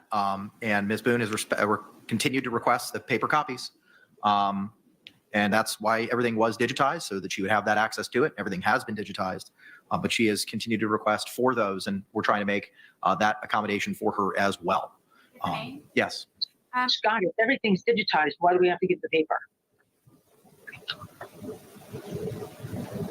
That's up to her if she wants paper or not. That's fine. All right. It was never my decision to have anything digitized in the first place, and nonetheless, it's being put on a laptop that is not even fully accessible because some of the programs do not work, which I have not had the time yet to continue to go through everything that are on the USB drives. And that being not my decision, and nonetheless, and most important to me, they are limited and restricted to particular time periods. When those laptop times are closed for the day, I can therefore pick up the hard copy discovery, be it in a fire retardant bag or in a cardboard box or whatever else it is that I'm able to keep them there at my bunk. I have that as plan B when plan A is closed. Judge, if I might be able to offer a resolution here. Okay. Was the discovery that Ms. Boone received, was it just a stack of papers in the box, or was there any type of manila envelope or filing separation system? I haven't looked at them. I haven't copied them. They were opened in court back in, I think, June 28th, when we had the hearing where the court found that Ms. Boone had forfeited her right to court-appointed counsel and alternatively have waived that right by virtue of her conduct. I believe the box was open at that time, and there may be manila folders for some of the items, but I can't speak to all of it. I haven't reviewed it. I'm not able to review it. Would Ms. Boone be able to indicate whether the paper is free-flowing paper or was it bound in some way? Ms. Cashman had represented that all staples had been removed and all paper clips had been removed. Ms. Boone, It is a mass amount of paper. are there dividers? Are there manila folders? There, I believe, are 2 manila envelopes that have contents inside. And everything else is just free paper? As far as my understanding is, yes. I've not been able to fully dive into the boxes quite yet because of waiting for information for this. But I can further explore once I return back to the dorm. I can provide some manila folders without any type of clasp or string in order to get the cardboard boxes out of the building. I understand.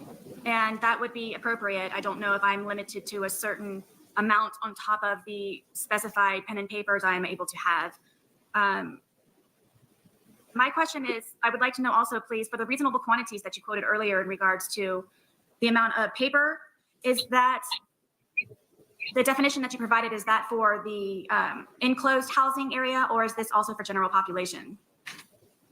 Ma'am, I'm responsible for, based on the Florida model jail standards, to reduce the amount of paper clutter in all living spaces. It's not specific to just your housing unit. Thank you. Captain DiGiovanni, does that now can she switch out and get things out of the property within reason if there's additional documents in her property? Through the request form, if she, we're going to authorize the second fire retardant bag. We're going to offer some manila envelopes without a metal clasp or string so that she could get everything into the fire retardant bags. And then we're going to remove the cardboard boxes, which are what becomes is the fire risk, because it is not authorized or recognized as a fire retardant item based on the fire marshal. The only thing that they consider fire retardant is the bag. And again, I will provide that. And then anything in excess, she could send to the property room. Well, and then upon her need for it, she could write a request to the property room, and the property room will bring it over. But she'll have to swap it out. I'm amenable, I'm amenable to her keeping her documentation. I'm not looking to take anything away from her, but it has to be in accordance with, fire marshal and policy. I understand. And I would be happy to comply with the extra bag and the manila envelopes for separators in regards to that. So ma'am, if the jail was to provide you those manila folders for the hard copies and a third fire retardant bag, is that acceptable? It is. If I do conclude that I need anything additional in order for them to be able to be held together in regards to some type of rubber band or some elastic, something to be able to bind the paperwork together, is that a possibility? I didn't hear the question. You may have to speak more clearly into the microphone in front of you, ma'am. Would I be able to, please, if I needed, to have a type of rubber band or some kind of elastic in order to bind? No. And I know, Captain, that you are aware the courtroom is not in regards to the property bags that you all do supply. There's no rigidity to them whatsoever. It's just a floppy bag. So when you pick that up, everything goes in the middle. So there's no type of, there's no way of actually being able to make sure that one pile stays in the one pile and so on and so forth. Do you have any suggestions other than manila folders that I might be able to utilize in order to keep those together? The purpose of the manila envelopes is that you would put the paper in the manila envelope, and that manila envelope would keep paper in order. Okay, so they're envelopes, not folders. Correct. Thank you. Ma'am, is that acceptable to you? And is there anything else we need to address with regard to the hard copies? Not in regards to the hard copies, no. Okay, all right. Is there anything else, ma'am, that we need to address today, Ms. Boone? Yes, please, if I may conclude with the remaining amount of questions that I have in regards to my requests. Sure. Is it Mr. Shebamel? Yes. Could you please provide me with the protocol or policy that you will have a guideline for me to follow, please, in regards to what previous pro se inmates may have had access to and be able to utilize? Do you have anything in writing as a hard copy? We'll have to check on that. Are you making a public records request? I'm sorry? Are you making a public records request?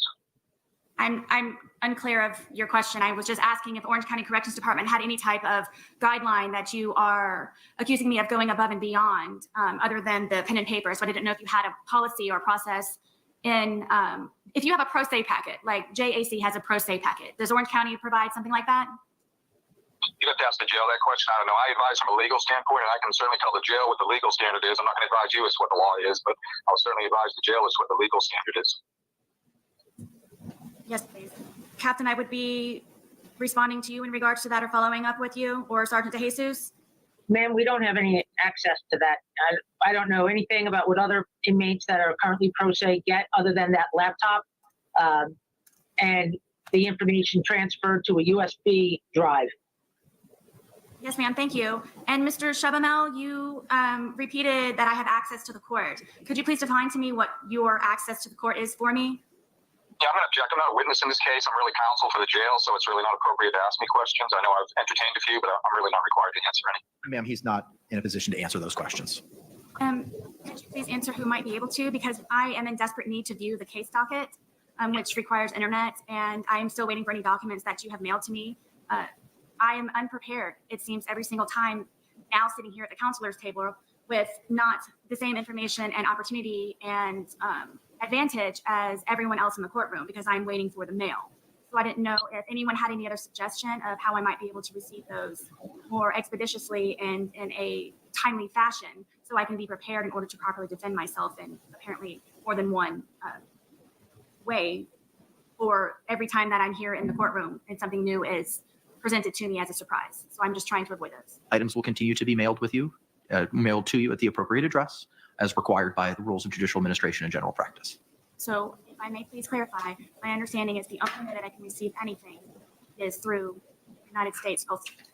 I'm not going to answer that question because that would be me potentially providing you legal advice. But what I can tell you is that items will still continue to be mailed to you as required by those rules. If I may please just make sure that everyone is aware that I cannot be properly prepared, as you can see now and prior. I just want to make sure that everyone is aware and understands that. Ma'am, for the reasons that we've discussed previously, I understand that. You're entitled to that opinion as to your pro se representation of yourself. Anything else that we need to address today? Ma'am?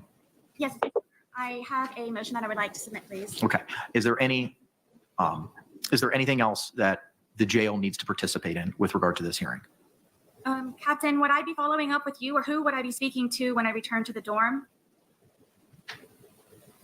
In regards to what? I'm wondering in regards to the guideline and when and how the discovery hard copies, will the property bags be waiting for me when I return? I will take care of that with my supervisors that are on shift. Yes. We will need the cardboard box so that we can dispose of that properly. Yes, ma'am. And if I may, do you know why it was not approved prior when a supervisor was the one who delivered it to me? I have no information about even the amount of hard copies. I didn't even know that that came into the jail because my conversation has always been that everything would be digitized and that we would have no hard copies so I could be in compliance with the Florida Model Jail Standards, Orange County Fire Marshal, and our policies and procedures regarding excess amount of paper. Yes, ma'am, I understand. Thank you very much for your time. And Sergeant DeJesus and Mr. Shabamel. Okay, are they free to leave? Yes, thank you. State. All right, thank you all very much.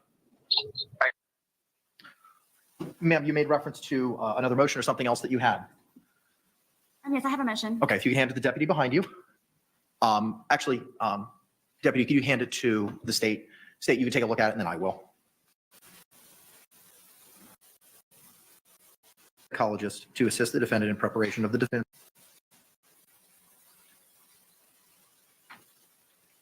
Court has been provided a motion for payment of costs and appointing a neuropsychologist to assist the defendant in preparation of the defense. State, I don't think we can have a hearing on this without JICS State takes no position. We don't have anything to do with this. Okay. Ma'am, I can't have a hearing on this today. I will have to coordinate a hearing with JACS to have this heard because this is something that involves them. Correct. And they haven't even had the opportunity to review it yet. And they are copied on that as well. I do see that, but you're hand filing it with me right now. Correct. Thank you. So the court will file this in the court file and we'll coordinate a hearing as soon as practical with regard to this motion, and it'll be heard before the end of this week. Anything else, ma'am? Just to confirm, please, for the next deadline for my responsibility to meet would be the August 23rd for the objections to the state's USB drive that they provided. As identified in the court's order, that is the deadline. The only other deadline, ma'am, is the September 3rd deadline for the viewing of the state's physical evidence, which sounds like that's something that may take place prior to that deadline. As you may recall, you will have 14 days after that evidence viewing to tender any of your objections in writing to the court, 14 days thereafter, and that will be extended for good cause shown. Anything else, state? Nothing, state. Ma'am, anything else? No, Your Honor. All right, we'll return Ms. Boone back to the custody of the Orange County Jail, and we'll coordinate the hearing appropriately. Thank you all very much. Forgive me. In order possibly for a solution for me to know about the hearing, especially for the one regarding the JAC, is it possible for you please to relay it to Mr. Lane and he can tell me sooner than the mail? I can certainly do that. Going forward, so I would have some opportunity quicker than waiting for the mail. I can certainly advise him of that, or my office can. Sure.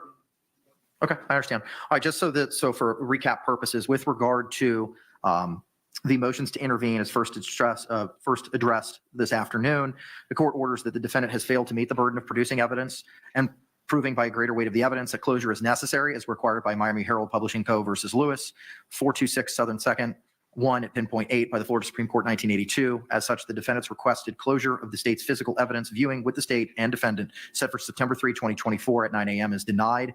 With regard to the other items that were discussed today, defendant and state agreed to an alternative arrangement as placed on the record on August 14, 2024 regarding the viewing of the state's physical evidence as tendered in open court on August 9, 2024. The state shall prepare for all parties to execute a notice reflecting when the evidence viewing took place and the length of time that the evidence viewing took place. The state shall file with the court the executed notice after the viewing of the state's physical evidence takes place. Defendant's request regarding extending the laptop time has been agreed to by Orange County.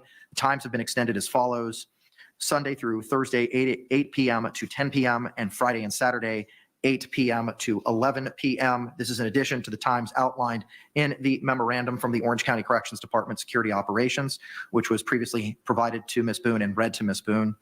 Defendant's request regarding the discovery that was provided to the court on June 28, 2024, and keeping that discovery in defendant's possession was addressed to defendant's satisfaction on the record on August 14, 2024, and the balance of defendant's requests cannot be accommodated for the reasons placed on the record on August 14, 2024. Ms. Boone, you'll be given a hard copy or hand-delivered a copy of these orders momentarily. Thank you. All right, anything else? Anything else, ma'am? No, Your Honor.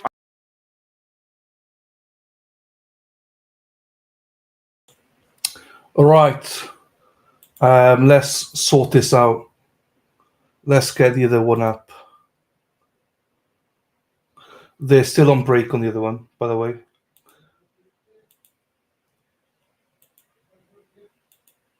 Hang on.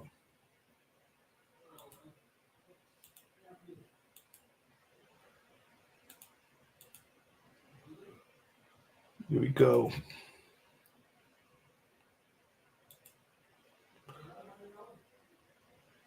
Right. There you go. That'll be on now, right?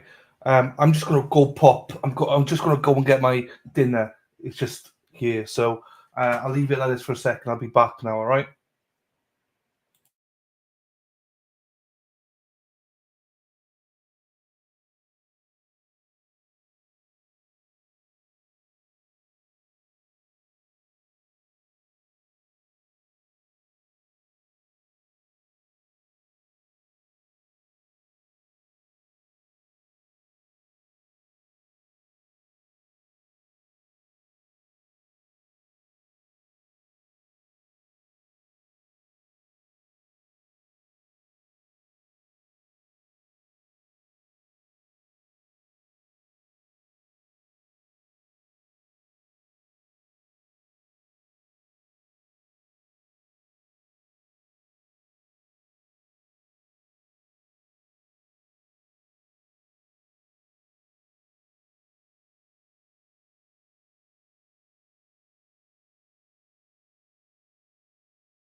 Right, do you want to see my dinner? Hang on. I saw a comment. Oh, fuck. I saw a comment. Hang on. Your eyes look really blue today. Ah, ha, ha, ha, ha. That old chestnut. Happy days. There you go. Don't know why. So my dinner is this, people. Hang on. Let me.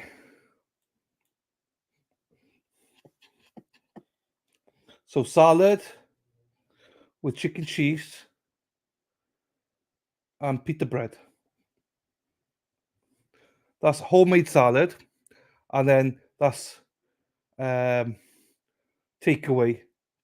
shish kebab. Takeaway.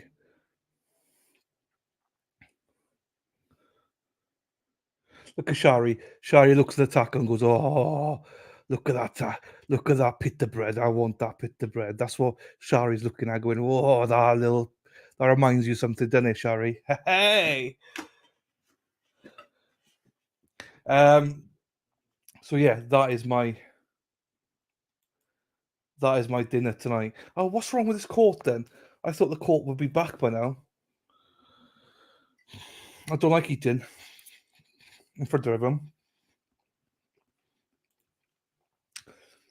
Oh, there you go. There you go. It is nice. Mukbang. Oops.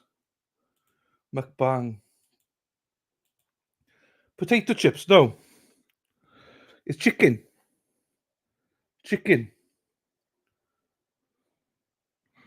Chicken.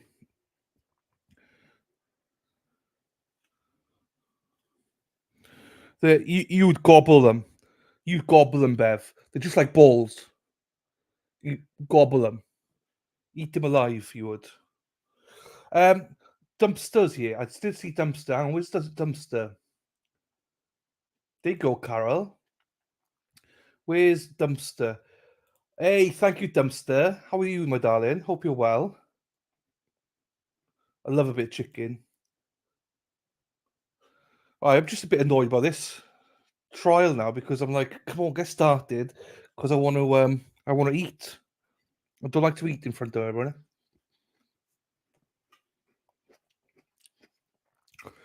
Right, you could probably fit 2 of them in there, without doubt. Without doubt.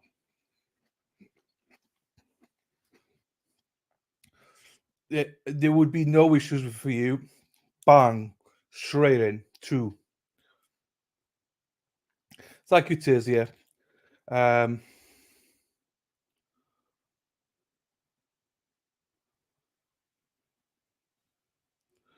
Oh, fuck. Thank you, Murph and Josie. No, I didn't mean to play anything.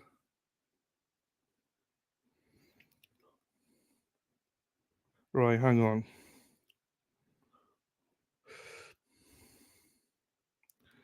Oh, darling.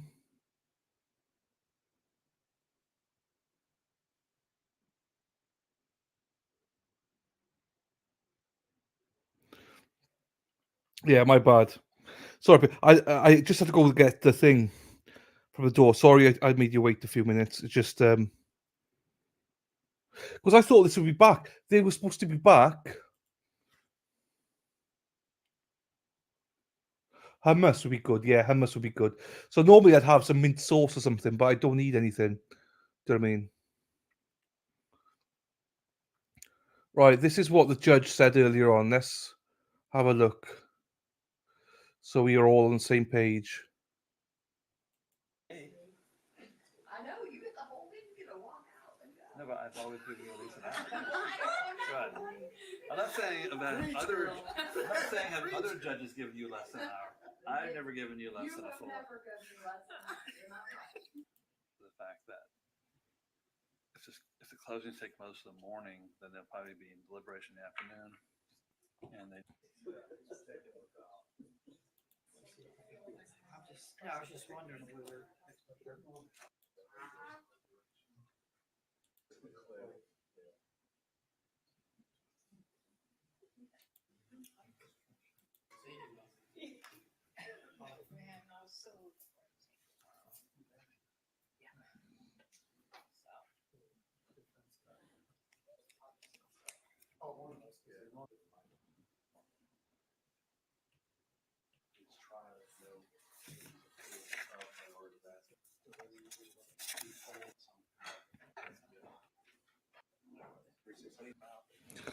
Here we go. Another beauty here. Unicorns here. Hello, my darling. I love unicorn. How are you, my darling? Oops. One more witness out here, is that correct? Yes, sir. Yeah. And then we'll figure out whether Ms. Lawrence wants to testify or not. Yes, sir. And so I think that given the amount of time you guys want to use for closing, that it'd probably be best to close tomorrow morning. Yes, sir. So what I'm gonna do is come in, let the jurors know what the schedule is gonna be like, so they can be prepared for the fact that if the closings take most of the morning, then they'll probably be in deliberation in the afternoon, and they need to understand they can't have phones with them, so that all their family know nobody can contact them while they're doing deliberations, and they are all prepared for all that. That'll give them the appropriate amount of time to deliberate on the case, and we'll go from there. Okay. Yes, So sir. I think your lunch is just about here, so I'll just go have eat lunch. How much time do you guys need for lunch? However long you tell us, Your Honor. An hour's fine. I'll give the clerk an hour. We don't need to eat. You know what?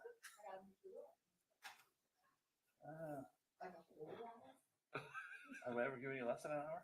Yeah, I'm only taking 30 minutes. Not me. I know, you get the whole thing, you get to walk out and go. No, but I've always given you at least an hour. I know. Right. I'm not saying about other. I'm not saying have other judges given you less than an hour.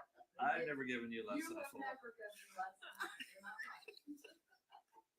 So I'll give you. I mean, if you need a little bit more than an hour, I'll give you what you need. But I'm good with whatever you All right. do. So we'll give you everyone an hour, and that'll be good. We'll say 11:45 to 12:45. How about that? So I'm not talking about what other people on the hall do. Don't worry about them. So yes, ma'am.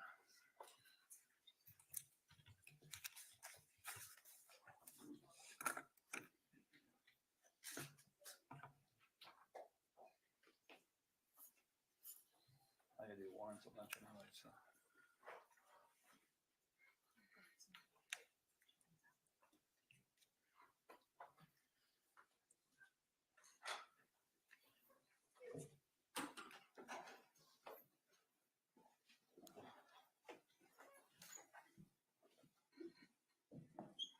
All right, ladies and gentlemen, don't get too comfortable because your lunch is here. And so I want to make sure it gets to you before it cools down. I think the bailiff is down there right now, picking it up and bringing it up here. I just want to let you know what the schedule is going to be like. We'll have at least an hour for lunch. After that, we'll have some witnesses in the afternoon. And then I'm going to release you for the day, because then we'll have our closing arguments tomorrow morning. All right. Given the possible length of closing arguments, if I did it today, you would be getting the case very late. And I want to make sure you have the appropriate amount of time to deliberate on the case. Okay. So most likely the closings will take a lot of the morning tomorrow, but then you'll have plenty of time to deliberate on the case. Keep in mind that when you're deliberating, you can't have your phones with you. So if you need an emergency number, let us know. We can give it to you. Otherwise, we're going to live just like the 1980s, no cell phones for at least a couple of hours. And maybe that life is better. I don't know. But otherwise, enjoy your lunch. Remember, you can't discuss the case yet. And we'll see you in a little over an hour, okay? Thank you.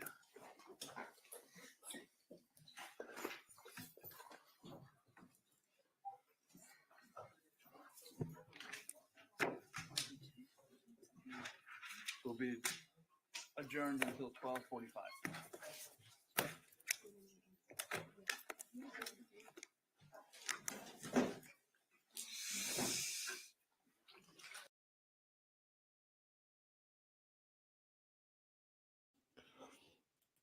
Why are they not back? Why are the mofos not back? Let me just check into the stream then.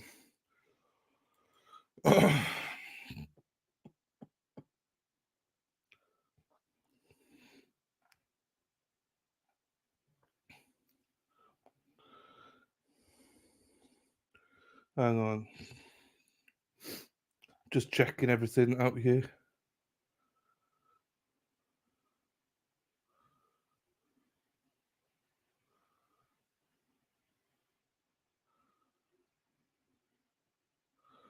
Who the fuck's this guy?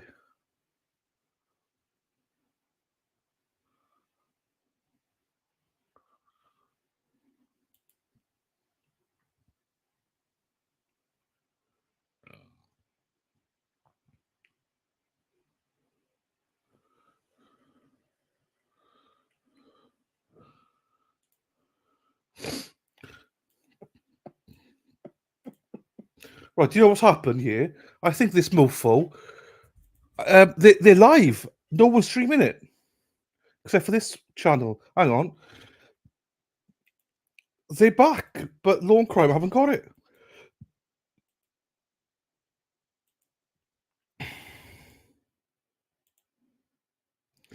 Let me move move myself. Here we go, they're back.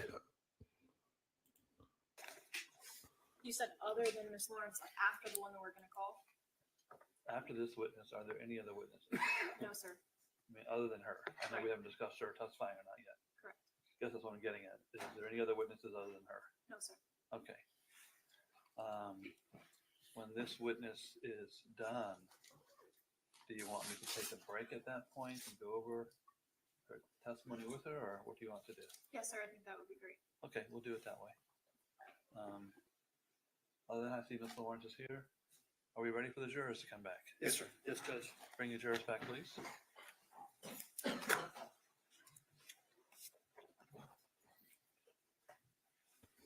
Luckily, I want to find this.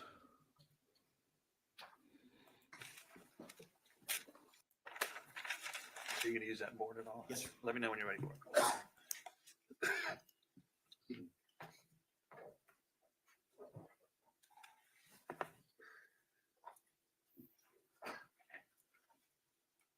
Raise your hand for me. Do you swear or affirm that the testimony you're about to give will be the truth, the whole truth, and nothing but the truth, so help you God? Yes, I do.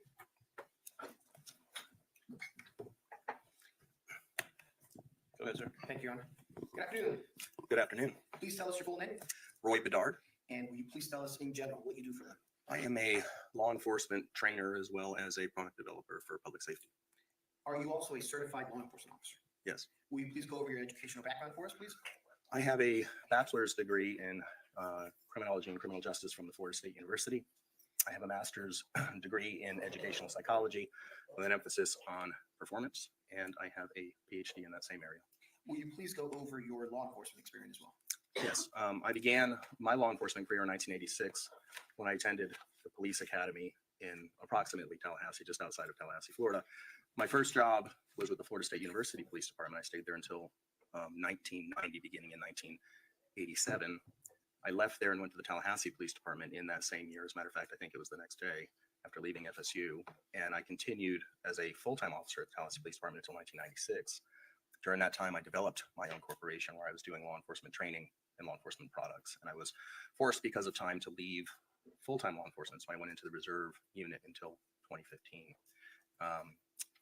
And then for a very short stint, I was with the Tallahassee State College acting as an administrative advisor, which is basically offering services to the executive staff at that police department. Have you been involved in training of police officers?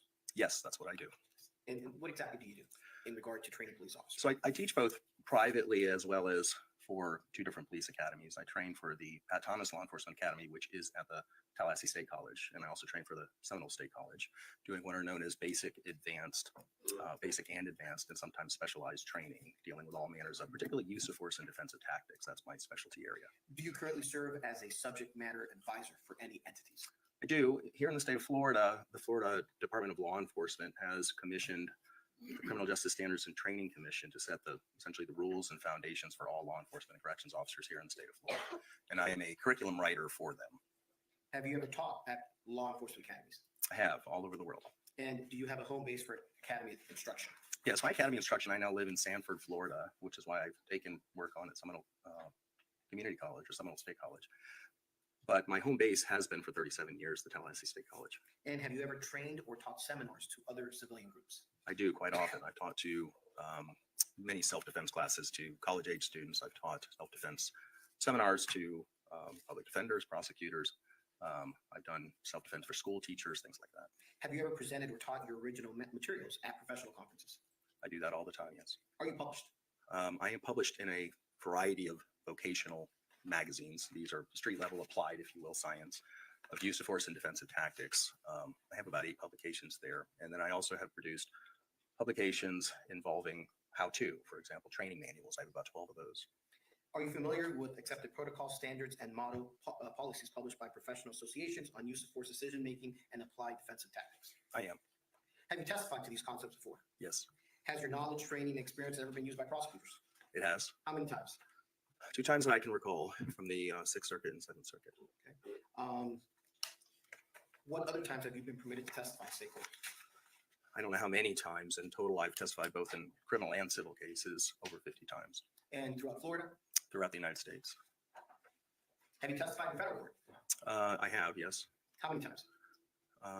Criminal court 1 time, and civil court, I'd be guessing. I would say it's probably more than a dozen. And locations throughout the country as well? Yes. Roughly how many use of force incidents do you think you have reviewed during your course of your 37-year career? So I continue to review them now in the capacity of a expert consultant, but I also have quite a history in reviewing these courses as a director of our training group at Tallahassee Police Department, where every use of force at some point would come to me for review. So I'd say probably thousands if I was guessing. How many times have you been hired to provide consultation and advice on use of force, defensive tactics, decision-making bias, and survival stress for both civilians and police? I think I'm edging in on about 500. What's your ratio of plaintiff and defense cases? So depending if it's civil or criminal, in criminal cases, I do mostly defense cases, probably 80-20. In a civil case, I am doing mostly plaintiff cases, probably 70-30. It changes all the time. Have you been allowed to give opinion testimony in the following areas? Human behavior under stress, Yes, psychological and physiological responses to stress, yes, use of force decision-making. yes. Your Honor, we request permission from this court for Dr. Bedard to give opinion testimony in the fields of educational psychology, specifically use of force decision-making and decision-making under stressful situations. Any voir dire or objection? No objection, Your Honor. Without objection, I'll allow him to testify in the form and opinion in those 2 fields. Thank you, Your Honor. If we can start the firework. Let's start off with broadly. Is there a psychological explanation for how people detect danger during uncertain situations? Yes. And what is that? Just a very brief overview before we get into the When you have a stimulus in the environment, it's usually presented against what we call a background of noise. Other things are happening, and you're trying to decipher what is in fact happening. And that's known as signal detection theory, the idea that you're looking for the brightest signal in the environment to suggest what may be happening. Okay. And can you give us an example of what you're speaking of? I'll speak to the chart that I see up if that's Sure, instead of let's coming up start with a off separate example. But for example, many of the self-defense cases that I'm involved with are during that predictive period where a person is unsure about what's going to happen in the next moment. And in this case, I just indicated perhaps somebody believes maybe you have a gun, maybe you don't have a gun. And those are the 2 absolutes. You either do or you don't. Now, under signal detection theory, as a theoretical framework, what you're looking for in the environment is information that suggests either there is no gun or there is a gun. So this first slide that you're looking at right here, you can see there are 2 distributions. Those distributions are going to have brighter or less bright signals that are going to accumulate around the mean. That's the center line. So as you see on the left, that's the belief that there's no gun. On the right, there's a belief that there is a gun. So where are the brightest signals? As you start moving away from the mean, you get into what in science we call standard deviations. But the farther away they get, obviously, the less bright the signals are, the less sure you are of something. That's why these are decisions during periods of uncertainty. Now, I noticed in the top, there's lots of time, / low consequences? So what drives the decision making whenever you're making decisions in a naturalistic way, not economically speaking, where you have your stocks on the table and you're trying to decide which is the best one to put your money in, but rather things are unfolding very rapidly. You're going to probably choose the first thing that comes to mind. But as you're trying to assess between is something happening or something not happening, when you have lots of time to do it, you can contemplate. There's a different part of your brain that's actually working, and it's a contemplative part. It's the frontal cortex, really, the executive functioning that we're all equipped with, to be able to contemplate what's going on. And if the consequences are low, likewise, in other words, if you make a poor decision or if you make an error in your decision and the consequences are low, you can usually have less error. Because as you see here, both of these distributions are actually crossing. There is always some error. Even in science, we're happy with a 95% certainty. There's a 5% level of error, for example. So this is showing a very small amount of error when you have low consequences and you have lots of time. How about when you have lots of time, but there's high consequences? So consequences create anxiety, and anxiety is the thing that to explain it, I think best when I'm talking to my students, I say anxiety is that healthy respect for the unknown. Like you don't know what's going to happen.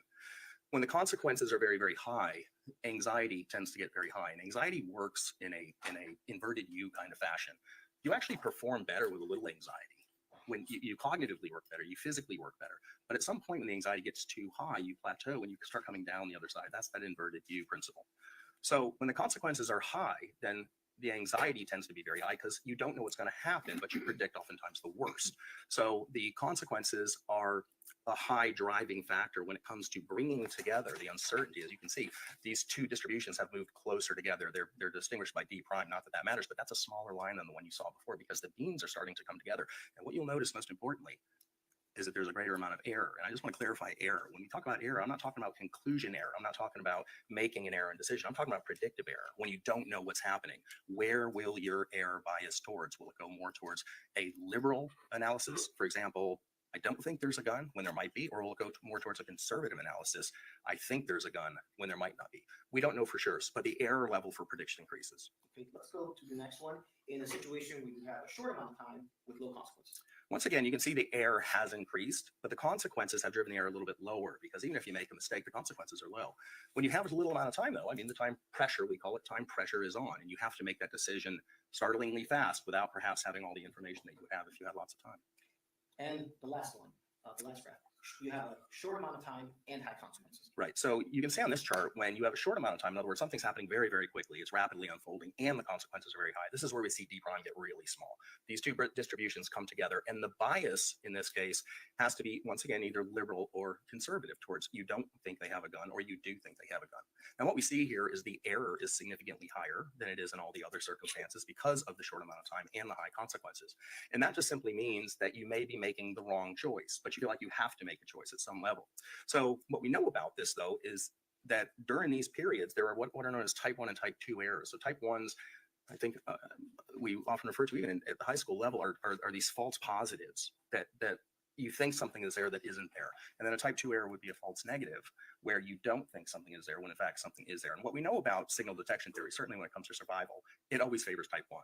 So if the time pressure is low, the consequences are high, then the decision will be towards thinking there's a gun if there's not one, over not thinking there's a gun if there is one for, I think, obvious reasons. And generally, in the most simplistic way possible, what do these models that you just explained show in regard to human behavior in certain situations? Well, in all situations, I think any situation, whether it is considered a critical incident where something is rapidly unfolding and the consequences are very high, or it's just, the decision on, what bill should I pay today because I have only so much money. This chart applies to all different types of decisions in all different domains. It's been used for, gosh, I don't know, probably well over 80 years. Okay. And what are the two systems of thinking that dominate judgment and decision-making in certain situations? So your brain works differently under different conditions. Most of the time, as you are going through life, you're using system 1. System 1, as you can see here on the chart, is a very automatic, rapid, and efficient system. It was evolutionarily probably designed to get you easily through life with very low energy costs. It's a system that is somewhat non-conscious, and it has a very high capacity for what we call task switching. You can move from thing to thing very rapidly because you're not spending a lot of time thinking about stuff. It's kind of like driving to work, for example. Very few of us are contemplating every left turn and every blink, but we're just doing it kind of automatically. That's how our brains function. It also is called upon during critical periods. And the reason that happens is because system 2, which I'll talk about now, which is the other part of your brain, a very, very controlled, very analytical, very deliberate type of thinking, is usually called upon by System 1 when there seems to be some sort of a cognitive crisis, like System 1 can't figure it out. Turns out System 2 is pretty lazy. It's usually sleeping. We don't like using it. It's high energy cost, which is why it usually is operating in the background and not out front. But interestingly, during high pressure situations, when you have somebody, for example, who's facing a very high consequence, there are neurons that are actually projecting from the limbic system, which is the emotional part of your brain, into that prefrontal cortex that attenuate the prefrontal cortex, almost turning it off. It just goes dark. And the reason for that is because System 2 is not necessary in the next moment. It's too contemplative. It takes too long to figure things out.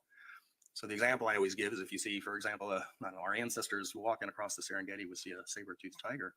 The question is not, I wonder if he's hungry. That is a System 2 question. It's contemplative. There's a lot of wonder there. What happens is System 2 turns off and System 1 takes over, and it only thinks in what are known as heuristics. These are these snap decisions. Run, jump, hide, swim, whatever's available to you. So System 1 is in charge during critical incidents. It's not something that we plan for. It's just the way our evolution has designed us to keep us safe and to keep us alive. And so many times in stressful situations, commonly people like ourselves think about the fight or flight situation. Will you speak to the jury about that? Sure. Fight or flight situation, once again, is not something we plan for. It's not something you contemplate. It just sort of happens. So in your brain resides this little area here that's sort of an almond-shaped group of nerves and cells called the amygdala. And the amygdala is on constant watch. It's looking for danger from crossing the street or perhaps from walking in a dark alley, whatever the case may be. When the amygdala senses danger or potential danger, it starts alerting different parts of your brain. If you look at the chart up here, you can see the hypothalamus out there, which is just sort of like governing everything. It's notified by the amygdala that there may be danger present. And what it does is it starts through chemical processes secreting hormones. These are called catecholamines, these stress hormones.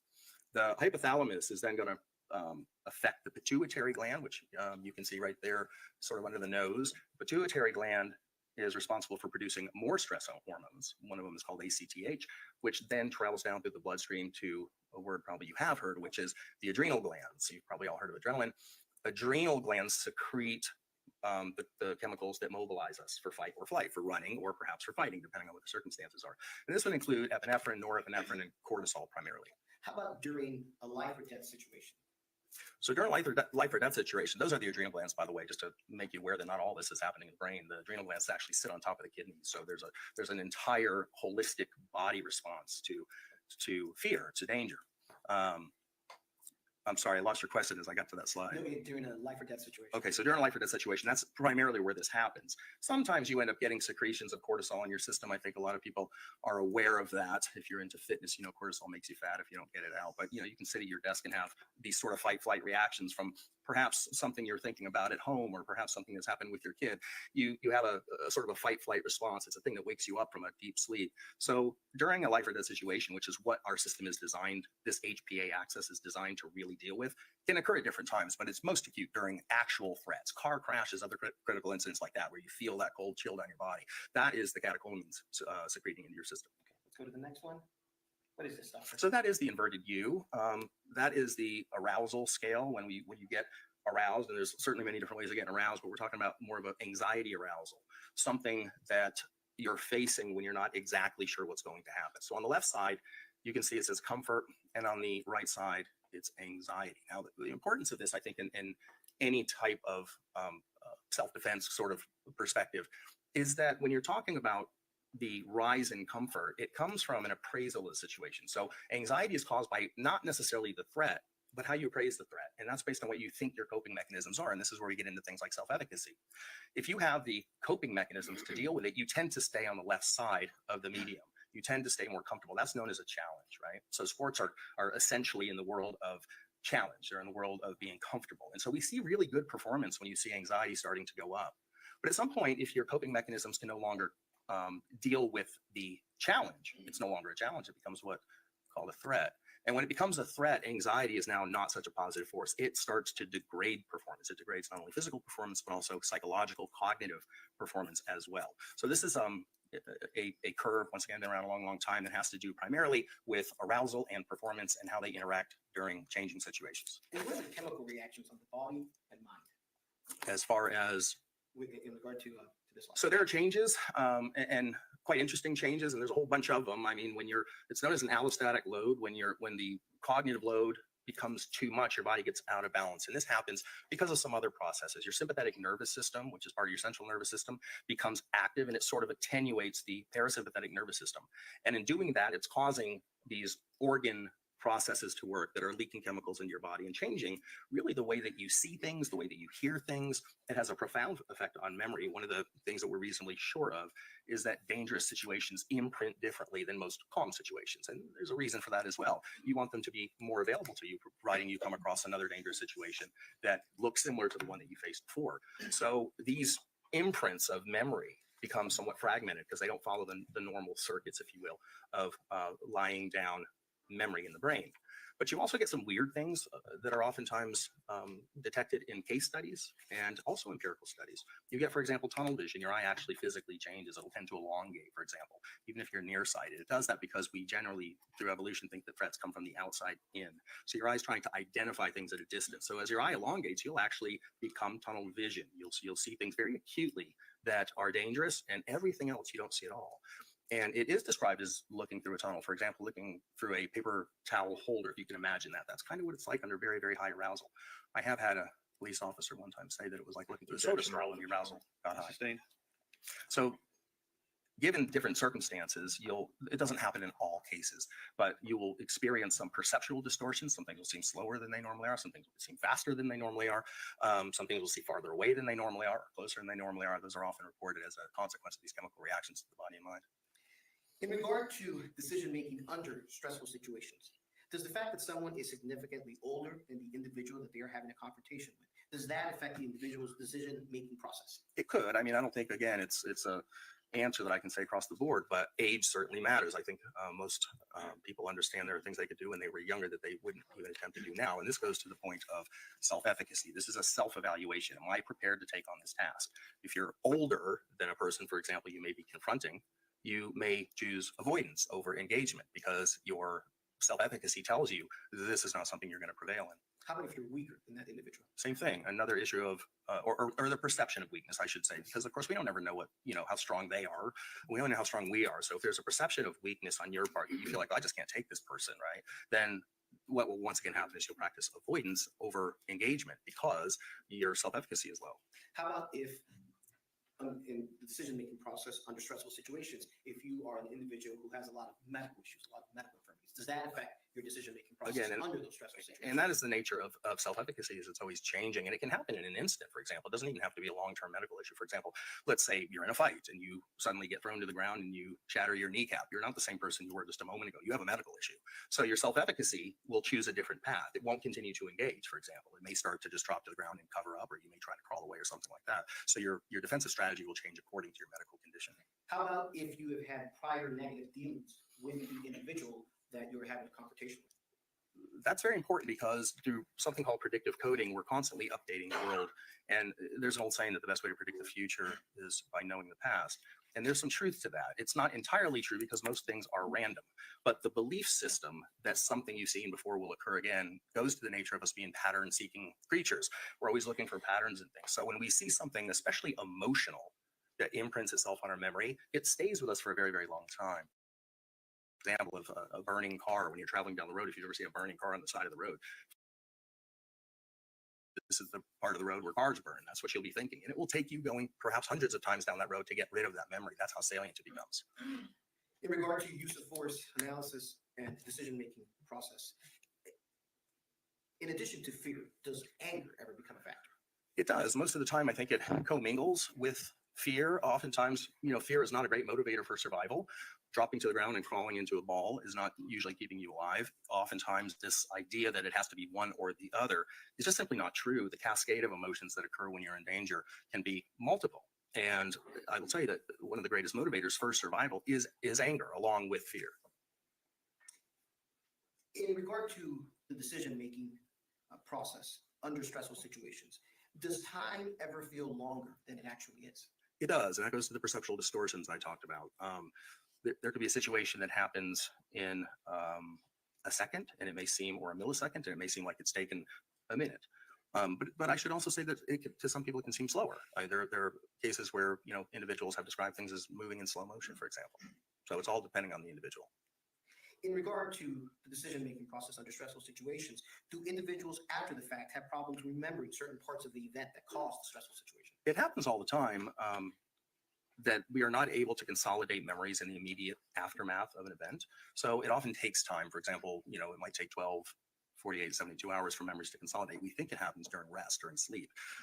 So it's quite common if you're trying to answer questions or have recall about an event that was a high arousal event, immediately after it, that your answers will be junk answers, because oftentimes you don't have memories and you're just trying to fill in the blanks.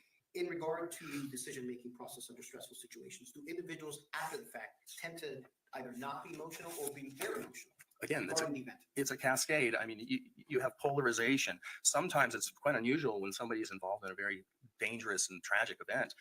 The emotion they're giving you is exhilaration. And that's kind of strange. And I think it's alarming to the contemplative mind. But we think the reason that happens is because if you just survived an encounter, for example, every cell in your body is celebrating, right? So you're alive, you made it through. And so this has an emotional response that can be exhilaration. And then there are other times the person may feel deep depression. I mean, they have more of an understanding of what has happened and perhaps are now moving towards system 2, the parasympathetic nervous system starting to take over. And you're starting to have a contemplative recollection of events, and that can move you into depression. So there's no right way to act after a situation has occurred. It varies. If I may have a moment, Your Honor. Yes, sir.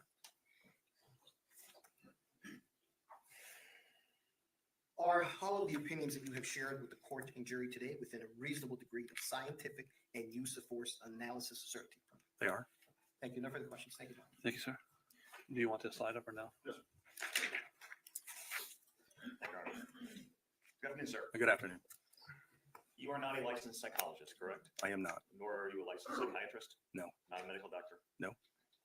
And you've never counseled or treated patients in a psychological or psychiatric setting? I have not.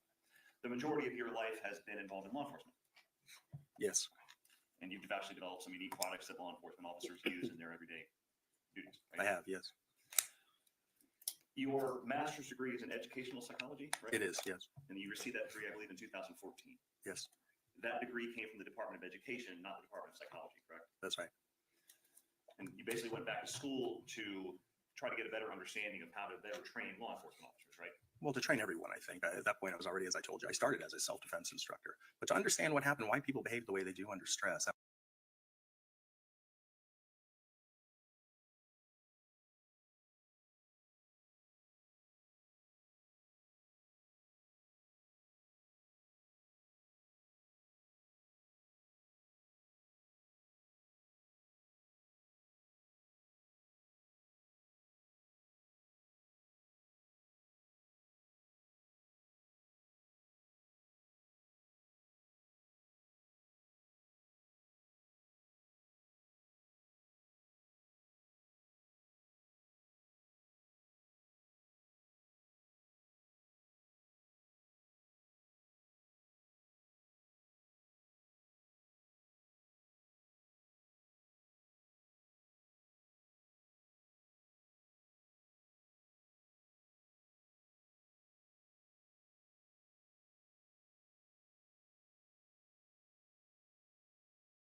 with something coming in, it could be several minutes, it could be an hour. So the process, once again, varies given the context of the danger, I suppose. And the immediacy of danger.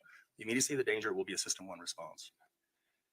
That situation I just described could be considered a very stressful situation, could it not? Sure. It could create a high anxiety. Yes. If you make the wrong decision, you could be seriously injured or seriously injure somebody else. I would think so. And people are put in those positions every day, are they not? Again, yes, I don't know what people you mean. I think the context matters. If you stay home all day reading books, I don't know how many opportunities you have to be placed in high stressful situations. But it is quite common that individuals are forced to make some type of split decision on a daily basis. Now, obviously, the more time that I have between seeing this immediate threat ahead of me, this car slamming on its brakes, the better ability I have to react. I would say yes. And the better ability I have to make a better, more reasoned and informed decision. Yes. If I have 50 feet or 5 seconds to react to this car slamming its brakes on ahead of me, I have a better ability to react than I have if I have an immediate threat and I have 10 feet and a half a second to react. Well, it depends on, I would say that's true, but it depends on the speed you're traveling as well, of course. Is that similar to the concept of the signal detection theory that you described earlier? Kind of. So you're talking about almost an economic model of decision making, like I can swerve or I can hit my brakes or I can go off to the curb. Those are picking the best answer between multiple versions of response that you have time to contemplate. Signal detection theory does offer that, but remember that the whole point is uncertainty. In other words, you don't have an answer on what to do. You're not really certain about what to do. So in the backdrop of uncertainty, or when you're trying to decide something is, you're not looking at brake lights coming on. You're trying to decide something unknown. It's a different experience, because what you're having to do is make decisions based on what you don't know, not based on what you do know. You're answering, or to answer your question, knowing that the brake lights come on is something you know. But you don't know what is going to happen if I choose to swerve right or left or hit the brake. Do I have enough? Well, I think you calculate what will happen, and I think that's fair. But again, the signal detection theory is based on uncertainty. I just don't know what I'm looking at or looking for. I'm leaning in one direction or the other, and this is why the SDT, I'll call it shortly, is based on what we call liberal and conservative bias, because there's that error component in the prediction level. When you mentioned, touched on this earlier, that in a situation where there is stress or anxiety, there's an adrenal response. Yes. Okay. And basically adrenaline kicks in and it floods the body and the brain. Yes. It makes your lungs work more efficiently. Yes. It causes blood vessels to send more blood to your muscles. There's the blood shifts around the bodies based on where it's needed, but it may go to your muscles, some may go to the viscera. And this is done through the changes in blood vessels and capillaries. And that's why we see some people do like amazing feats of strength in those situations. Yes. It also sends more blood to your brain. Yes. And that causes the brain to become more alert and focused, does it not? Oftentimes, yes. It is that rush of adrenaline that helps the brain make that split second decision to know what to do when that car hits slams the brakes on. I'm sorry, repeat your question. It's that rush of adrenaline that causes my brain to be able to make that second decision to react to the car. Right. If it's a high arousal, then it's going to be automatized. So system one will engage, and it will be because of the physiological and psychological changes that you're undergoing. So often I do that without even thinking about it. Well, it's automatized. You never think about it. That's the description of system one. Would you agree? Take my situation. If I am an experienced driver, been driving for 30 years of my life, I am better equipped to assess this car ahead of me, assess the immediate threat in front of me, and make a good decision. Yes, that's true. I'm better equipped in that position than I am if I was a 15-year-old driver who has driven twice in my life and didn't know what to do. Most certainly. So your age, your life experiences factor into your ability to make a good decision. Well, depending on whether it's a novel event or not, right? I mean, so there are some things that you've never seen before. It doesn't matter if you're 15 or 50. So, for example, if no one's ever pulled a gun on you, you may not know what to do. There's no blueprint for that. So your novel decision making is just as green as a 15-year-old who has also never had a gun pulled on him. But to your driving example, once again, the assumption is if you're 50 and driving, you've probably braked a lot. You've probably had these situations occur all the time. And if you're 15, you haven't. So in that case, these are not novel situations. These are repeat situations that you formulated a plan for, and they become automatized over time. Even people with general life experiences have experienced different forms of stress, different forms of anxiety, different forms of threats, right? I'm not sure what you're asking exactly. Different forms, they appraise them differently. So again, it's not necessarily what the threat is, it's how you appraise it, right? So if you and I are standing next to each other and I got a gun and you don't, and I get attacked by a bear, I'm in a better position to make a decision to engage than you are, because I have the coping mechanism for that situation. So my appraisal might be that this bear is a challenge. Yours is no, it's a threat. You're up a tree, I'm standing there shooting at the bear. So given the same stimulus, that can be appraised very, very differently. And that is precisely what we do. We are constantly calculating our ability to manage a stimulus. And if we can manage it, once again, it is considered just a challenge. But if we can't manage it, it becomes a threat. And this is where arousal starts to see a drop off in performance. And would you agree that general life experiences gives an older person a better ability to manage situations? Because they've seen situations differently and more often in different contexts than a 15-year-old. It's probably an empirical question. I don't know if that's been tested. I mean, there's this thing called near and far transfer. So if you do things similar to something else, you have what are called near transfers. If you do things that are way different, then you have far transfers. How those things affect novel situations, I'm not exactly sure.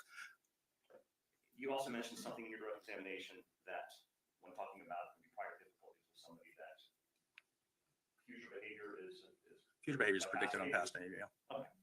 And again, it may not be exactly predicted because it's random, right? So one event doesn't necessarily have any relation to the other one, but our perception of past events is what directs our decision-making in future events. You charge $300 an hour, correct? Yes. And about how many hours have you devoted to this case so far? I don't know, probably 15, 17. Right, one more. Yes, sir. Thanks, sir. Thank you. You redirect? Yes, sir. Thank you. Since Mr. Buckman asked you, tell us what is educational psychology exactly?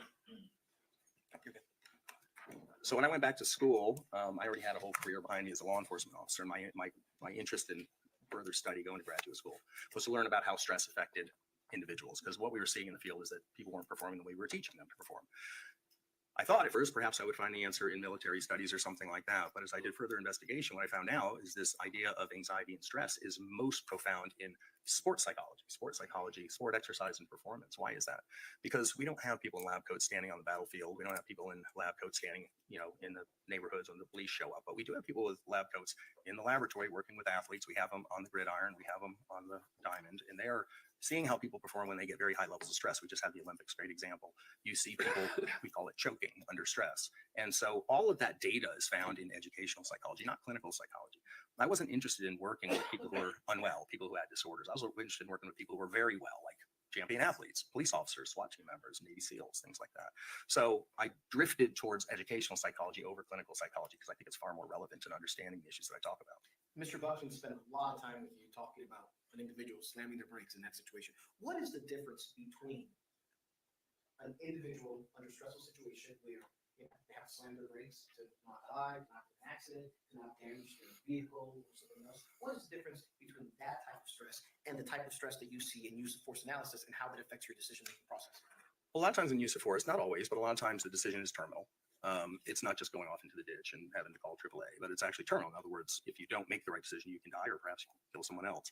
So unfortunately, I would say that we don't have a lot of information, empirically speaking, on how people exactly behave when they're under this this type of arousal, because you can't shoot at people and see what they do. But we do have a lot of information from the field, from law enforcement, from the military about those things.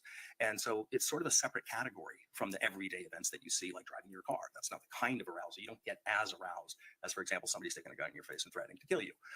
So they're viewed slightly differently than everyday events. The idea that you have to make split decisions, can be whether or not you decide to send your camper child off to camp or not. That might be a split decision that you make as part of a heuristic. But there are certainly different gradients of these split decisions, and I usually deal with the most extreme. It's apples and oranges. I'd say they're relative. I don't know if they're apples and oranges. They're both fruit. We'll say that. And, they're certainly different kind of fruit. Different types of fruit. Yes. Okay. Mr. Buckman spent some time speaking to you about general life experiences, but it depends on the type of experiences that an individual has, right? Yes.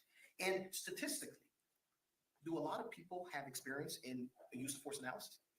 Analysis, no. Or do you mean use of force situation? I'm sorry, use of force situation. They really don't. I mean, considering the number of the amount of violence that we have in this country, I think is well known. But we have a lot of people in this country too. So the statistics of it break down to very, very few people having any experience with violence, and even fewer with deadly violence. If I may have a moment, Your Honor? Yes, sir. No further questions. Thank you for your time. You're welcome. Any additional questions?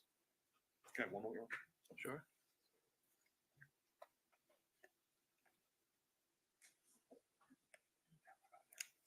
No questions, Your Honor. Excused? Yes, sir. Thank you. Have a nice day, sir. Honor. So here we go, people. Here we go. Ladies and gentlemen, we're going to take a short break. When we come back, I'll let you know where we're going from here. Okay? So now we get to find out if she testifies or not.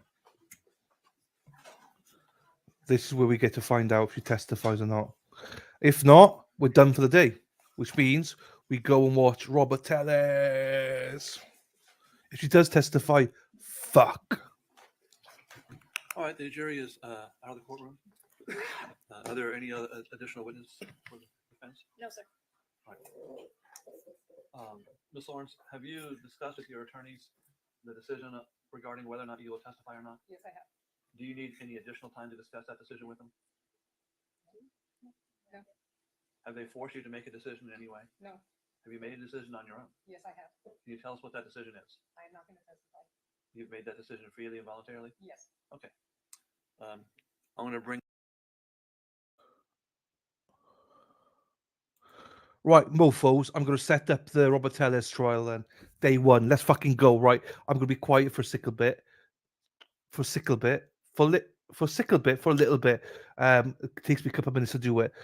Yes! Let's fucking go. The jurors back in. And then you want Oh, and by the way, we're doing day one now, and I'm going to do day two. I think we'll cram it all in. It might take me to about 2, 3 o'clock in the morning, but let's try and do it. Let's fucking go. to rest with the jurors? Yes, sir. Okay. So what I'll do is it's 1:30 now. I'm going to tell them that, given the schedule and the length of closing arguments that everyone has suggested there may be, that it would be too late to send them out this afternoon, because honestly, they'd be going out conservatively at 4:30, maybe later. And I don't want to put any sort of pressure on them to make a decision fast or slow. So what we'll do is I'll let them go for the afternoon, and then we'll start tomorrow morning. You told me you think a couple hours for yours? Judge, I'm gonna try my best to maybe get it to an hour and a half. I'm not going to limit anybody, because of the nature of the case, there's no reason to limit anybody.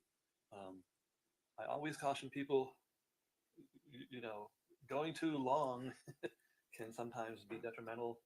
Going too short can be detrimental. So please just try to govern yourselves accordingly. Yes, sir. If you need the boards, let me know ahead of time, and I'll be happy to turn them on for you. I will Any be. evidence you need, make sure you have that available to you. Yes, sir. If there's anything else you need, please let me know. So I'll bring them back in, and then I'll let them go for the evening, and we'll have them here. What time do you guys want to start tomorrow? 9 a.m. is fine. Okay. I mean, like I said, I'm on duty, so I have a few things to do in the morning before I come to court, and I do stuff during lunch. But luckily, duty ends at noon for me tomorrow. See you, Gary. A week of being on call. Hey, Scott. Nevertheless, Happy days. Good luck, mate. I'll just inform them of the schedule. Good luck in the protest, my friend. Zach, we've done opening statements already. We've done opening statements already. This is just going to be the whole testimony now. Fuck, where am I here? All right, people. That means they'll probably be going into deliberation sometime around lunch. I'll give them plenty of time to make a decision. And I'll let them know that, hey, while you're deliberating, no one can contact you. But also let them know that they can take as long as they want in deliberations. It's up to them completely. All right. So that's the only instructions I'll give them. But you want to rest before that, right? You want to rest now? Yes. Okay.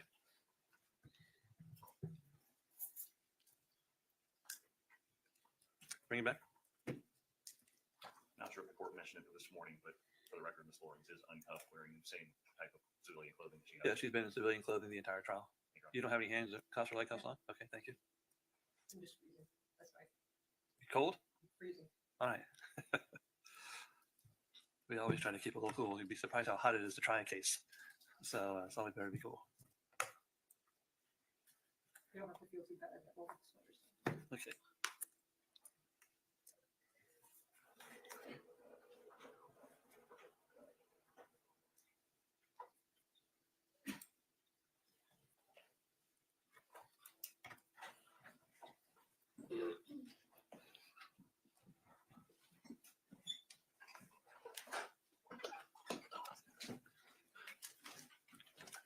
Size more? Yes, Judge. The defense rests. I take it there's no rebuttal. No rebuttal, Your Honor. Ladies and gentlemen, both the state and the defense have now rested their cases. So what we're going to do is go into a recess until tomorrow afternoon. The reason we're going to a recess now is because of the time that it may take for the parties to present their closing arguments, and for me to give you the instructions means you wouldn't be getting this case till very, very late in the afternoon. I don't want to put any pressure on you regarding how long you need to deliberate. When you deliberate the case, you'll have as long as you want, but I don't want to start at 5 o'clock p.m. Okay, so you should have it probably around lunchtime tomorrow, somewhere in that range. Okay. Of course, even tomorrow you can deliberate for as long as you want. We're just going to be starting a lot earlier for your convenience. I want to remind you that the case is not over, so you can't begin to deliberate at any point now. You still have to have the closing arguments and the instructions on the law. Once you hear all of that, you go back for the final time, you'll take your notebooks with you, and then you can begin to deliberate the case. You're still under the rule Please don't let anyone say anything to you about this case. Please don't look up anything about this case. Please don't talk about this case at all. When you come in the morning, I'm going to give you each a number for you as a juror. So if any time during your deliberations you need to ask any sort of questions or anything else, you'll be identified by your number. Okay, it's going to be just like school. I'm going to hand you a piece of paper with your name and a number on it, and then you'll do everything by, say, juror number 2, what have you. But if you need an emergency number tomorrow morning in case you can't go 3 hours without a phone, or however long it may take, I don't want to say 3 hours, but however long it may take for delivery, please let us know and we'll provide a number to you. Okay. With that, you're excused for the day. Have a very nice day. Thank you. Leave your notebooks here, please. We will give you lunch as well tomorrow.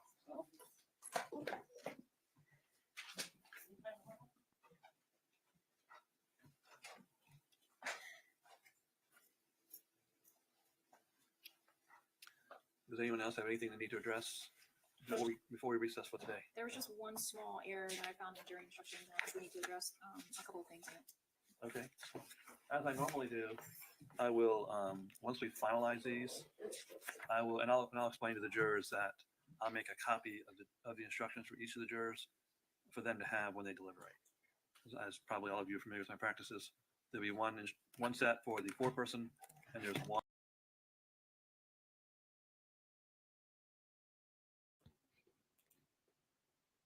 Right, people, right, you mofos, let's do it. Let's frigging go. Oh, my hair's sticking up. These bloody things. Right, I'm going to kick you over to the next one. So we are going to Robert Tellez, day 1. We've done opening statements, but that's been done. There's another video for that. Going into thingy now. So, right, let's have a chat. No, let's have a chat on the other one. Beautiful people, I will see you in a couple of minutes. You should get redirected. If not, this is a link to go. This is a link to go to people, but you should get redirected. Love you all. See you in a bit. Ta-ra. I should press